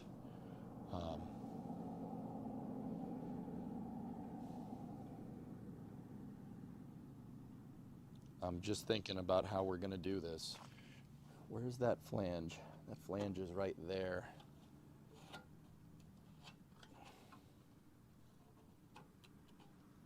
Okay, I'm gonna cut all the rust out of the door jamb piece. I'm gonna do a cut right here and a cut right there. So I can see, I mean, this is gonna need to be replaced anyway. So headphone users, I got the cutoff. We got the cutoff wheel again.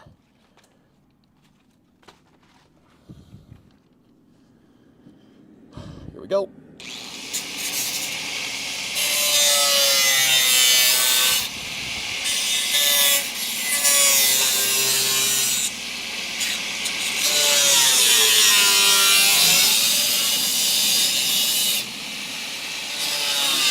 Oh look, it's all Bondo.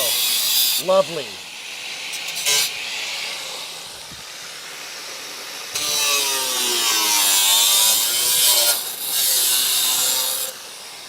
It's Bondo. God dang it. Well, that wasn't savable anyway, so I don't feel bad.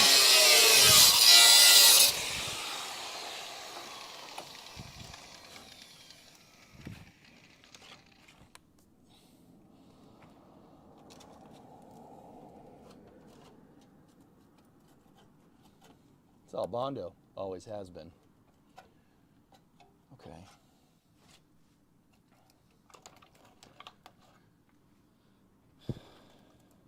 Ugh.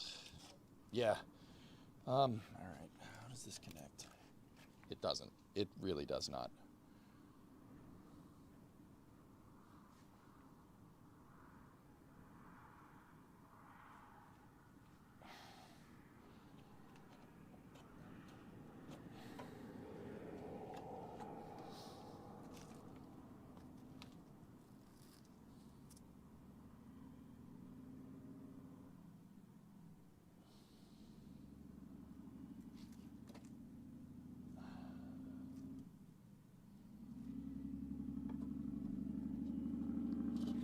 You know what? We have the door as our datum. The door will be able to figure out where this locates. Yeah, see, there we go. Cool. Yeah, there should be like a whole bit of, the fender should be like right here. Like, if you notice, it's not. It should be about 4 or 5 inches past here where the wheel tub starts, and you know, it's not there. That's not there. Yeah, that's interesting. But this should be able to get us our gap, so I'm not too worried. Let's cut it. Let's go. Let's finish this.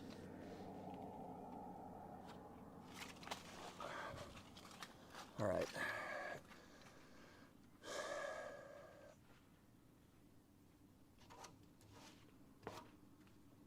Before I start with the cutting wheel again, I just need to see how this all comes together.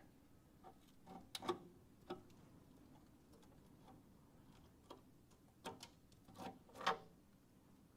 right. So I'm going to do a cut all the way up here. We're going to cut up the inside of the wheel well, and then I'm going to zip it this way. All right, can you guys see that? We'll go all the way up here, and then we'll zip it back this way. And yeah, I'm just trying to get around the components that are structural for now. We're going to have to cut them out eventually, but it'd be easier to drill them out. Yep, pieces are still falling off the car. That's good. Lovely. That's great. Yeah.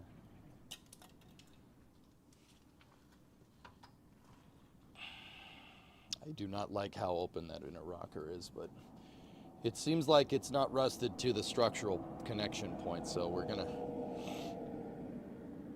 have to repair it. That's okay. It'll be fine. Man, this car is rusty. Okay. Discovery, Let's go. go and throttle up. There might not be a good camera angle for you guys here. So, well, yeah, you guys can work with that.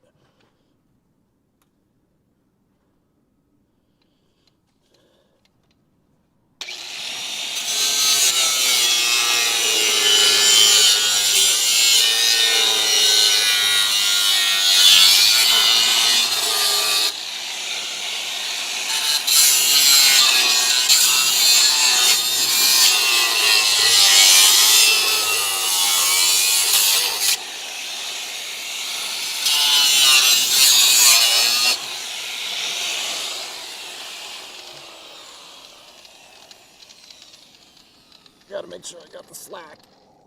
Doesn't help when you're sitting on the stupid cable.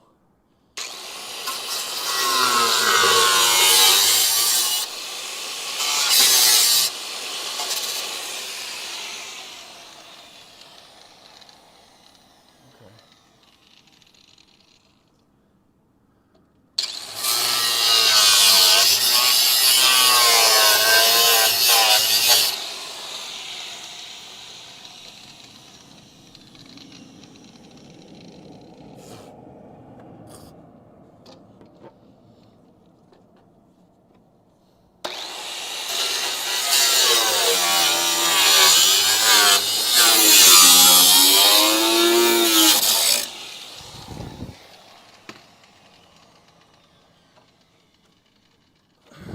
get through all of it over here.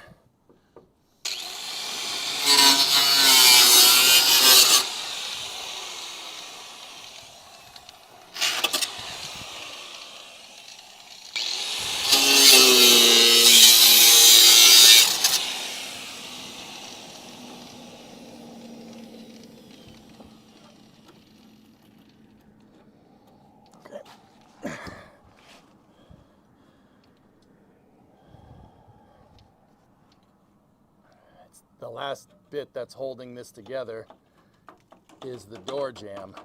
And the door jamb is definitely staying put. It's not moving, despite the what's left of the inner wheelhouse not being connected, so.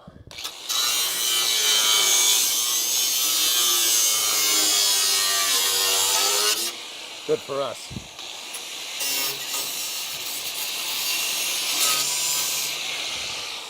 I don't want to cut into that flange. I gotta be careful.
Nope, don't like that. Yeah, see, this isn't moving around too much. That's fine. I thought it would be a lot less, a lot more structurally integral there. But we just gotta be careful. Because it looks like they just spot welded this thing on. Just a little spotty do. But the spot is rusty. So it's coming right off. Come on. Metal fatigue.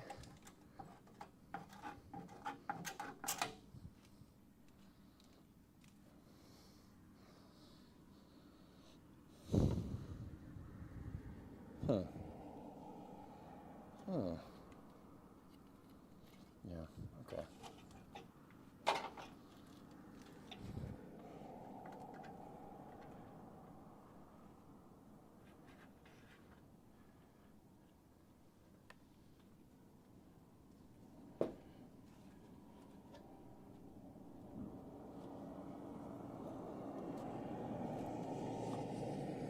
Yeah, car doesn't seem to be compromised at all. It hasn't moved. Look. See? Man, this thing is built strong. Even with all this rust, it's still pretty strong. That's crazy. They stopped making Cores Extra Gold in August of 21. That's a shame.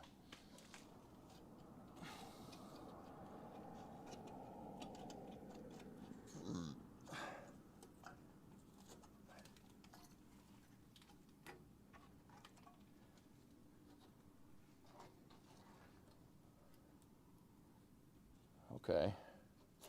All right, let's see how this is all coming together. Let's see how this is all coming together.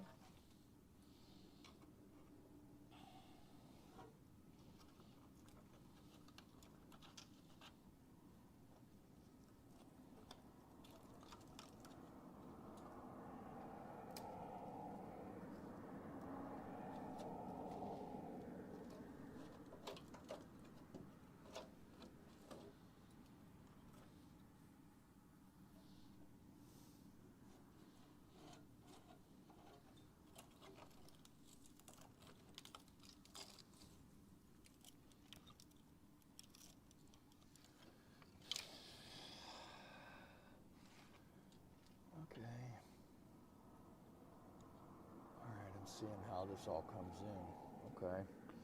It's going to be tough to weld some of that stuff.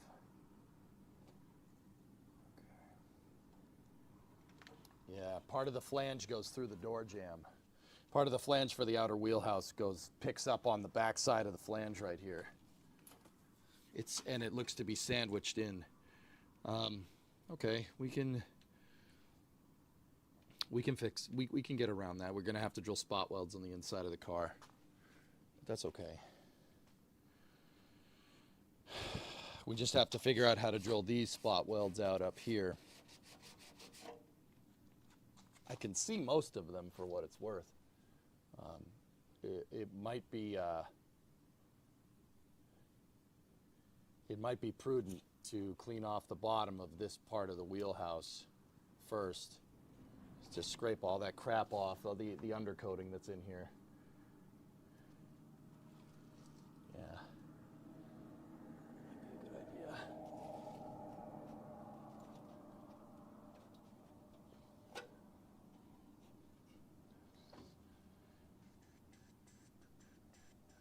I'm glad that I could see the back of this. It's bare metal. They tried to get paint. They tried to get paint onto the back of this, but there's really no way you're going to do that. This is all bare metal down in here.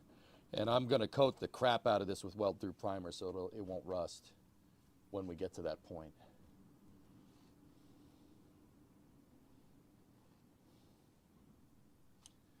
I'm just trying to see what else picks up on this thing. There's a flange piece right here, a triangular piece that connects to the door panel. Okay. And then there's the parcel shelf reinforcement piece right there. Okay.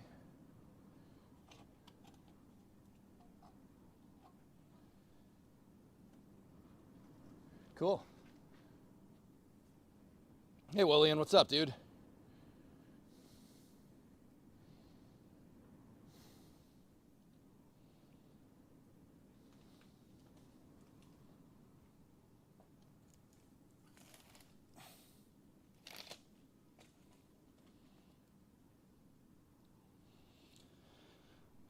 Wow. We got a lot of body fat out of this thing today, dudes.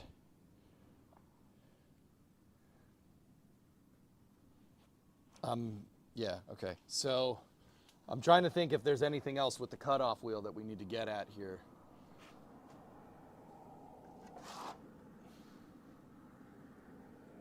No.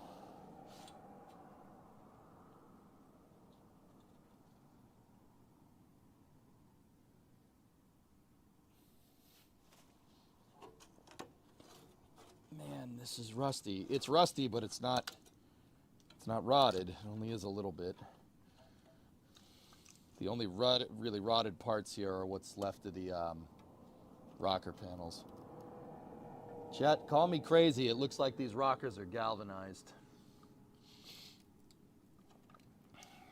That's gonna not be fun trying to hammer that back together. I don't know if that was just for this car or what, but they're galvanized. Galvanized means they got a zinc coating on them to prevent rust. Prevent rust. But if I had to guess, they didn't think this car would be around for a half century, so.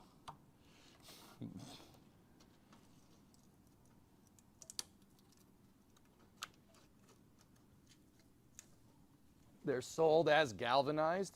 How the heck are we going to weld that, Dean?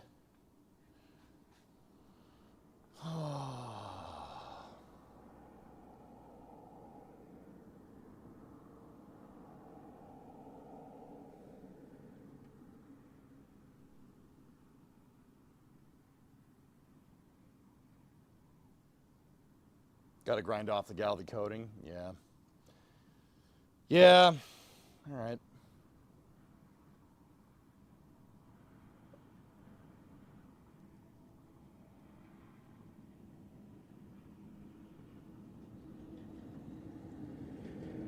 You can weld galvy. Yeah, we're gonna have to grind it. If I can get some EDP stuff, then it's fine. I mean, I don't care if what I replace it with is galvanized. That doesn't bother me because I'm going to undercoat, well, not undercoat, I'm going to seal it up with weld-through primer anyway.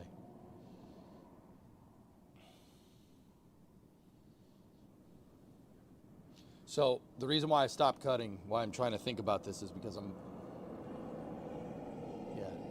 trying to think how this wheelhouse is going to get back in there. But that doesn't, don't worry about that. I got to clean out the bottom of this, and we got to start drilling spot welds. I really want to try to make sure we don't screw up the flanges here. Because if I can keep the shape, it'll make it so when we go to put the new one in, that it'll pick up on this. It'll make it really easy.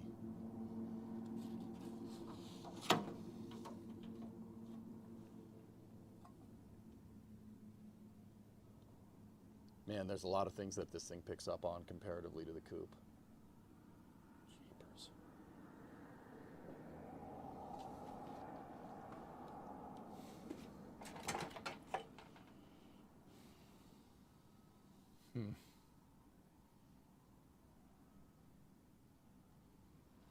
Wow.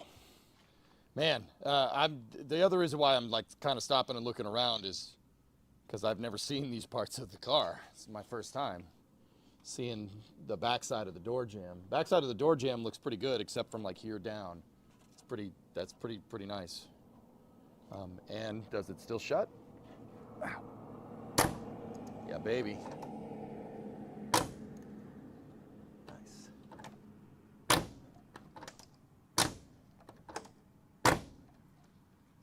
Very good.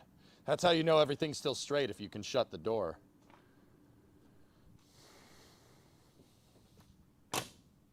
And it doesn't make any noise.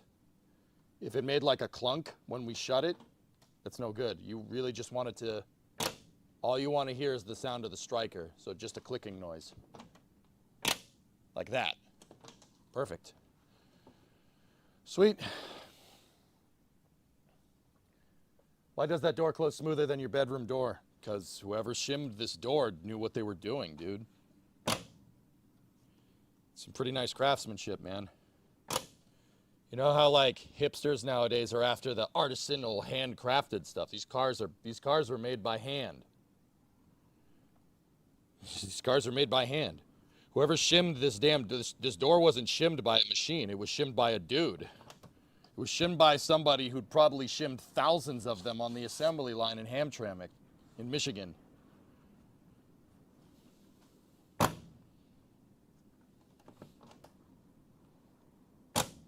Nice. Very nice.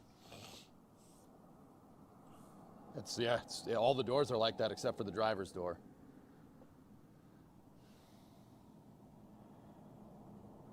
Is it bad if you leave the part with the old wheel well on it? No, not really. The parts of it that are on the flange I'm going to leave, on this flange over here. Not so much these. We should probably get rid of them. It's not a lot of spot welds, dude. To be honest. It's just getting at them is going to suck. And even when we do, what do we do when we weld them? Like, okay, so I drill these spot welds out. Do we drill them from this end? Do we just drill through and make a hole in the flange? If we make a hole in the flange, they'll be easy to weld. We could just plug weld them right back from the top, and then we don't have to go digging. We don't have to go digging through the. We don't have to go drilling holes in the new wheel well. Actually, I think that's how I'm going to do it. The big part of this that gets a little complicated is parts of this flange that I want to keep kind of anchor the car structurally. Once again, it's anchored to all what looks like 16 gauge steel. This is not heavy stuff, from what I can tell. It's definitely not the stuff that the frame rails are made out of. Frame rails are, the frame rails are 16 gauge. This is all 24 gauge, if I'm looking at it right. So like if I sandwiched it up against the other stuff, it's not going to be that big of a deal. But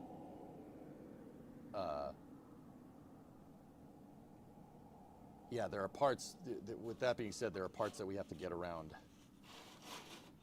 Like right here. See that? How are we gonna, that's the flange that goes to the parcel shelf. And I can see the spot welds. 1, 2, and 3.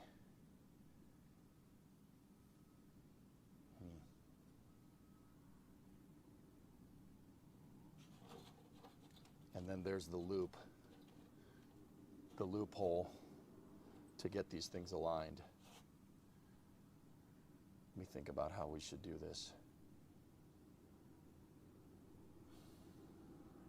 What time is it? We should probably just check the time. It's 2:30. All right, we got plenty of time.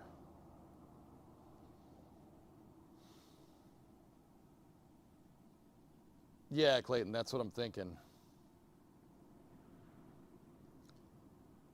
Overlap weld seam? Yeah. Actually, I'm just having a little bit in with wrapping my mind around how some of that is going to work.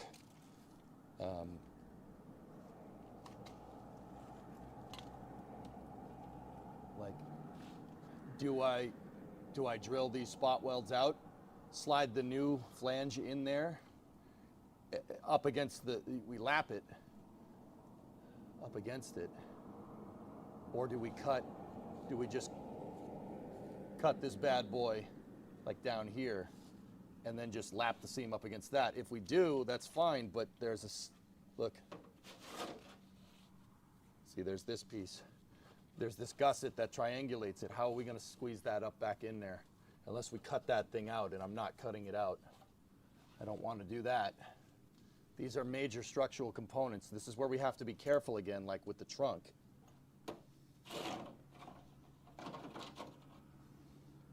How are we gonna do that? Check your mic. What's wrong with it?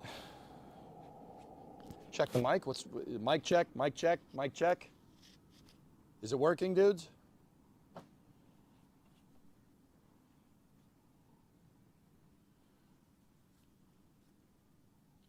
The levels are really low. Low? Has it been like very muffled? Oh, okay, hold on. It's probably just caca that got in the mic. I'm gonna blow into the mic, but I'm gonna shut it off before we do that.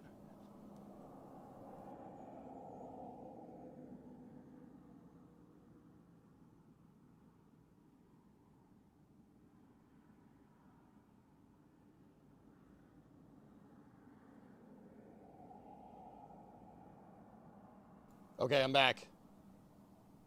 Better, worse, good, bad, go away. Banana. Is it good now? Sounds the same, about the same. All right, hold on.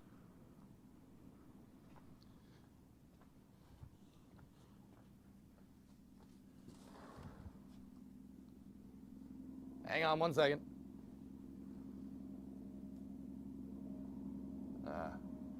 Okay. Let me put the music back on first, too. Oh, yeah, me to the music is not... Yeah.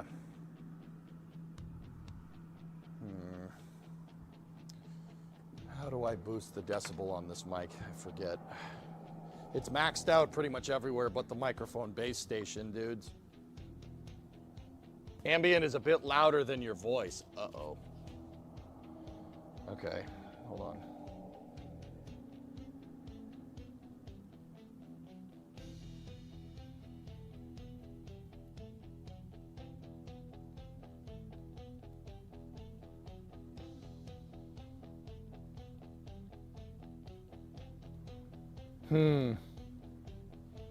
It's fine now? Okay. It's just Starbase? Oh, all right. If they mix the sound on Starbase wrong, yeah, then you're gonna have an issue. You know what? I'll just mute Starbase live. It'll be easier that way. Or at least tone the noise down. How's that? That should be a lot better. I didn't turn my mic up, but I turned down the ambient. Much better? Cool, cool. Thanks for letting me know.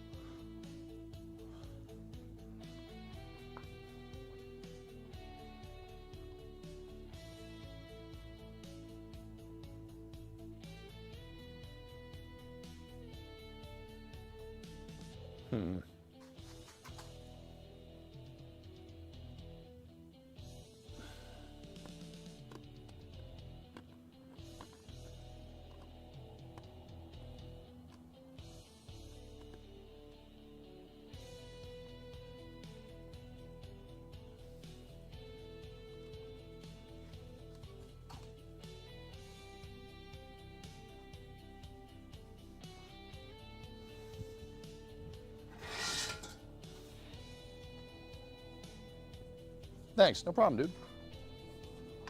I'm in the shop, dude. I don't really have a playback per se.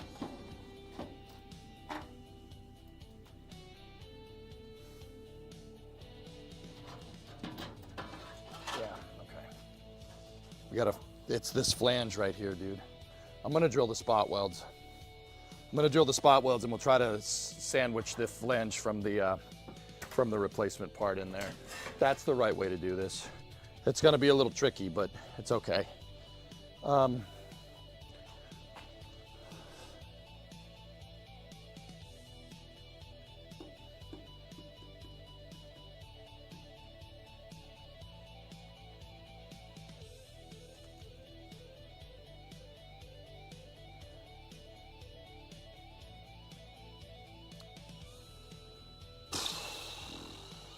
right, I'm gonna get the wire wheel again, and we gotta clear off the undercoating off the rest of the parts that we're gonna cut.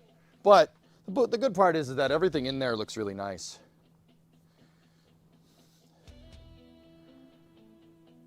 The only part of the inner wheelhouse that's really damaged is right here. The inner wheelhouse needs to go down here, and then there's a piece that laps onto the outer wheelhouse, like there's a flange that crosses over right on this thing. Right on this panel right here. I can make that, that's no problem. This is not hard to redo. And then it's flanged to the inner rocker. Okay, so I'm gonna clean basically all this out. I'm gonna get the respirator. I have no idea what this undercoating is. It's something from the 1960s, and it's something that is probably bad for you. I'm gonna get the respirator out, and we'll clean this off. Hopefully I can see the spot welds. If I could see the spot welds, we don't even need the spot weld cutter, we just drill through them. If I could drill through all the damn spot welds and get this piece off while maintaining the position of the roof bracing stuff, oh, we are gonna be in good condition, man. Yeah, we'll be real good. Yeah, we'll be sitting real pretty.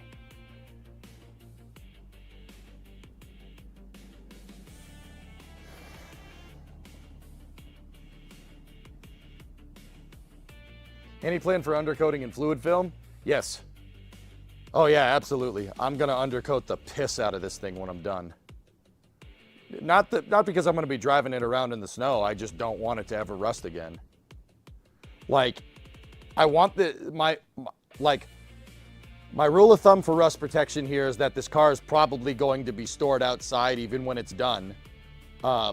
So I want it to be like any other car that you could just put outside and not have to really worry about it.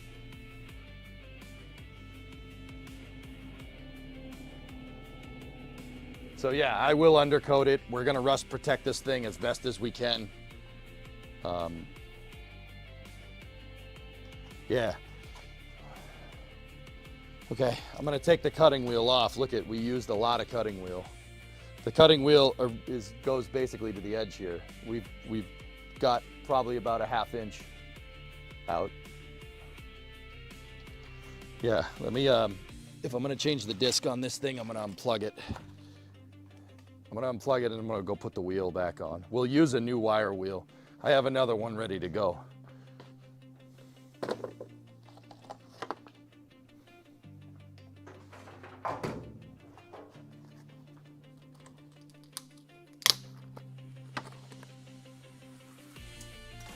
Check this out, dudes. Stainless. This thing's gonna make mincemeat of that undercoating, but I'm still getting the respirator out anyway. I don't want to breathe that nonsense.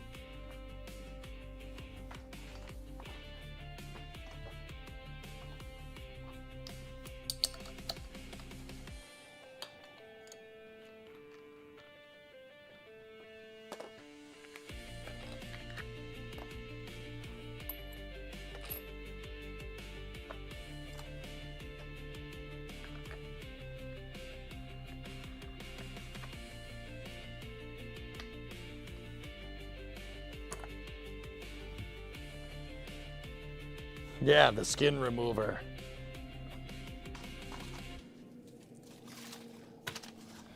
All right. Once again, respirator's coming out. And yeah, I'll open the door when we're done. Turn the shop back on. Why? A knot wheel for undercoat? Talk about overkill. Overkill's underrated, homie.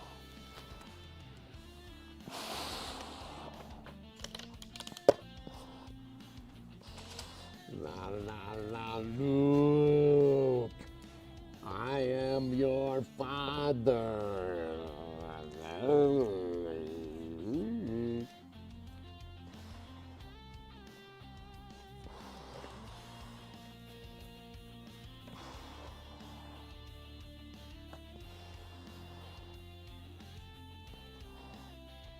Okay,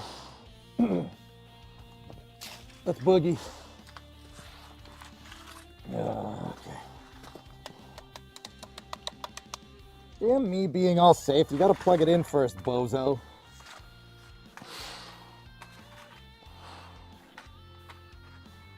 Rip your power, bozo.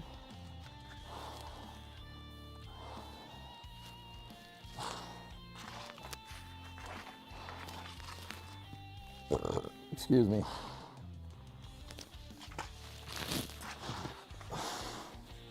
Let's do this.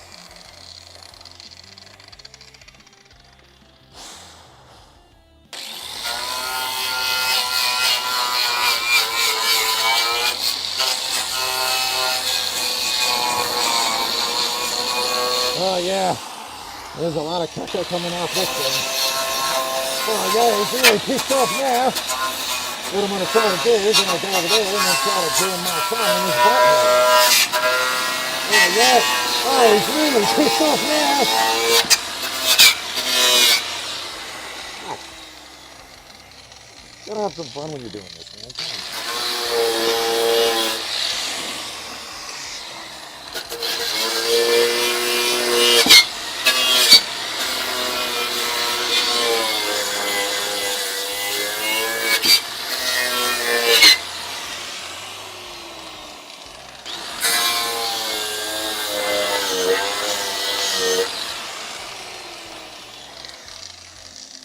What? No, nothing. Don't worry about it.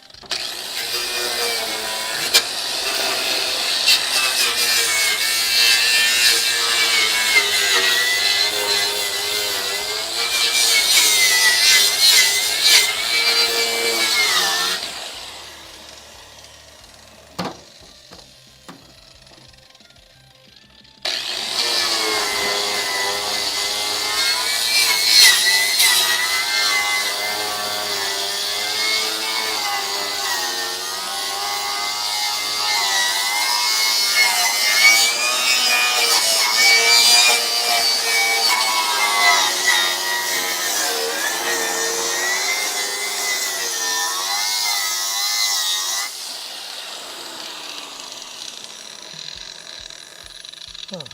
Okay.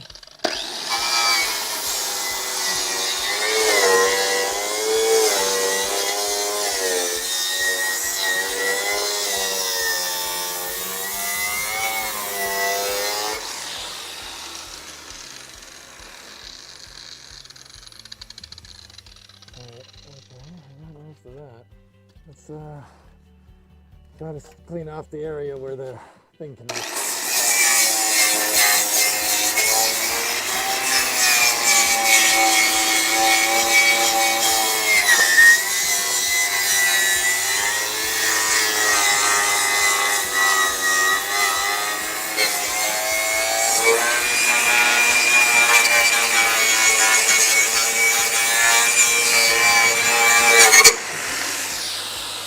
The good news is I see a front weld for that piece, for one of them. We got to get the rest for the C-pillar.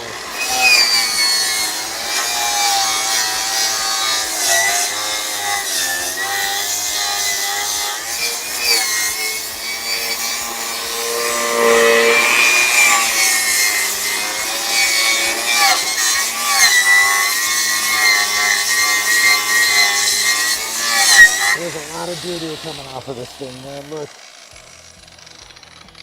Might have to take a shower before Space News, I think.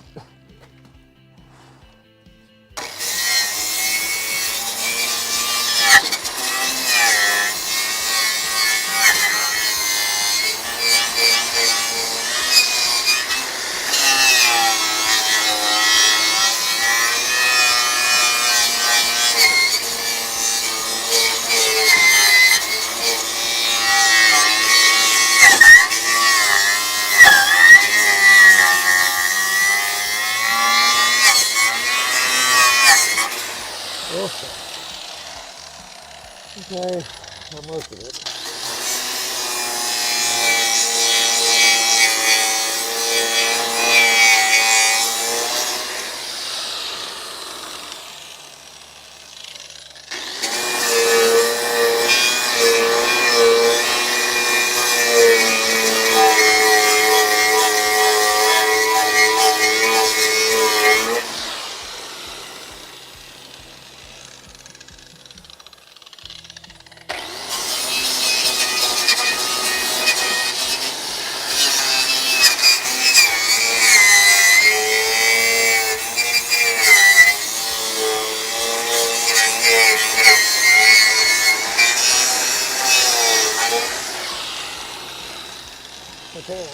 Okay, I can see a lot of the spot welds. American components, Russian components, all made in Taiwan.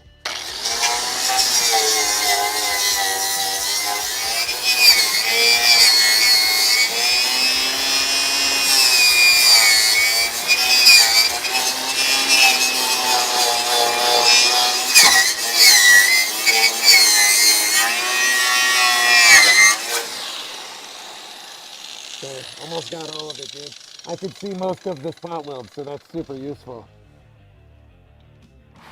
When did you last change the filters on your breathing masks? I have not changed them, but this respirator doesn't see a lot of action either.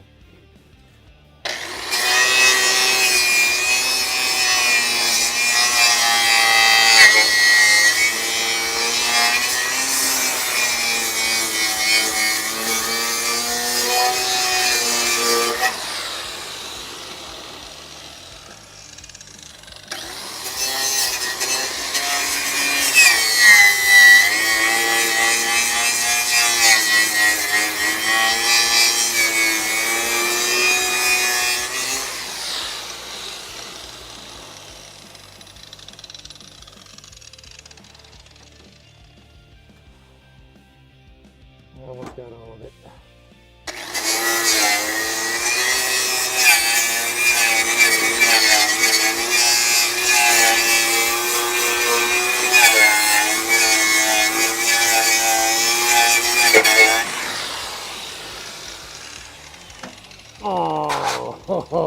Oh, that's gonna bleed.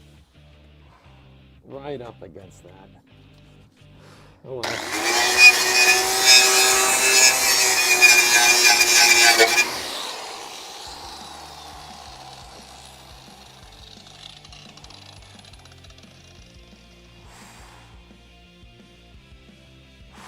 The mask of the Fate Shield reminds you of the grunts from Halo. Little people first! Oh,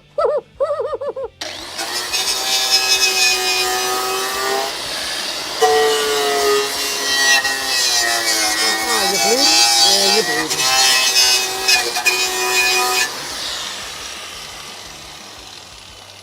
Okay, I think I got all of them.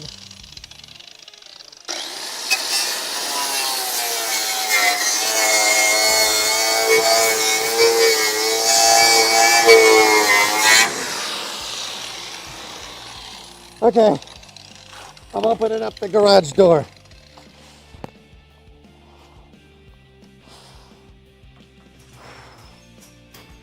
Oh man, that was a lot of schmutz.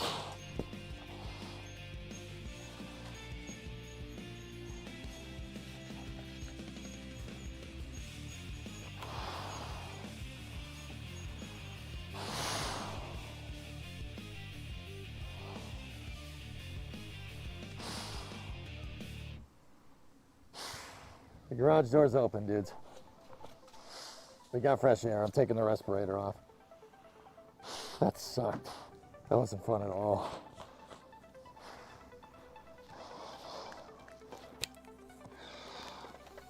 Oh.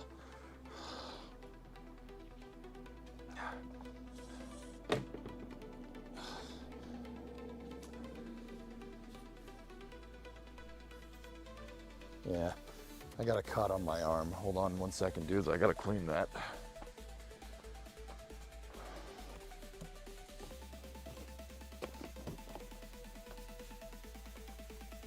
Ooh, alcohol pads. All right. Think this is gonna hurt? Think this is gonna hurt?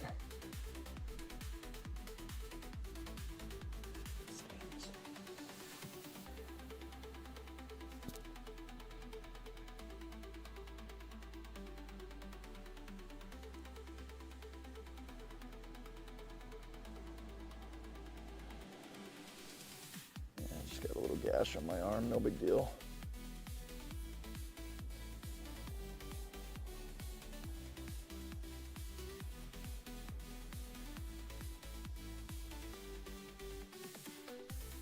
Cool, clean.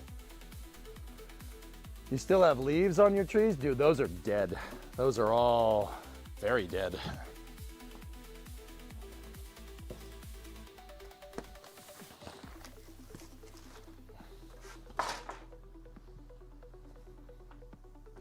Tis but a scratch. A scratch? Your arm's off. No, it isn't.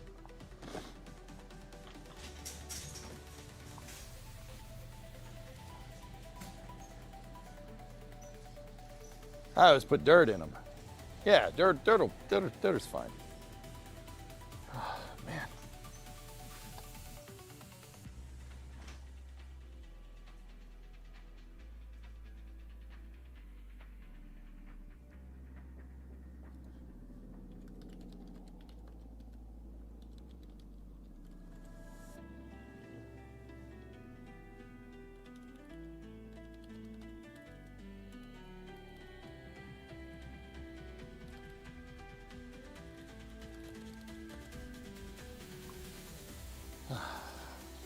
Throw the old hydrogen peroxide on it, yeah.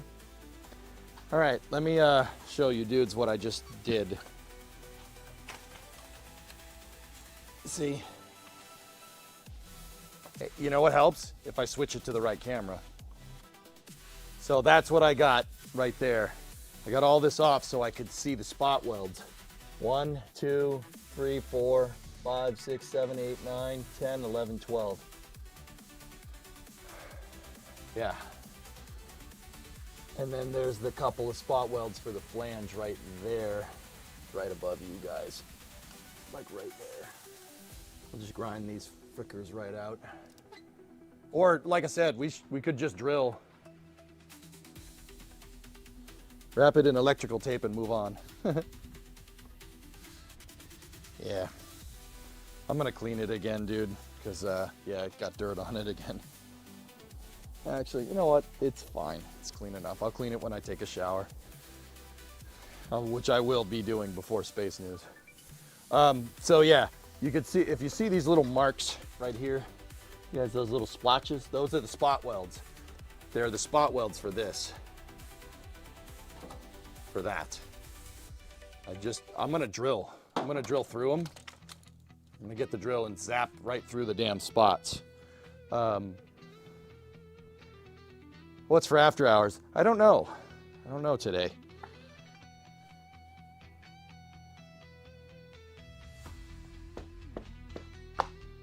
I'm not sure.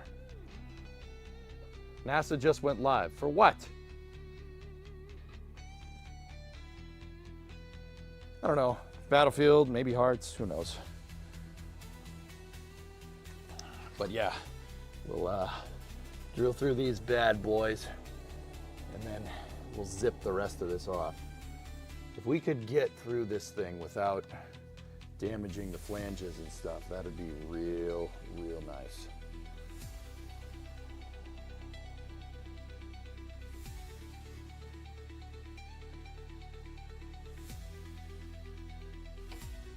should be 3 spot welds up front.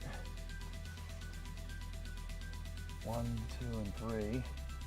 Now, how many spot welds do we have on the side? 1, 2, 3. One missed. And then I think 4 and 5 right there. And then on the back, 1, 2, and 3. 1, 2, and 3.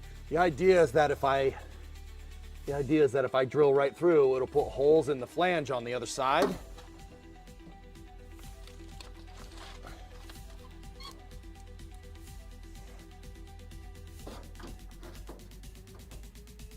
If we drill right through, there'll be holes in this. And then when we go to put the new wheelhouse in, I can just zzz, zzz, zzz, zzz, zzz, zzz, zzz, zzz, bang, done. Boom, with the welder. We'll weld it right back on. And it'll help me as a guide to put the wheelhouse where it needs to go. Life Science Moon to Mars program. Oh, that's neat.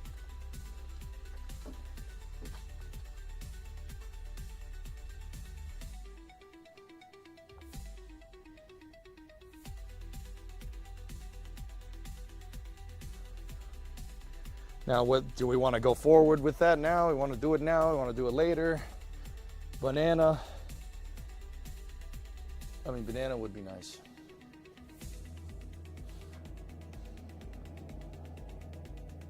Did they hear you added the XB1 and the T-38 to Flight Sim? Yeah, we're going to be flying T-38s tomorrow, probably. Geek? Yeah, tomorrow. I'm going to play Flight Sim tomorrow. We'll fly around with the T-38. That should be a good time.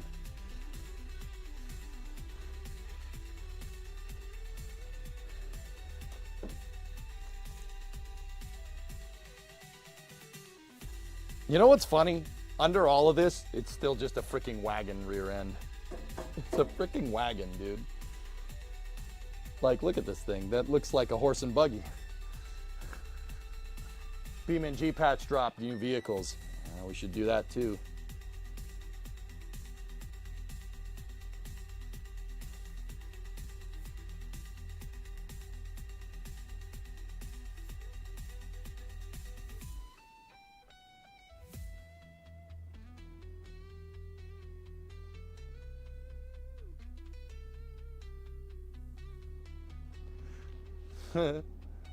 Just joining. Nice job. Thanks, Fluv. Yeah, dude, it's pretty good, man. Pretty good. We made a lot of progress today, dude. And not only that, but I figured out a lot of things. Figured out a lot of things about how this car goes together. And I'm actually, yeah, I'm pretty pumped on what we got, on how all this can go back together. Like, I don't want to cut out, you obviously don't want to cut out stuff, right? But check this out, dude. Look. Oh yeah. Still closes. Still closes good, actually. And having this edge flanged will make this so much easier when we go to replace the quarter panel. Having this edge here, oh man, that's gonna be so nice. Lord, she was so nice. She's lovey-dovey. Now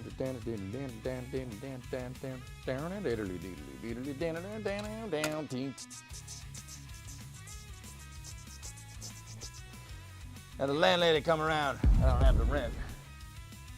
And out the door I went.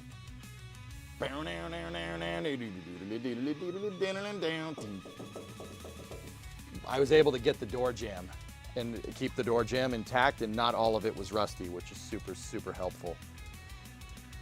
Excuse me, when wheel hop. Yeah, the next thing to do would be to drill. Yeah.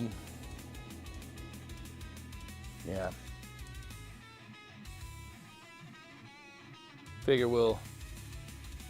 we could drill this, drill all this stuff out, and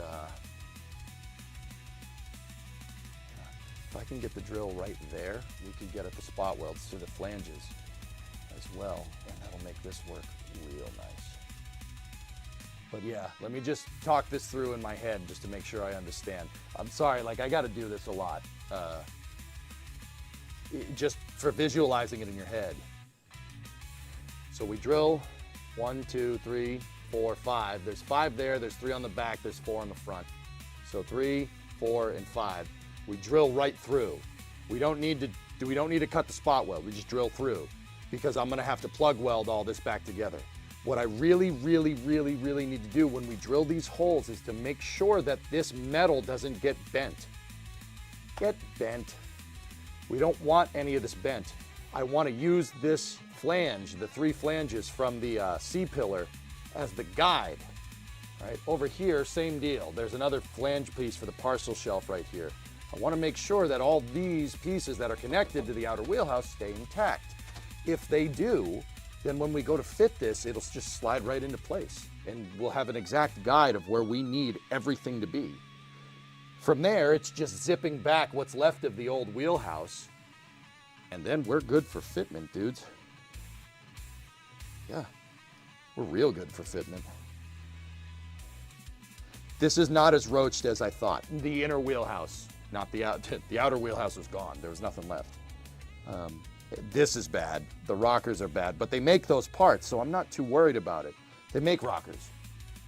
This part is common between the sedan and the coupe, so I'm not too worried about it. EJ is wounded. I'm fine. It's just a gash. It happens. My brain is confused. It's hearing you talk metal music in one ear and Nirvana Smells Like Teen Spirit in the other. Oh, okay. 'Tis but a scratch. Turns out Canard is more powerful than the world's most powerful supercomputer when Concorde was retired. Interesting tidbit. But see how this all looks really nice under here. It's pretty good. It's just the outsides of it that's rusty.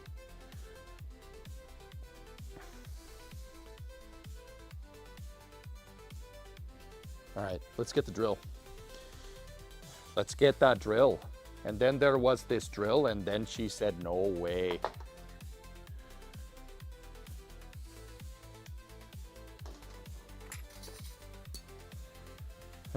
I have the burr bit on the drill, carbide burr. I don't know, we could probably get at that. We could probably do that way, but it'd probably be better to go at it with the burr after. We need, give me my 3/16 drill bit.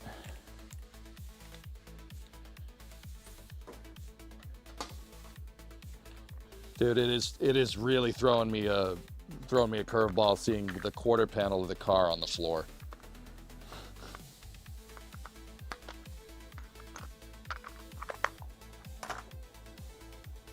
What is this? That's 11:30 seconds. 11:30 seconds probably do us right.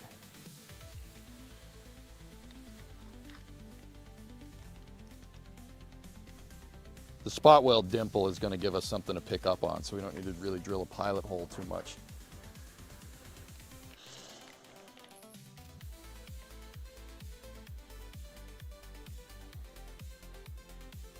Put a jacket on? Yeah, I'm going to do that because cut.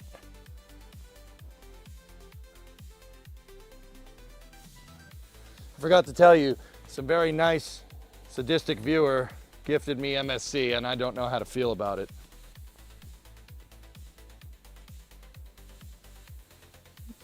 Geek, what's the noise that you make when something happens in racing and you don't like it? You go, ah, yeah, you're gonna be doing that a lot. Believe me, dude. I'm not trying to say like, I'm not trying to say that I make that game look easy, but because I've been playing it for so long, I make it look a lot easier than it is. It is really easy to die in that game. Real easy.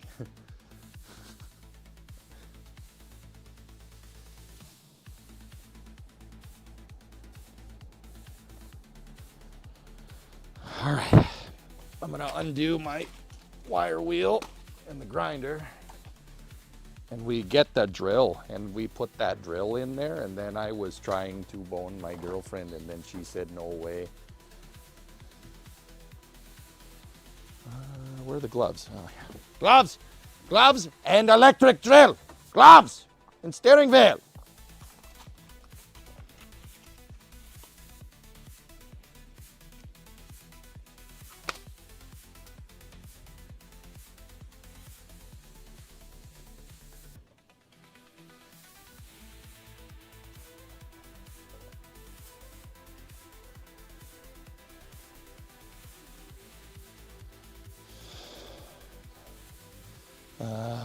safety glasses. You know what? I like the whole face shield. That way crap doesn't get in my mouth.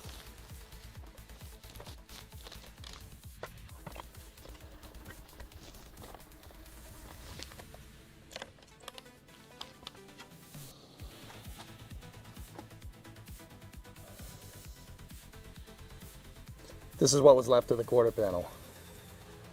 This piece is so mangled. I don't even know what part of the car it came off of.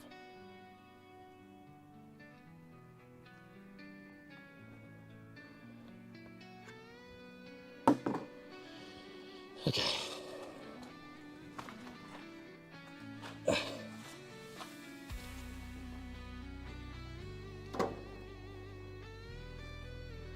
All right, so just talk myself through it again. We're drilling holes through these so we can weld them. Can I re-weld? Can we weld back in there? Yes, we can. Yeah, I could probably get the welding gun up there to zap it. But the wheel well is going to be in the way.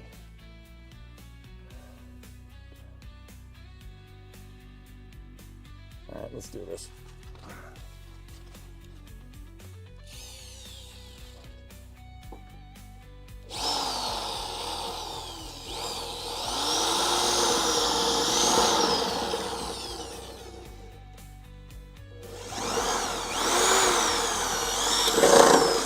One.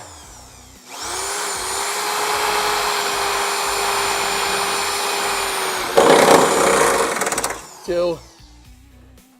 Let me just make sure I got him. Yep. Yeah, I got him. I don't know if there was a third spot weld there. I don't think so. No, okay. That's the back flange. Now, the really, really icky part. What is that paragraph?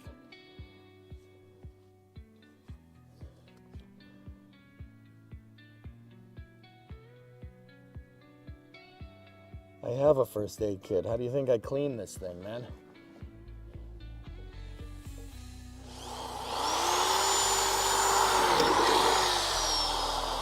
Well, that didn't put up a fight.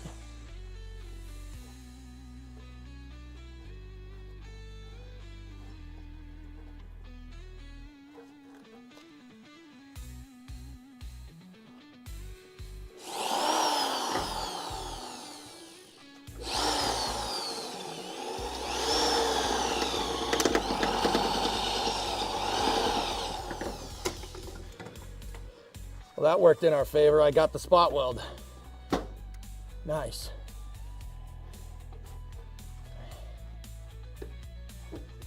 I just drilled the spot weld.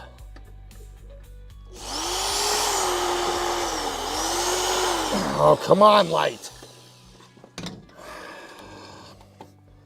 Light keeps falling.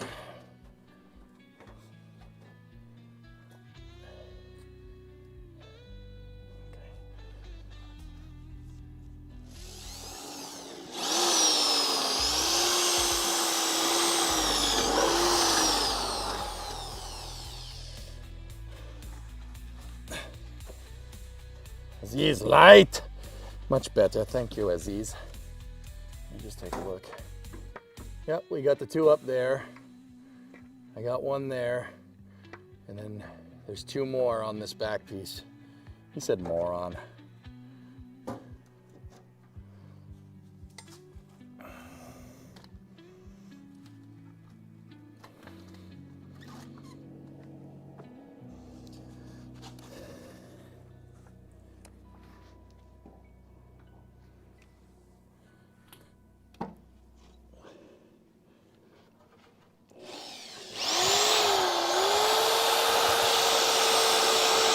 I got it to grab.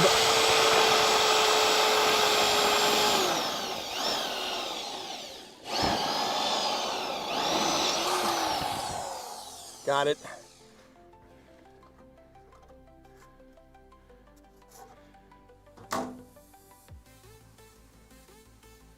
There's one left and it's halfway over. Somebody pinched the seam. Damn it, Mr. Hamtramck Craftsman. Hamtramck, Craftsman, you're killing me.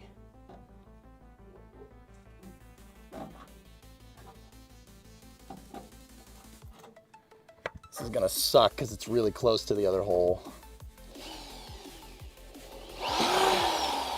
You know what? I'll get at that with the burr. Next.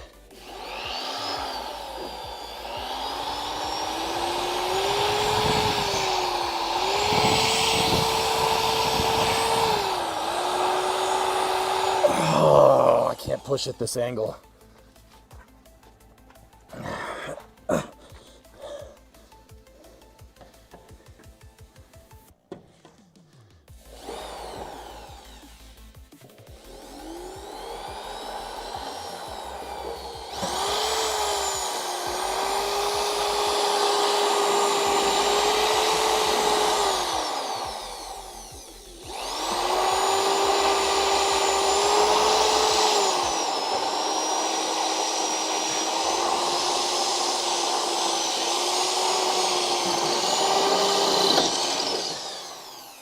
You know what sucks the most about this?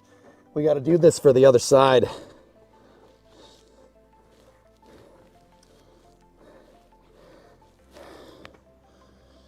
We got to do the same thing on the other side, and that's going to suck. But whatever.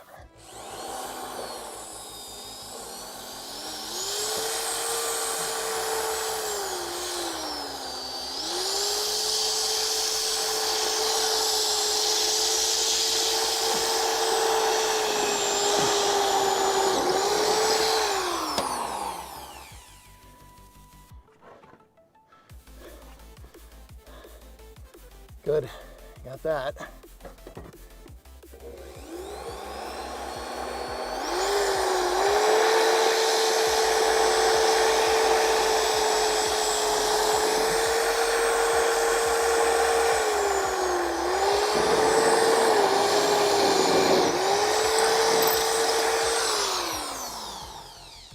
Got that one, nice.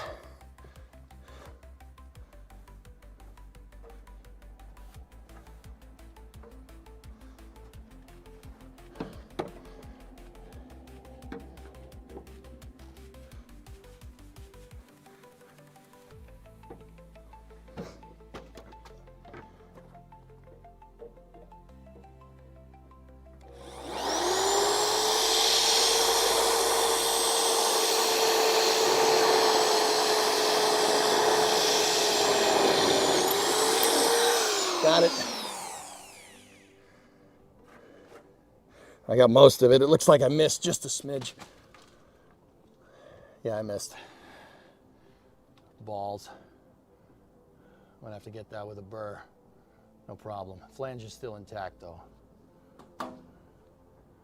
Okay, 3 more spots and we're good, dudes.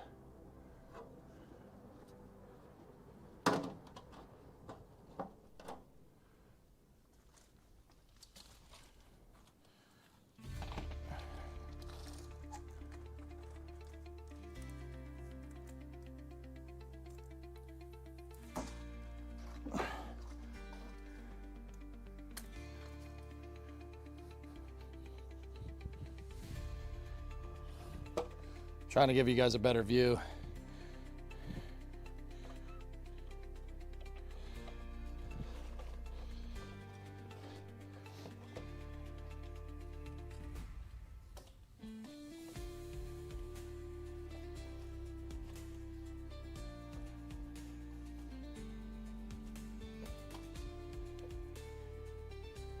See, I didn't get that one all the way.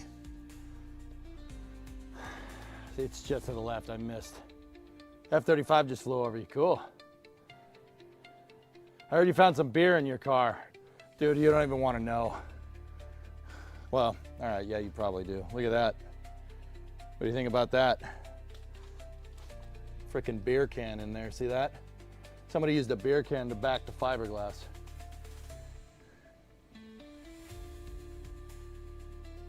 There was a lot of mud on this car, man.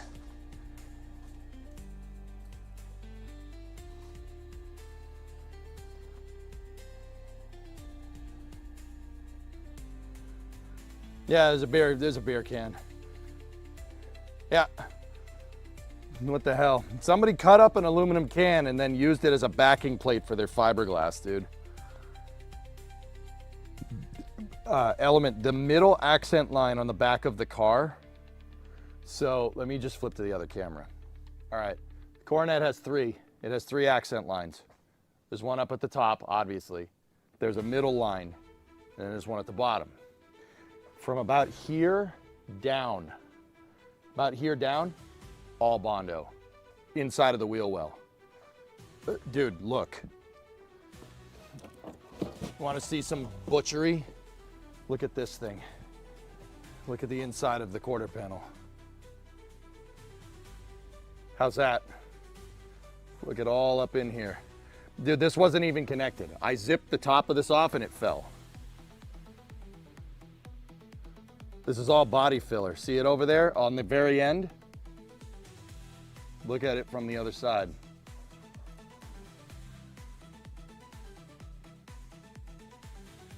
All body filler. From probably about here down.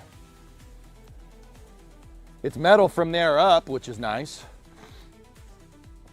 And this is 16 gauge. This isn't 24 gauge steel, it's 16, the outside. Makes sense, unibody, you know? But yeah, this was right here. And it's junk. Junk. Use it for, we could use this to make something. Maybe we can use it to make other parts on the car, but that's caca. There's nothing there, dude. There's just, you'd say not great, Bob. Yeah. You have a magnetic light. The small light that I'm using is a magnetic light, dude. All right, let's get these last three.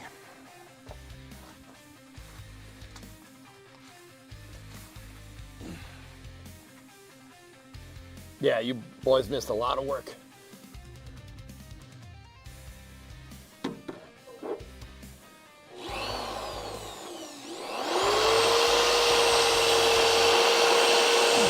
In the spot weld, Dimple. Come on.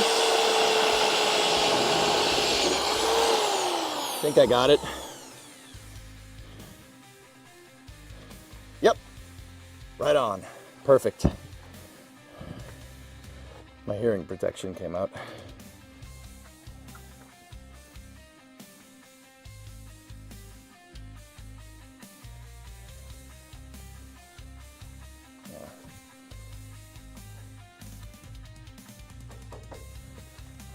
Okay, two more.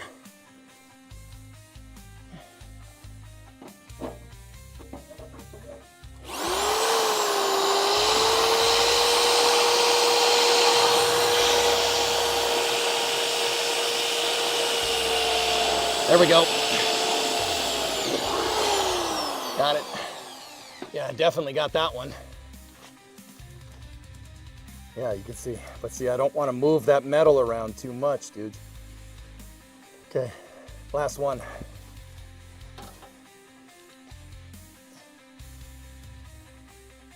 Where are you, you freaking rat?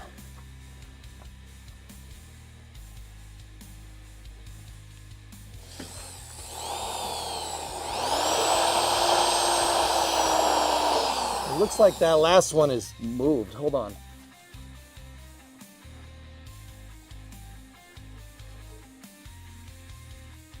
Huh. Okay. All right. I think I see it. I think I see the dimple.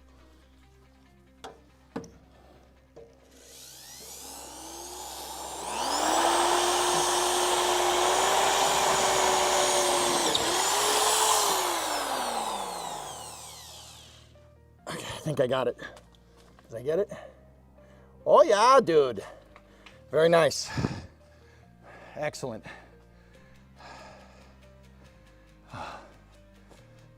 Good. We got all the spot welds. I missed, there's one on the seam right there. You can see it pinched, and then I missed that one, but we can get it with the burr. Nice. All right. Most of those we got pretty intact. Let me get the carbide bit. I have carbide here.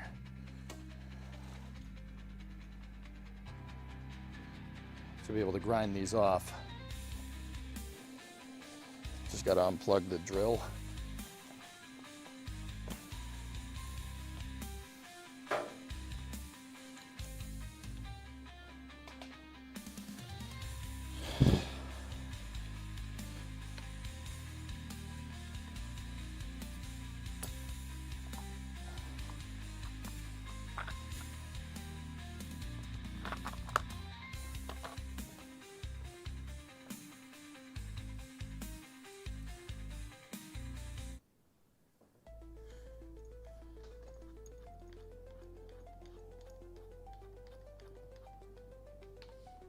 There's a spot on the edge right in front of you. Yeah, I know, dude. It's a pinch right there. I'm gonna get at it with my burr. Just because I don't want to drill on the flange like that. I think the burr would make it would be easier to take this off with the burr, Pie Guy. Yeah?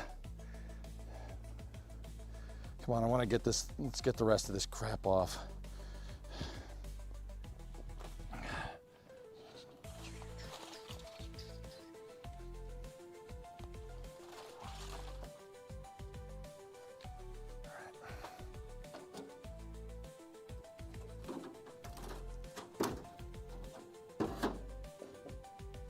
Oh, there's another one. There's another freaking thing over there. Oh, fudge berries. Whatever. Let's go.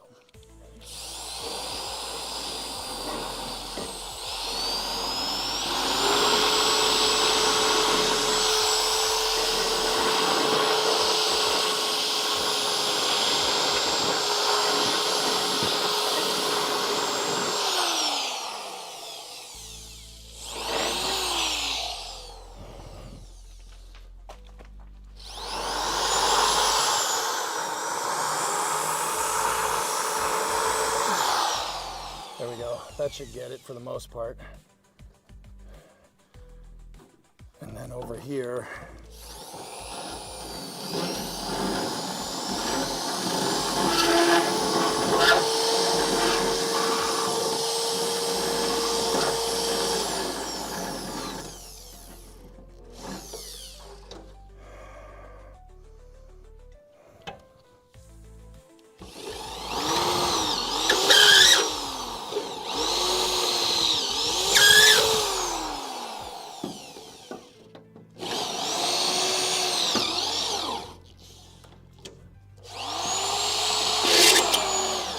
Oh, bit keeps slipping in the chuck. Come on. Tighten the heck down.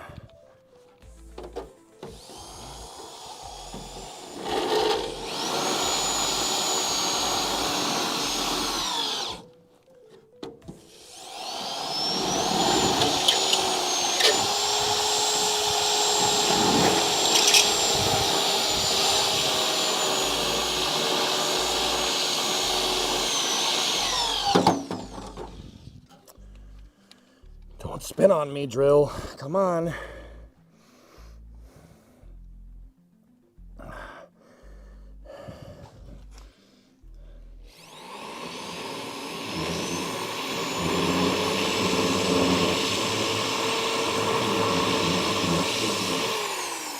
There we go. I should have gotten most of it there.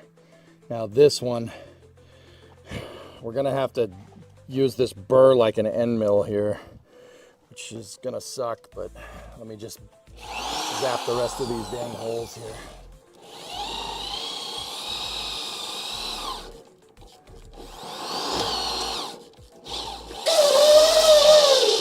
Great noise.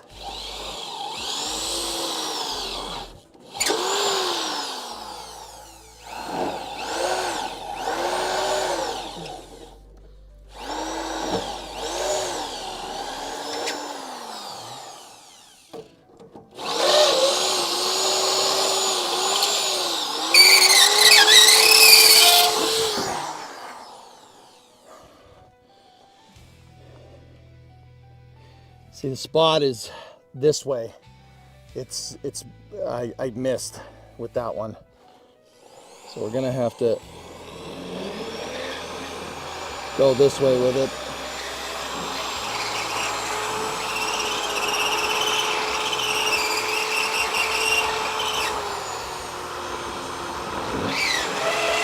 Dude, these tungsten bits rule. I think these are tungsten carbide. Yeah, that just got at it.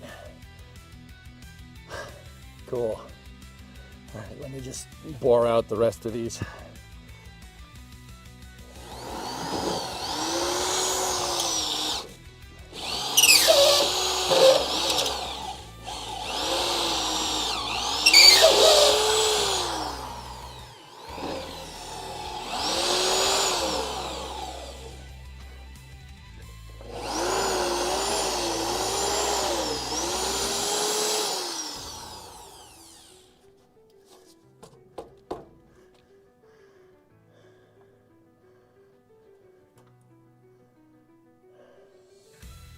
Where is it still tacked? Or Zeused in? I can't, it's still there. It's still attached somehow. I mean, obviously it's attached because I haven't cut it, but something else I'm missing.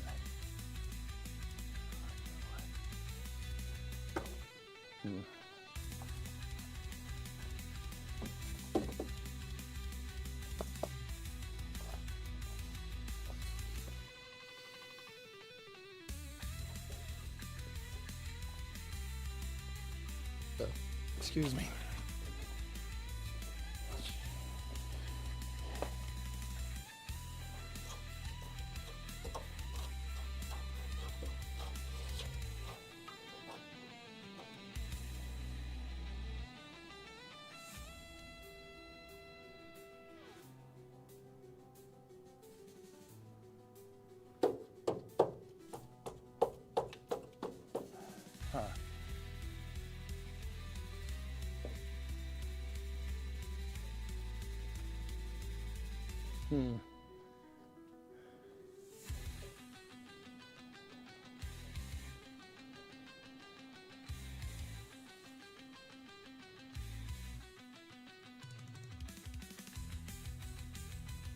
We should, I mean, that should be everything, dudes. I'm just wondering, like, this should be flapping in the wind a little bit more.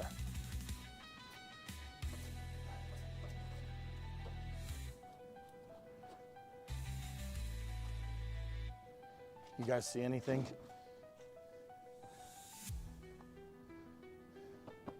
Basically friction welded themselves to give it a little pry. Yeah, actually, I just want to make sure I'm not damaging this flange. That's still connected. All right, I'm gonna zip that one.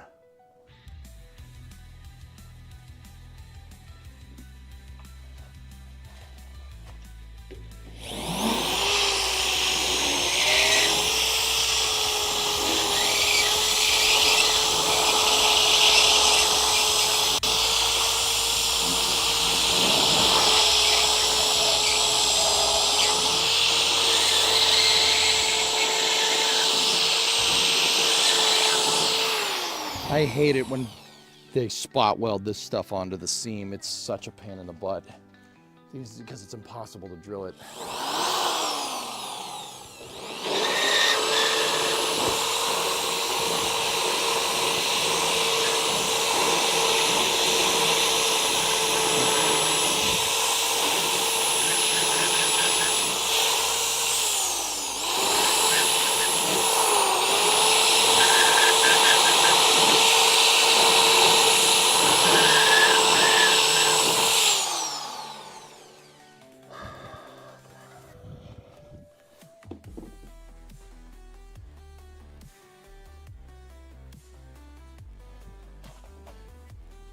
All right, well, let's get the wire wheel.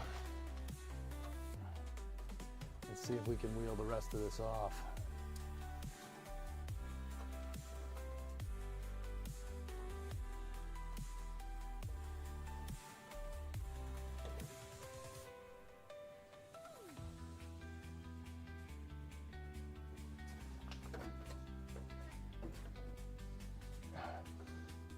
Guys, it looks like up in there, there's one more spot weld right there.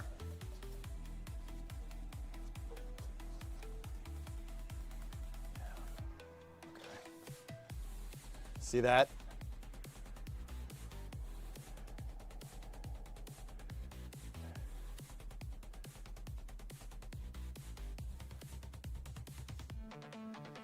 Would penetrating oil before that have prevented this? Nah, I mean, Aqualux, it's super thin metal, dude. It's not a big deal. It's just getting at some of these flanges is a big pain in the butt. Like, I can see where we've liberated the panel from it. I just think there's another set of spot welds that I didn't get. I thought I got all of them, but there's another set of them on the flange here. Like, see this lip? There's one here and then there's one on the other side. I gotta get the bit. I gotta get the drill bit back. We gotta drill 2 more. No big deal.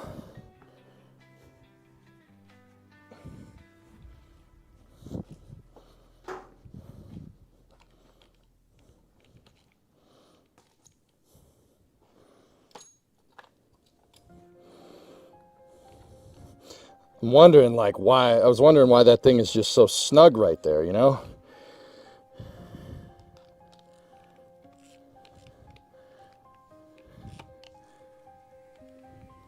Yeah, exactly. It's like drilling rivets. Pain in the butt.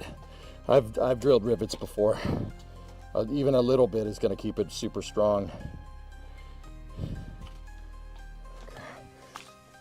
2 more, and then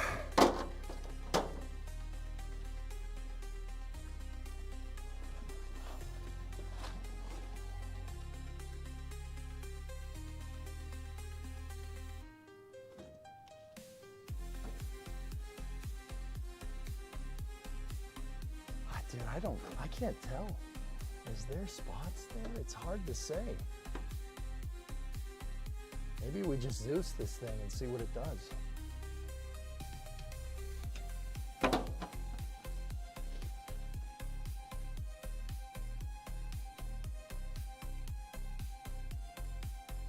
I mean, I just want these flanges to be as intact as possible.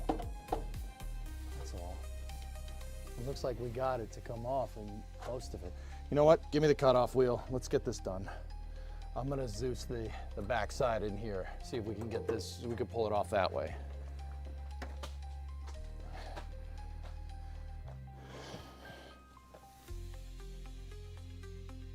I need this flange. I don't want any of this metal tab to move, so when I put the other one in, that's a guide spot.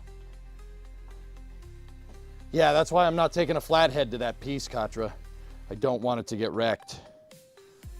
It'll really, really help me when I go to put the other panel back in. Like, but fellas, the flip side of that is that if that's what we have to do, that's what we have to do.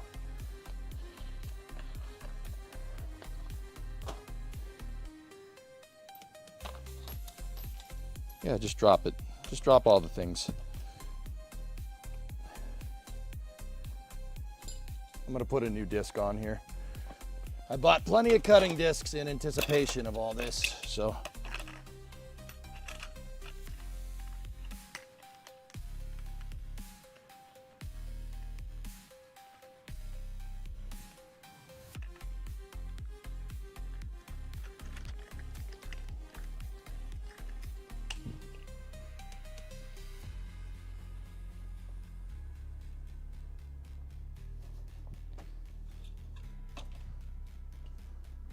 Where's the tightening piece? I hate it. I always freaking put that thing down. I don't want it. The piece that you use to tighten the cutoff wheel.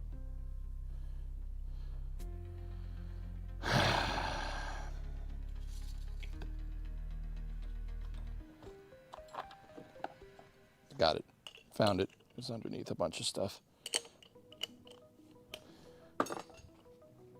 Okay. Hammer it gently from the bottom, Samuel.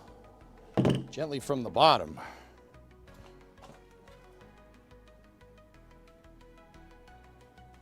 Okay. All right. Yeah, I'll try that before we do zip off the back. Let me get the brass hammer.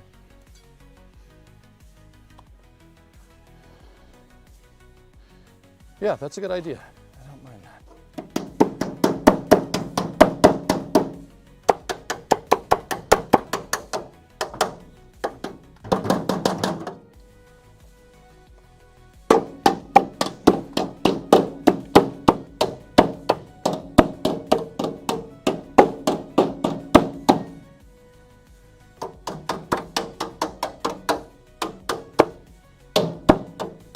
Yeah.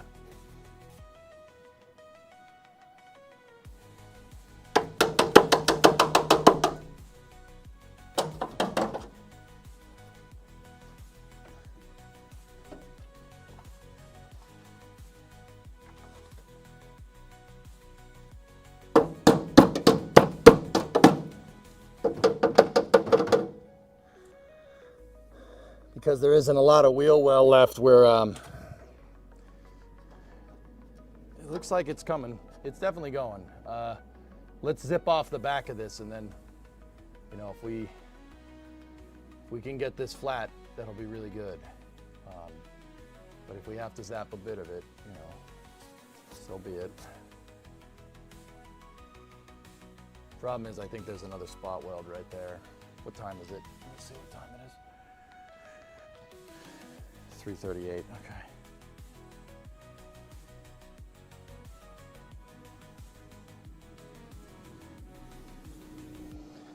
Let's get the cutoff wheel. I'm going for it. Hey everybody, he's going for the record. He's going for the record.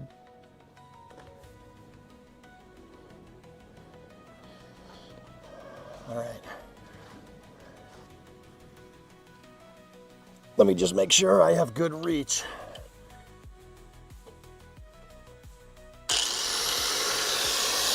Yep. All right, let's go.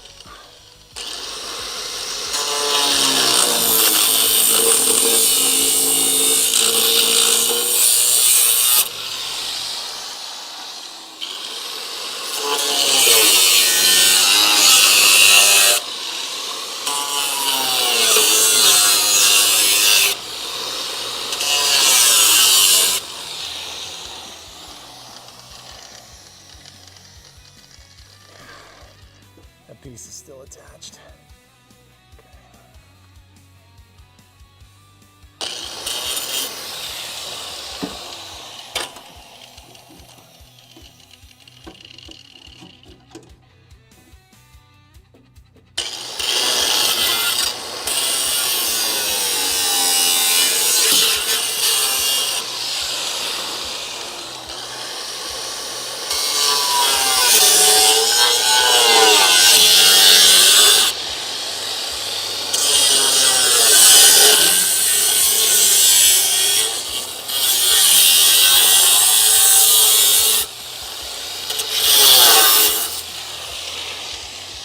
Okay, we zipped the back side of this off.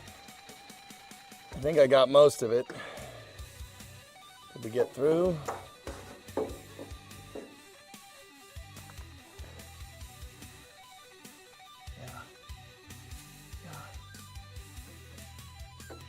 Okay. There's a little bit that I missed.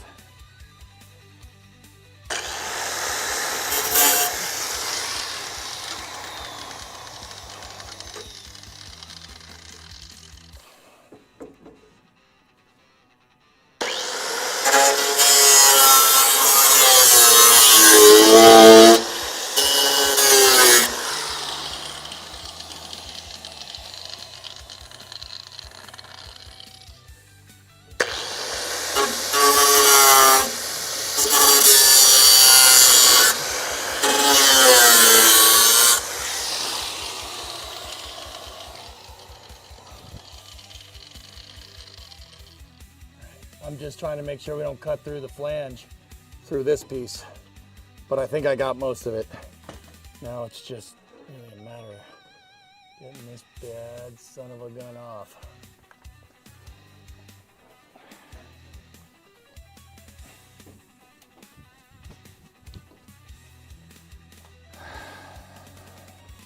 Could also sand it off with the disc. Yeah.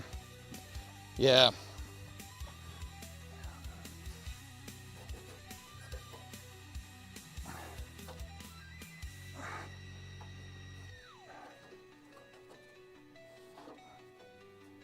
Yeah, that one's holding on. Where's the drill?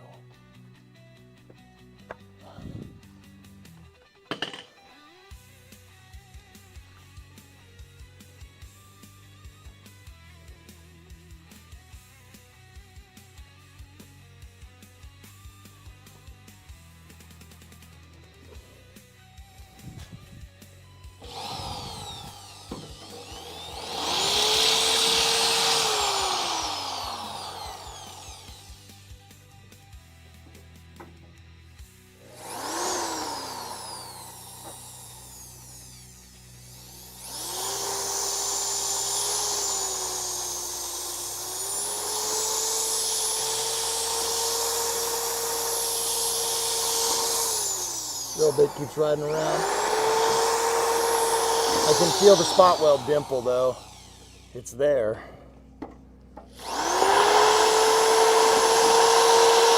The burrs, we're gonna need the burr to do that.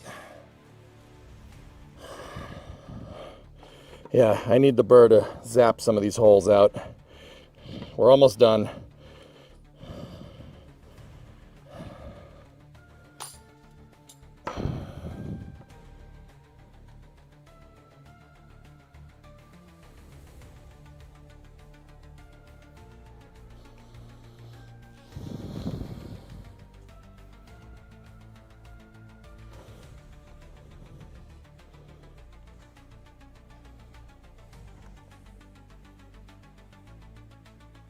It's rusted together, probably to an extent, Article, for sure.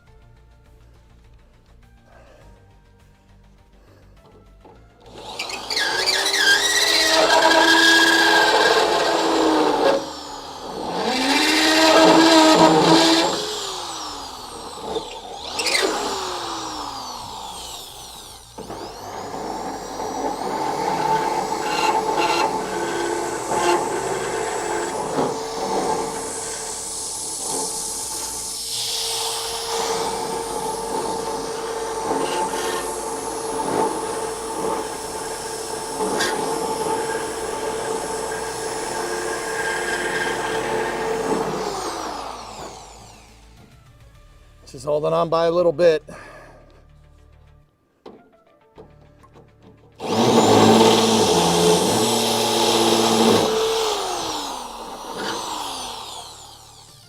way I can get at this stupid burr is this way.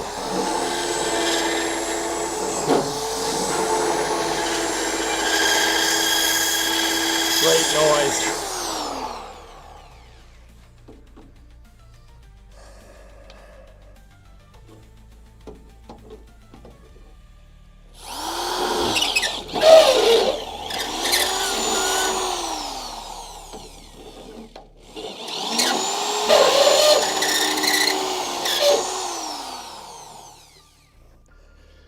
This last bit is not cooperating. We almost got it too. It's so close.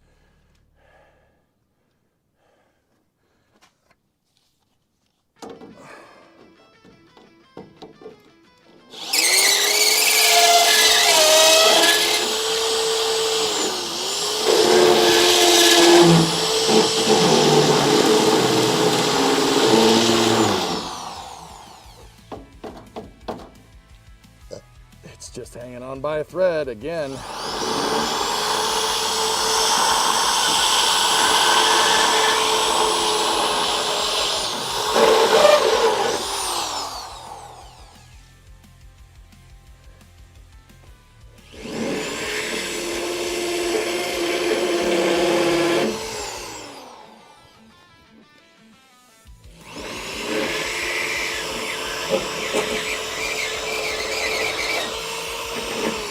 I got that.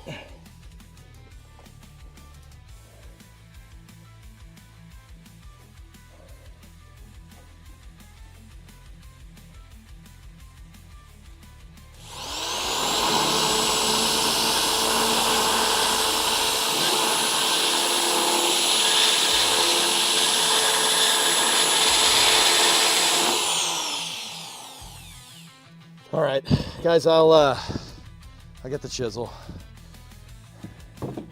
I get the chisel and the hammer. I'm not saying I'm getting impatient, but I want to get this done. You can always hammer this flange back in. There we go. That one came out. That one's good. Yep, missed. It's over here where it's still attached. It's right there. How about you?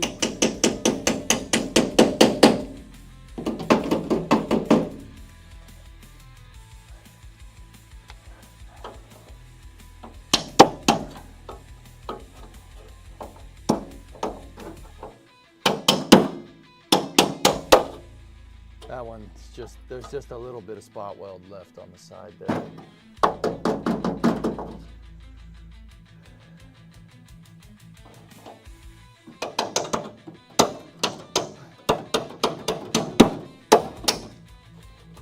Yep, that one is still hanging on just by a thread. Oh my goodness.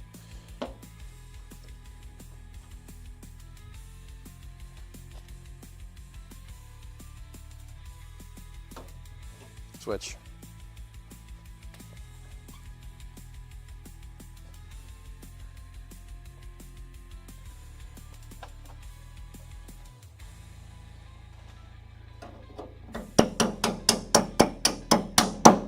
Yep. Okay.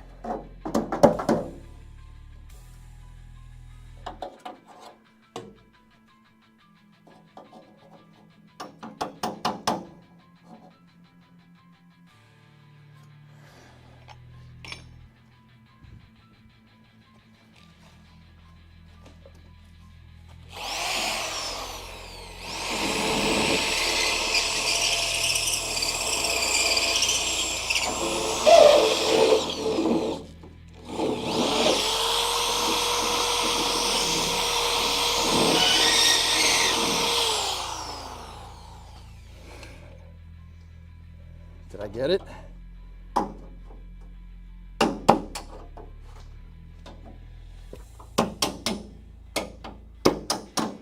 Yes, got it. So we got one. What about the second one? Nope, didn't get the second one.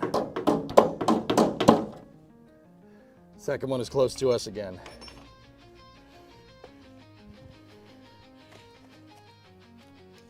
Come on, we're in the home stretch, man. So this one needs to go.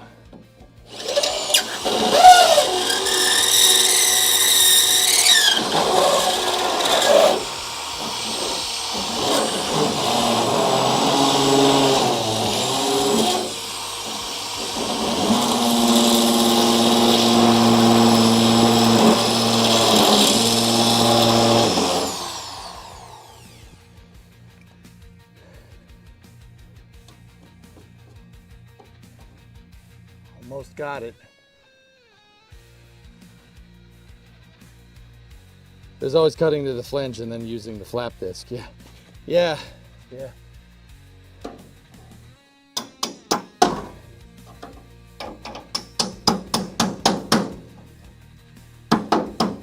Yeah.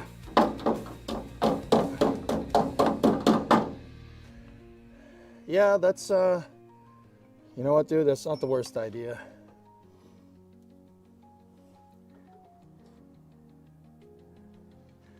Yeah, all right. I don't mind that idea. Let's do that. And we could flap disc the snot out of it after that, Aqualux. I actually like that idea. Good idea.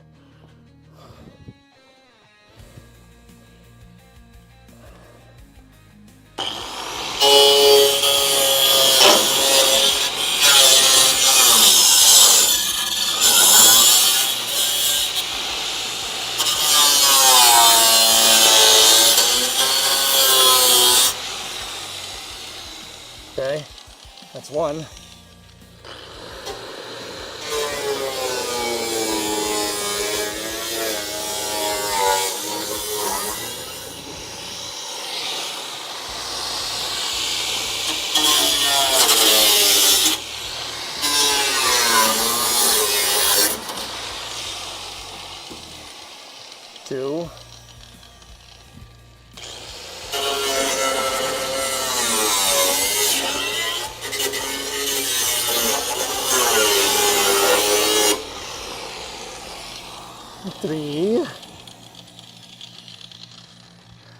How many grinds does it take to get to the center of a Dodge Coronet? 1, a 2,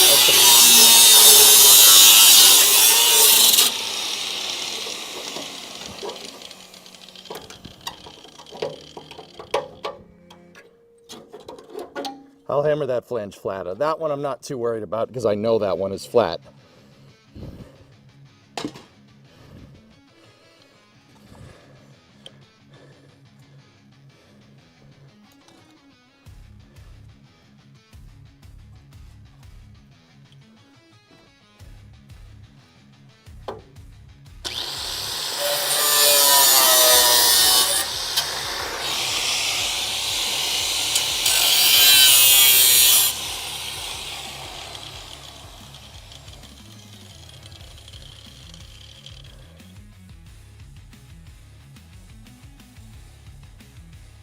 Cool. Separation confirmed. Yeah, that's wowzers. We cut off a lot of meat today, dudes. A lot of meat.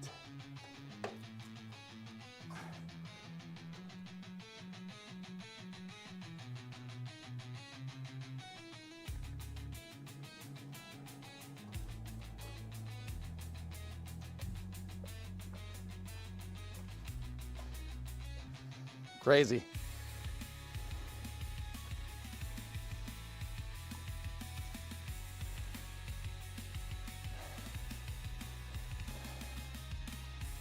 All right.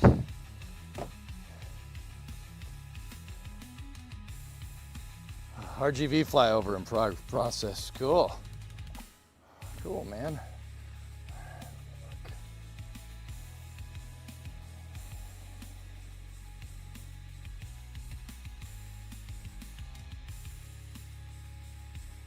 Yeah, there's just a couple bits and pieces that are hanging on, but other than that, dudes, there's not much left of that thing. I think we can hammer and chisel the rest of this bitch.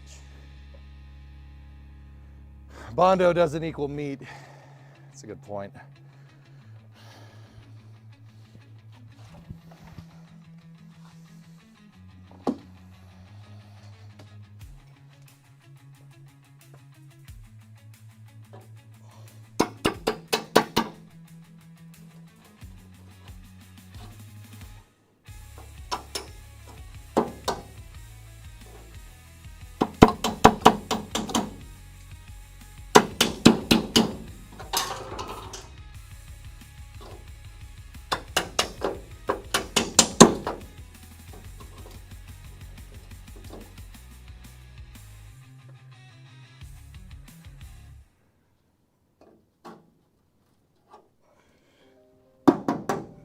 Oh, mouse poop's coming out of that. That's good. That's great.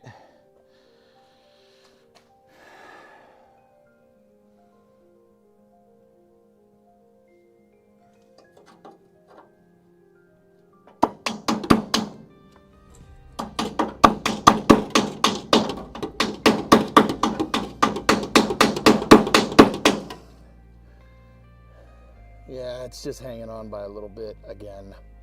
What about right here?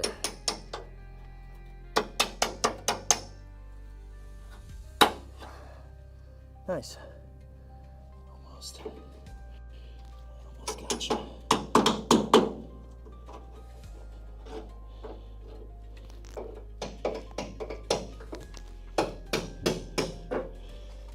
See, I'm trying as best as I can to bend this down. You know? Yeah, right there. That's where she's hanging on.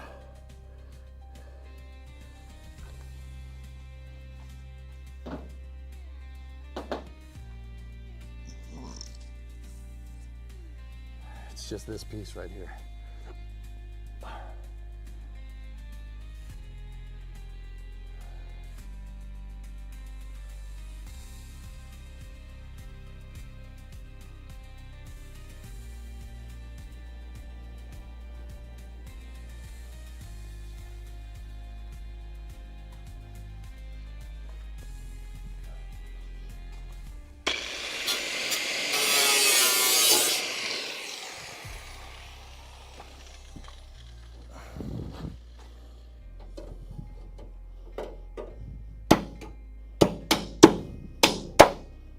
Got it.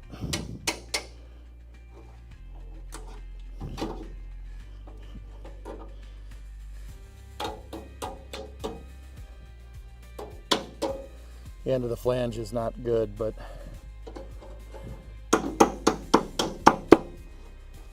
we go.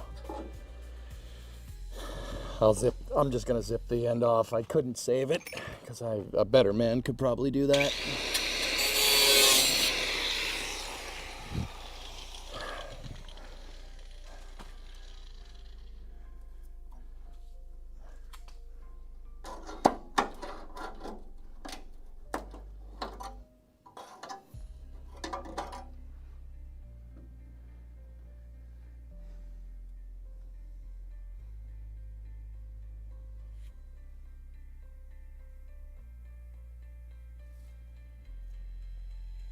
Oglox, I know this isn't exactly what you meant when you said use the, do this and use the flap disc this way, but I can fix all that. We can weld all of it back together.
Another part is struggling just a little bit.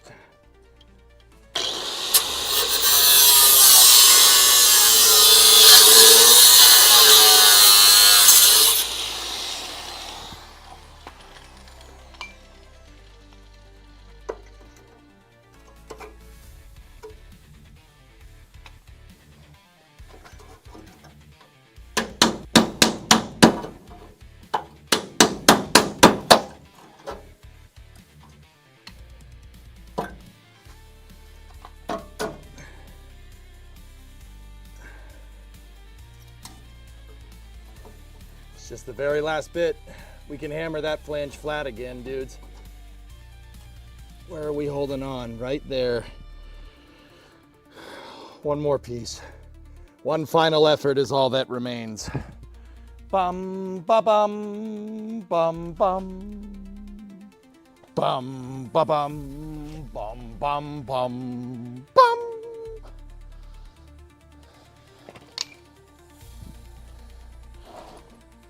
Who knows? Dun dun dun dun dun dun dun. Dun, dun, dun, dun, dun, dun.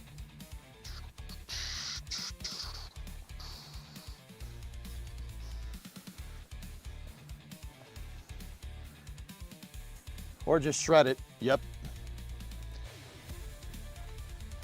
Pretty much. I can always just hammer that flange back. This is the one I really want, and I got most of it, so.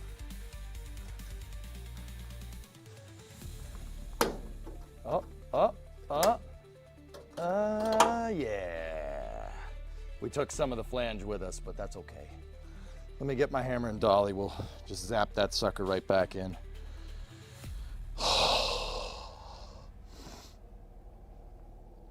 I'm gonna have to massage it anyway. Yep. Yeah, that's right. Here, let me get the apostrophe and the hammer out. Hey, this is a hammer and dolly right here. You can use this to just, here, I'll show you.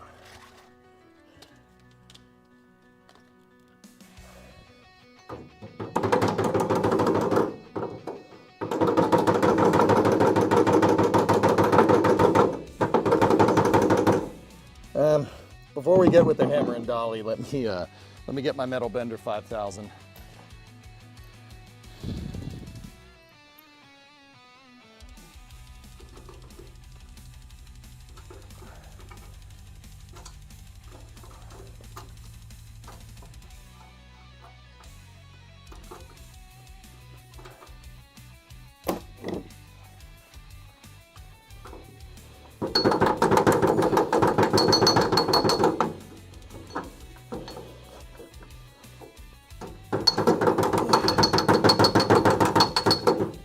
There we go. Good. Back to normal. How structurally good will that all be with the holes in it? Fine. I'm gonna weld stuff to it. Those holes that I made are on purpose. They're there to weld the new one in. When I put the new wheelhouse in, that gives me a spot to plug and seam weld it. Oh, man.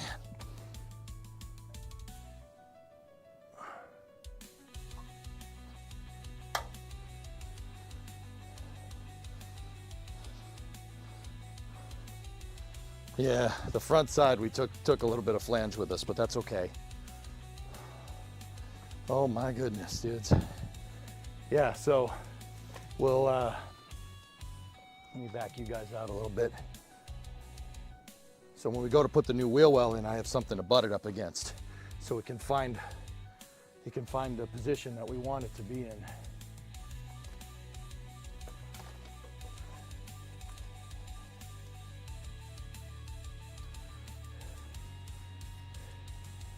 That front flange got a little messed up, but as long as we have some meat, it'll help. All right. Cool. So what's left to do? I gotta zap off what's left of the outer wheelhouse. There's still a little bit left. I just gotta zap it off, make a nice clean edge for us to mount the new one on, and then we need to make slits right here in everything so we can get the new one into position. And then it's just welding the damn thing in. Wow. Dude, we made a lot of progress today, man.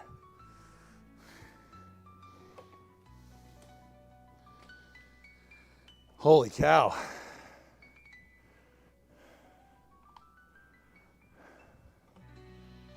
That was a lot of work.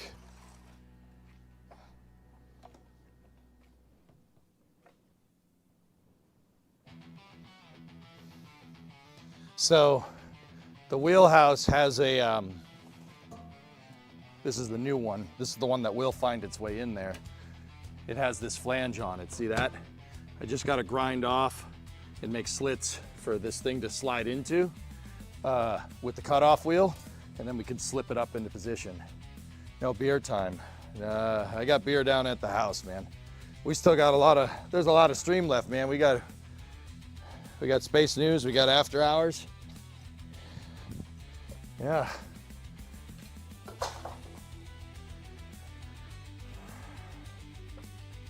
Almost like I know what I'm doing. Almost. And now we clean up our tools. I'd say that's good for the day.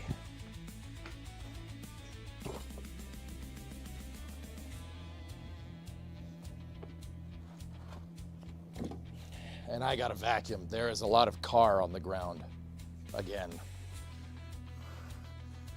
Once again, really, my goal is to get this to the point where we can drill a hole in this car and not have to worry about car falling off when we drill a hole in the car. You know, part that we drilled out notwithstanding.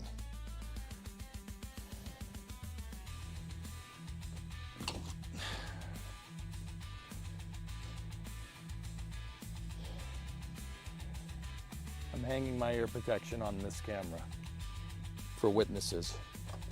You're a witness. Oh, Nelly. That was a lot of work, man. Well, we made pretty friggin' good progress. That's pretty sick. That didn't fight as much as I thought it would. I mean, there wasn't much left to fight. It's mostly Mostly rust. Mostly rust.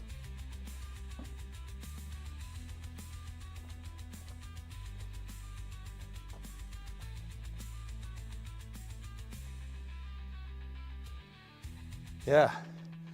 Now we sit and we ponder.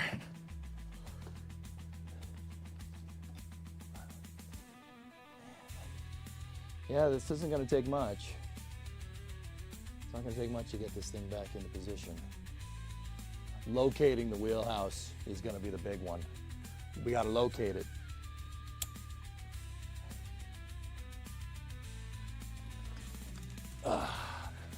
Just make sure it's clocked completely straight. And we have guide holes to do it, so I'm not too worried.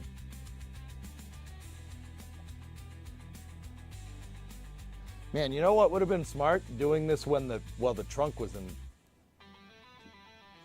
would have been a good idea to do this, to zip this out when we were putting the trunk in. Why didn't we do that? Chalk that up to inexperience.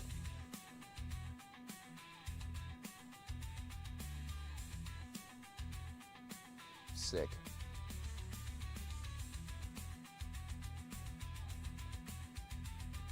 What do you guys say? You want to do another stream, another car stream tomorrow? I know we're gonna play Flight Sim. Don't worry. How does the inside of that roof pillar look? Big flakes of rust came out of there. It's because there was a mouse nest in there. Here, see for yourself, dude. Let me line the camera up.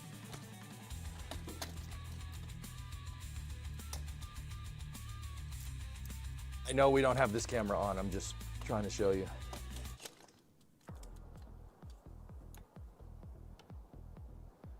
Here, let me flip it. Want to see? There you go. Here, let me shut the other light off. Oh, that's the roof lights that's doing that. How's that? You can still see some shine on the metal in there. Yeah, not bad. This flange the flange that broke, guys, look, it was scaly. It probably needed to be remade anyway. But for the most part, yeah, this is where a mouse nest was sitting. I didn't see it when I initially cleaned out the car, but looking up in there, I mean, we could coat this sucker with rust preventer, so I'm not too incredibly worried. It's actually not bad. For how old is this car? 56? 58 years old, it's fine.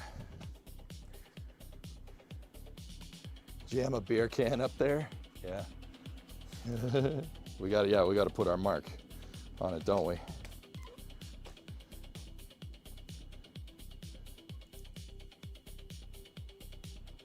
What do you think? It's not bad up there, dudes. It's really not a big deal.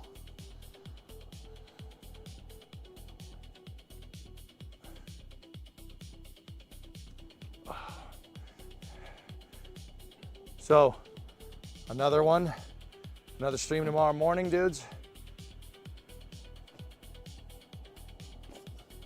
I want to play Flight Sim tomorrow, and we will. But yeah, maybe we should get out here early and zip up the rest of that. I'm overheating, that's why I rolled up the sleeves. Dude, it's the middle of winter and I still have a farmer's tan. You gotta be kidding me.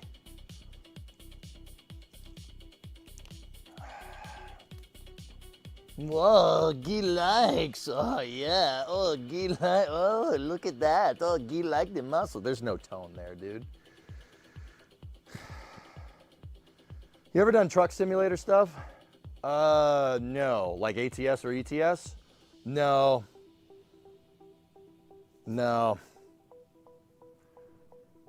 Illegal in the UK? Oh yeah. Hey, chat. You know where the weight room is? I'll check it out. Is it that way? Like I said, there ain't no tone there, dude. Hearts of Iron? Nah, I don't know, dude. I don't know. Like I said, it's just sit here and ponder now.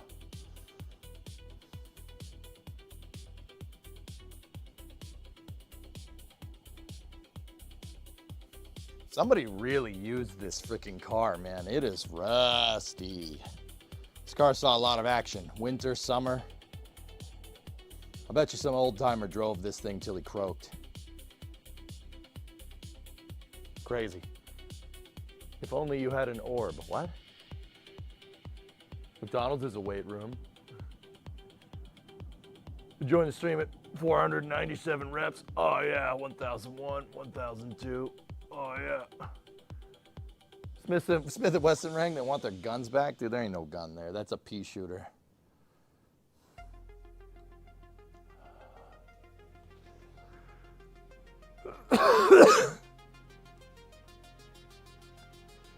Yep.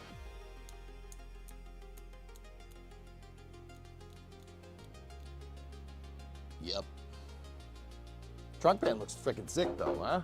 Trunk van looks great. Yeah, it would have probably been way easier to do this. Probably would have been way easier to fix the frame rails without these pieces in, you know? But hey, we're good. This is all fine here now. How are you?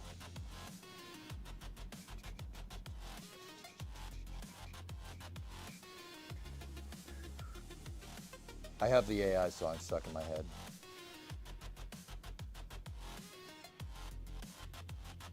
So, yeah, I don't know, dude. The next thing we got to do is I got to zip off what's left of the wheelhouse. We got to cut it right along the vertical, this vertical flange right here. And yeah.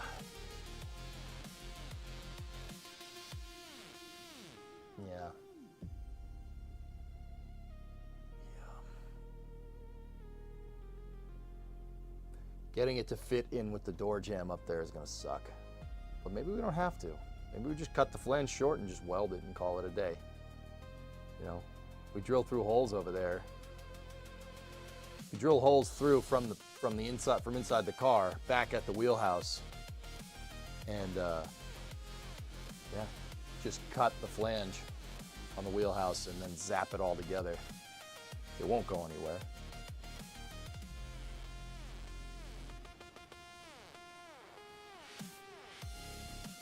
Yeah, she won't go nowhere.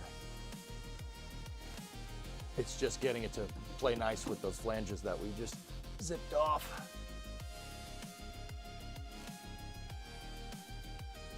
Possibly have a lot less structure to the car if you took this off when the trunk wasn't fixed. Yeah. Yeah.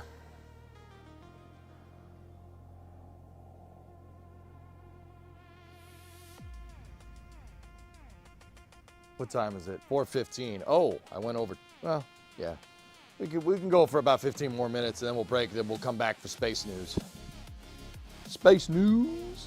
We have a relativity video to go over. There's a bunch of good stuff. I got to take a shower though, you know. I don't know if I want to finish Hearts of Iron for after hours. We'll see. Somebody call a plumber?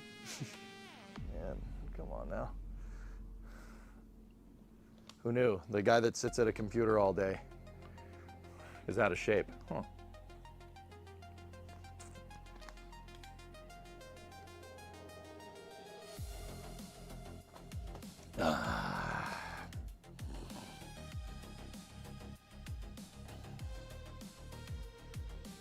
It's not bad, man. I was so nervous about this, dude. I was super nervous. I was super nervous that it would be impossible to save that door jamb and then we'd really be screwed. But yeah, seeing the most complicated curves of that door jamb and the fender and everything all nice, really, that's good. That's real good. Yeah, so I left a lot of meat up here. So when it comes to it, we hang the quarter panel on here, right? We hang the two-door quarter on here, and then the wheelhouse will be in position, right? And then the trunk extension will be in position. And we just, yeah, go to town, dude.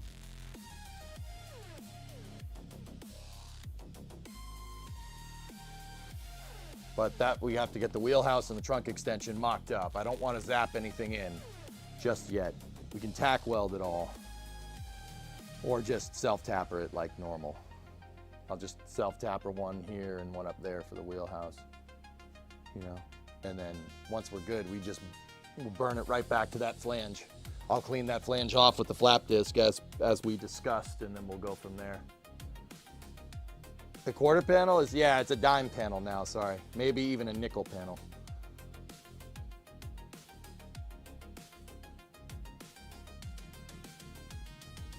Yeah, sucks. We got to do this again. We have to do it to the other side, which I might just do that off stream. I might do it off stream so just so it gets done.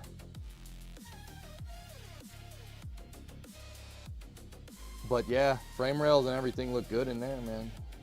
It looks fine. Inner wheelhouse is fine with the exception of a couple of pieces. You know, if this was like a full resto and we were on a frame jig or something, I might even debate replacing it, but I'm good here. I think the outer wheelhouse is fine. That's fine enough to replace. Yeah.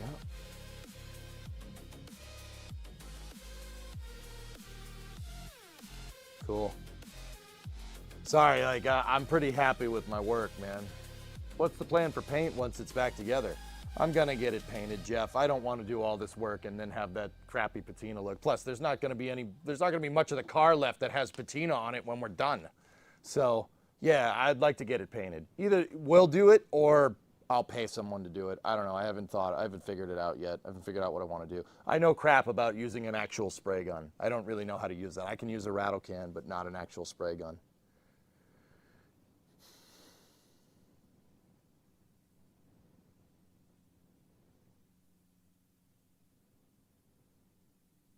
This is cool, dude. It's pretty cool. Pretty good.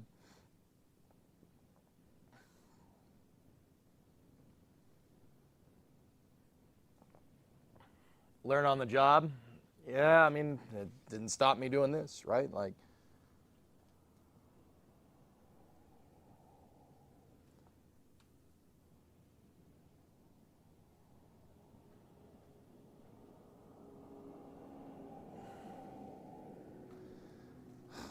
wow.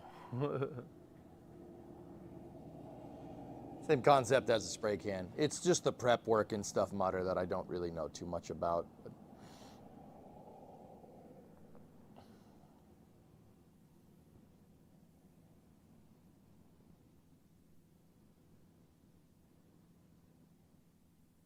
Oh, that's right. Where's the phone? Where's my phone? We got to take progress pictures. Progress pictures.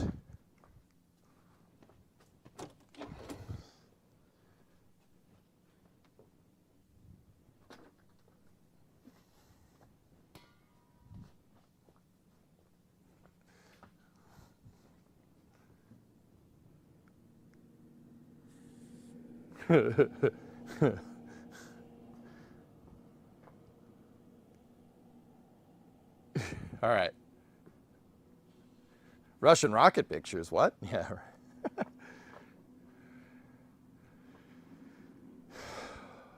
Wow. That's crazy. There is no back of this car. Once again, I've never gone this hardcore with a car. We've never gone this far. Like as to cutting up a shell. I've never done that. This is a first for me. And it is crazy, dude. This is nuts. But we'll get it. We'll get it done. It's no big deal. But yeah. Rocket Lab coverage. Is there a launch? Well, if you're asking, there probably is. Hold on. When is that mission happening?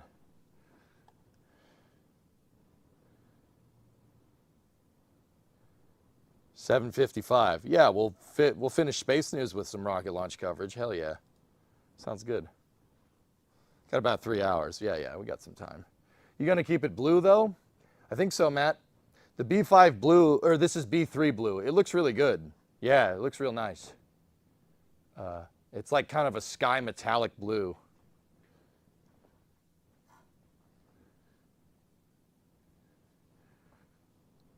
It's daunting, but you seem like you got your head around it. Yeah. I mean, I'm just taking it one piece at a time. I'll admit I did overwhelm myself yesterday a little bit.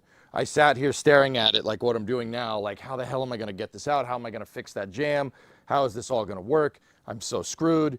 This is never going to work. I'm never getting this car back together, blah, blah, blah, blah, blah, blah, blah, blah, blah. And then I was just like, you know what? Let's just cut. Let's go. I mean, I made the tape marks and, you know, I was like, let's clean the spot welds off and we'll go from there. And then we figured out that we didn't need to do that. Not really, at least.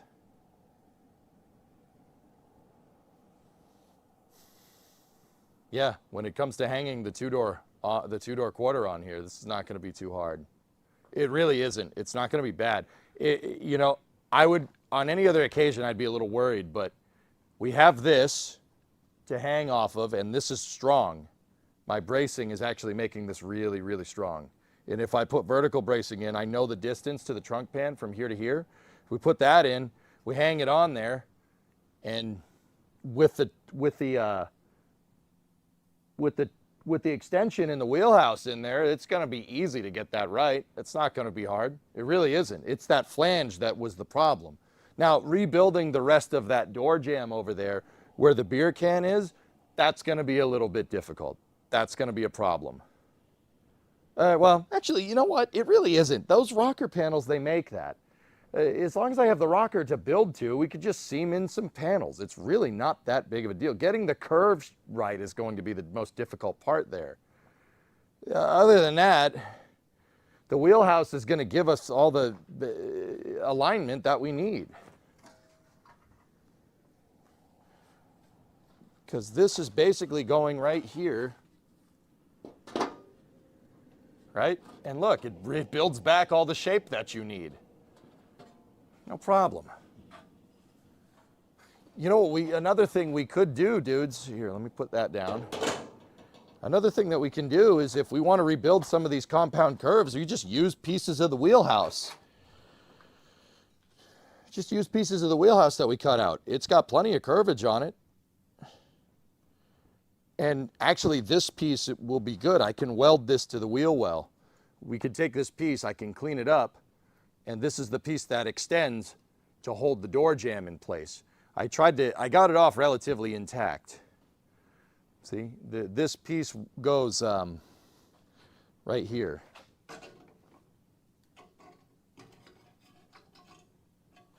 So rebuilding the rest of these curves is not going to be too bad. We can just use these curved pieces from the original wheelhouse. Oh, we got this, dude.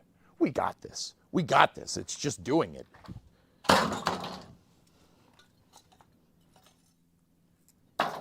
Yeah, see? Look at all these curved pieces. Look at all these little things. So busy now. Yeah, dude, we got all kinds of curved pieces. I can remake this. Remake it with parts of the old wheelhouse. Easy peasy. And you have a whole quarter to make panels from. Yeah, that's right.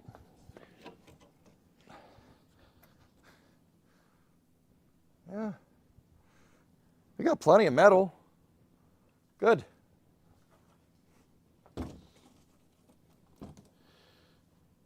Cool.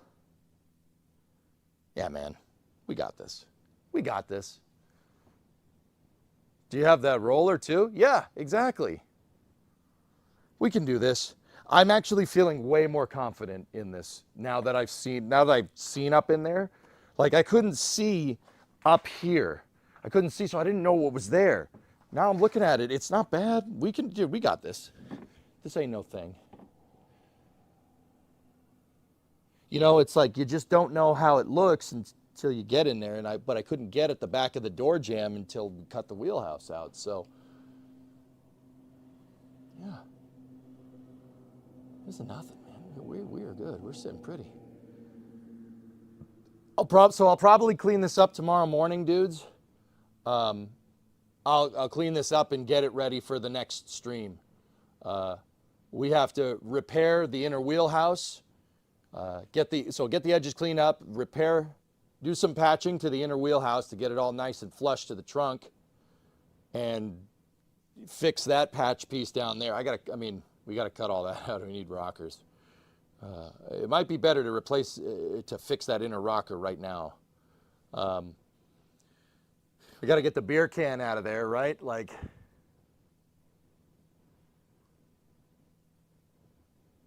use that quarter to get familiar with the needler? Nibbler, yeah. I'll go buy one, dude. I mean, if you guys wanted to give me one, you know the P.O. box, but I mean, just let me know if you're going to do that so I don't go buy one and then one shows up.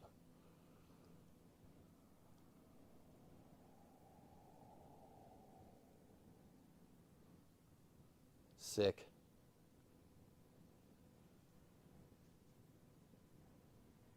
Car stream and flight sim tomorrow is going to be fun. Yeah.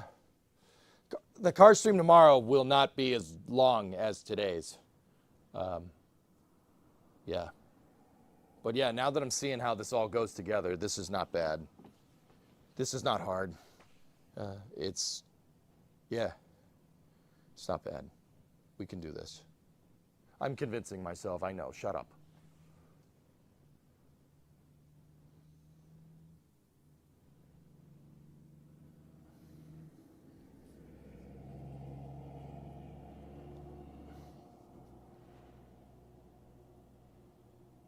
Yeah, Paul, that's right, dude. That's right. Yep. So we'll be back tomorrow. We'll zip all zip all that off and then repair the inner wheelhouse. And then, yeah. So once the wheelhouse is repaired, we get the extension in, we get the wheelhouse in, just wait for the quarter. Might as well go do the same thing to the other side, but we need to clean up those rockers. Those rockers are not happy. Not happy.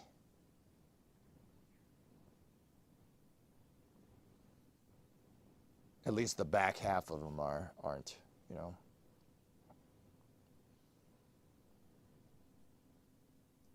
And dude, you know, like here's the thing, you know, you do the whole thing out in your head. So that wasn't too bad cutting that all out, and it gives us the flanges that we need. Believe it or not, the other side is more complete. This was the worst side. I cut this side out first because if I made a mistake, it's already ruined, and I have the other side as a guide, you know.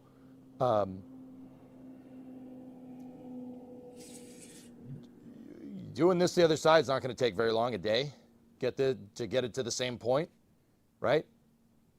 And then, you know, extension in, wheelhouse in. You know, once that's done, it's just hang the new quarters. Once we get the quarters figured out with the flange and everything. Guys, the crazy thing is that from there, it's just, I got to do the rockers on both sides. The rockers need to be patched up and cleaned, inner and outer.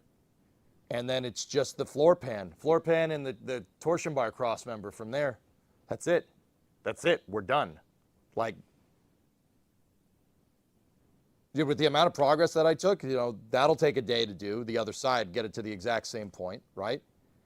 And yeah, probably take another day to fit everything up here.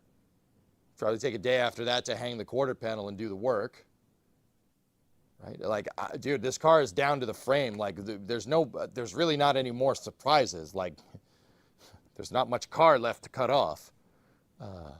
That was the last big black box, so to speak.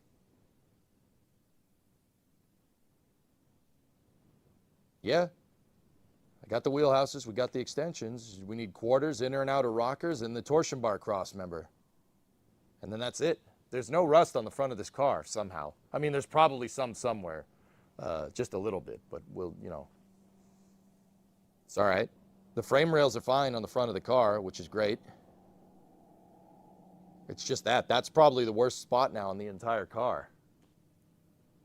Lucky you don't have to play with the roof. If the roof was shot, that was my, if the roof was rusty article, that would have been my, no, this car isn't worth it point. That would have been it for me, you know?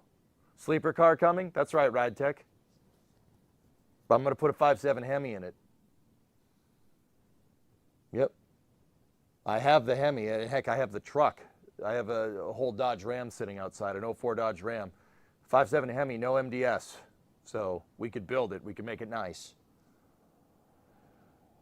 Put that in here. And I was thinking about transmissions, dude. I wanted to go with the 47RH, but those things are a pain in the butt to find. They're really, they're really hard to, really tough to find them. You know what would be a better thing? And I talked to some of you guys about it in DMs and stuff. I think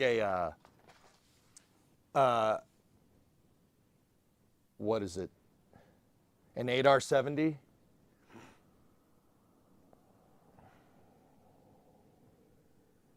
$8R70 is an 8-speed electric transmission. My buddy Sean Yoder told me about it. He's the guy that did the story.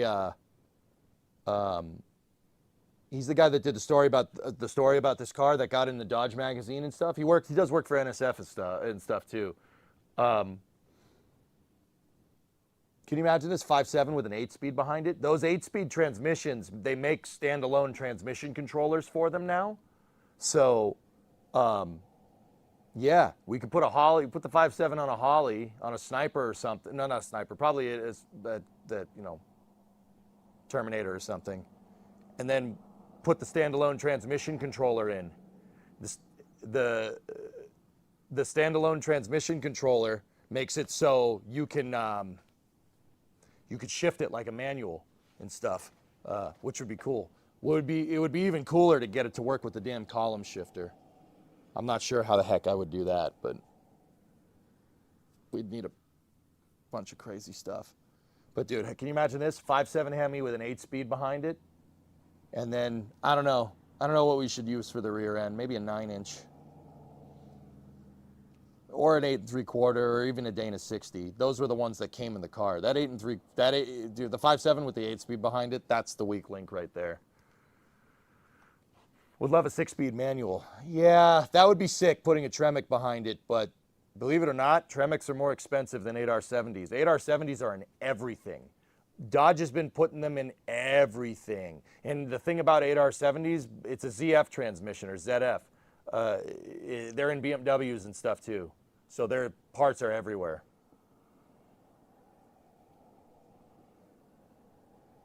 8-position column shifter. No, you know what I was thinking, Coltec?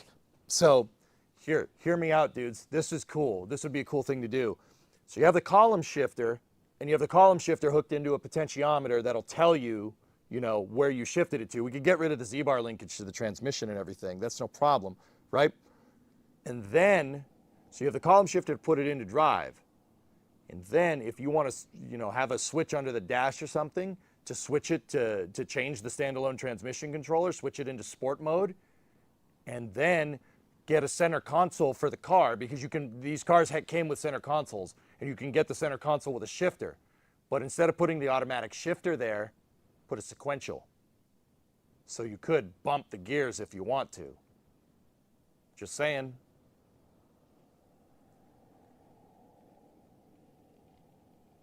Just saying, that would be kind of cool.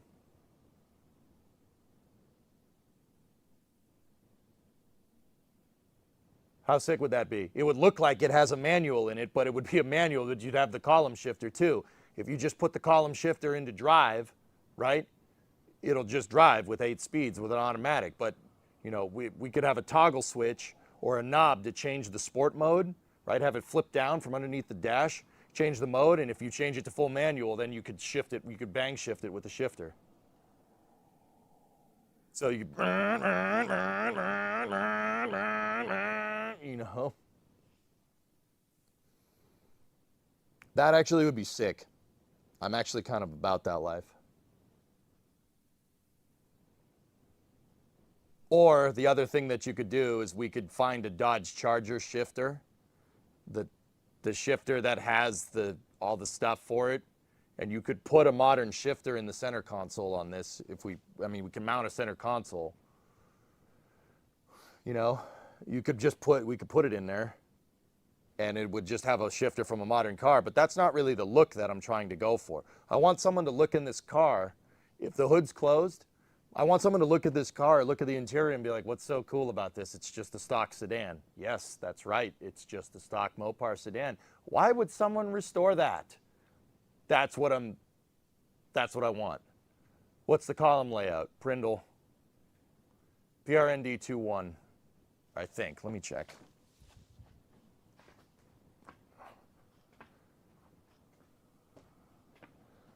Yeah, PRND 2.1. There's Bondo all over the dash. Gonna have to take that apart eventually.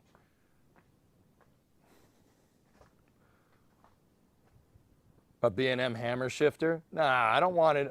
Dude, I don't even want that. I want it to look just normal.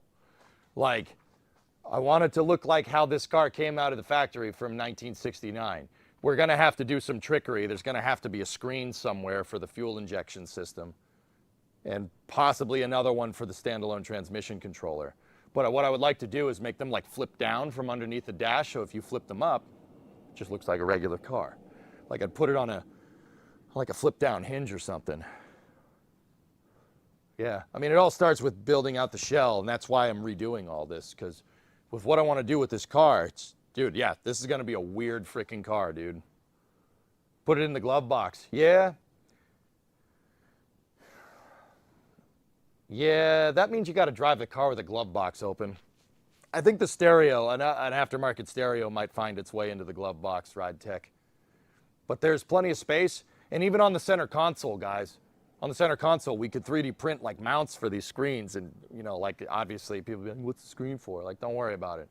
Like, that's the only thing that's going to be hard to figure out, like where to put and keep it looking nice and have nobody think like anything of it. But that's why I want to put the screens on a flip up. There's Bondo dust everywhere in here. Like, I want people to look at this thing, and I want people to peer inside of this and be like, what the hell? Why is there a Mint 69 Coronet 500 here? That's so stupid. That's what I want people to think. Then you pop the hood and people are like, what the hell? Yeah, my whole intention with this vehicle is for people to look at it and go, what? You know? Flip down from the roof.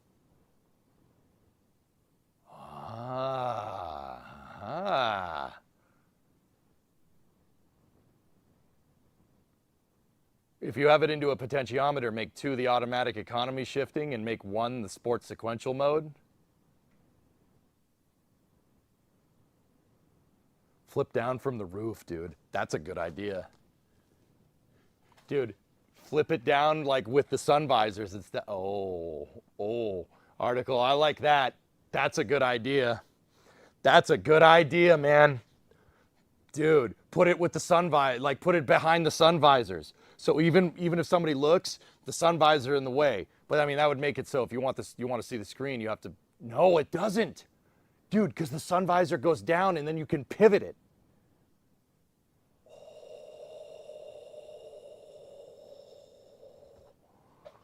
Wait, these pivot, right? Hold on.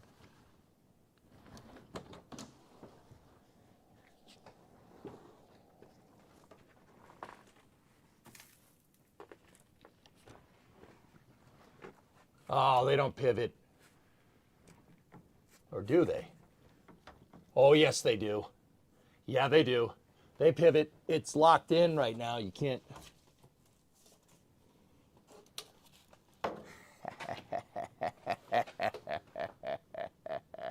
Oh, it pivots. Oh, yes, it does. I like that article. That's a good idea.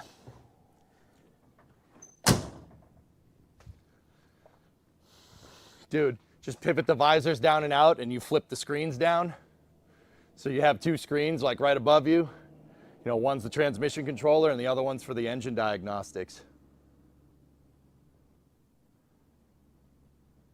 Mutter, I'm not talking about putting it on the sun visor. I'm talking about having another hinge behind the visor. So you move the visor out of the way and then you could flip the screen down. So like when the visor's up, the screens would be facing towards the roof. Move the visor out of the way, flip them down.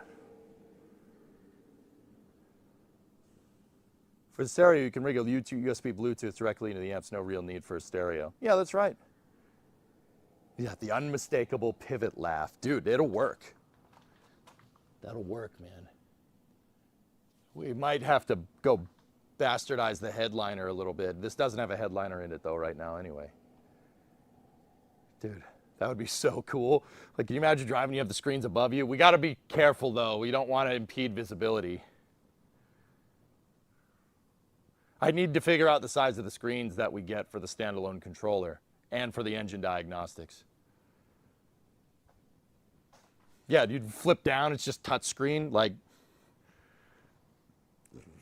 you can cut a little hole and put a HUD projector in it. The HUD would just be under the line of sight. Ooh. Ooh, a HUD projector. That would be pretty sick, Snarfer. I'm not going to lie. That would be cool, man.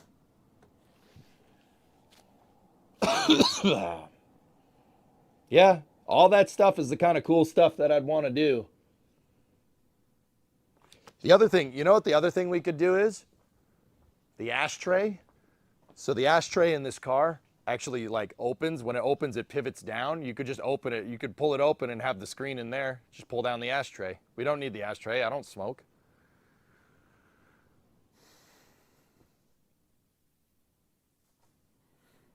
Fix a cigarette lighter. They make digital display rear view mirrors as a display. Yeah. But somebody, Goalie, that's the thing. Somebody would look at it and they would know. I want someone to peer in this car and be like, what the hell's so special about this? It just looks normal. You did that on a Pinto so it could switch between speedo and tack and nobody even knew it was there. That's cool, man.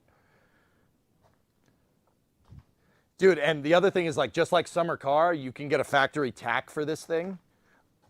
It would be cool to get the factory tachometer and then make it work with the electronics. We could do that. That's no problem. We just got to figure out what type of signal it needs. Like, dude, I want this thing to be toe up. Like, like, the other thing is, like, if you get in this car and you drive, you'll be able to drive it. It'll go. You'll be able to drive it as long as you want. Like, nice, superbly reliable, really, really smooth ride, like riding comfort. It also needs air conditioning. We're going to need to put AC in this car.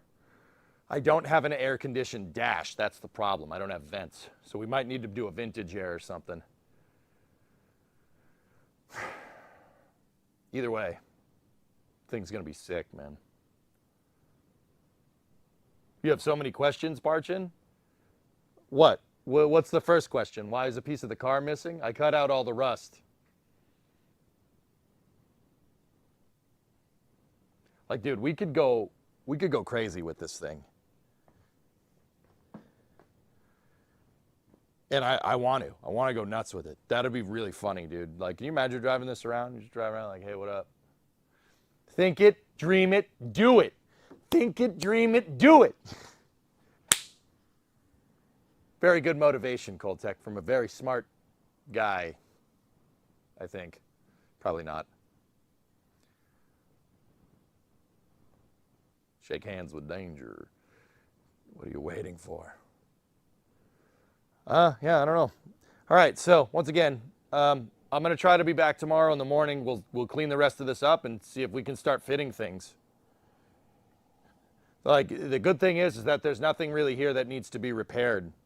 At least with, like, initially, it's just replacing parts at this point. It's not like the frame rails where we had to really get in there and reinforce it all.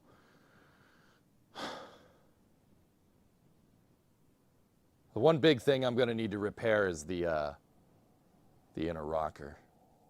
That might be higher on the list of things to do now. And the fuel line, fun fact, the fuel line next to it is broken. There's the fuel line comes from the tank right here. It had a pinhole in it, and yeah, it was running with that pinhole leak in the line. So that's good. Sound like a Ted Lasso. Believe. You got to believe, man. Like I said, I have some pretty hard motivation today. This is awesome, dude. It's super cool. And I will say, it's a lot of work, but this is fun. It's fun taking a car apart like this. But I mean, once again, taking it apart is fun. Putting it back together is a whole nother beast. All right, dudes. I'm going to take a little bit of a break. I'm going to go clean up. I'm a little dirty. Not too bad, though. R134, most likely is what it's going to have to be, Outdoorsman, yeah. Vintage Air probably has a full kit. Yep, I agree. And we can always use the AC pump, or yeah, the AC compressor off of the Dodge. Easy peasy.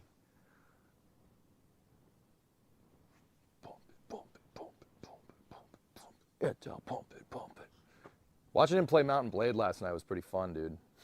That's a pretty fun game. Not my cup of tea, but it's a pretty fun game. All right. Cool. I'm going to start getting cleaned up and everything here. Does the high cam work? It does. It do be working like that. This is cool, dude. I've never been happier about removing pieces of a car. It's very weird. Never been more pumped about this. But anyway, that's going to do it for this episode. This is episode 40 of the Crew Cab Charger. Yeah, 41 should be tomorrow in the morning. Should be a shorter episode, but yeah, we're just going to get right to it, guys. Yeah, actually, you know what I think we should do? We should cut the rest of this out, and then we should really cut out the beer can. Let's see what's back there. We have to. Go at throttle. Might need to repair that before we go any further. The cool thing is that I have 16 gauge steel, so we can repair that. It's not galvanized, but yeah, it might be galvanized, so we might have a little bit of repair work to do, but now would be the time to do it. If I can repair that inner rocker, that'll save me some cash. Hey, Creep Show, 16-month resub. Good work on the car. Thanks, Dan. All right, I'm gonna go shower up. Stand by for loss of signal from the garage as expected.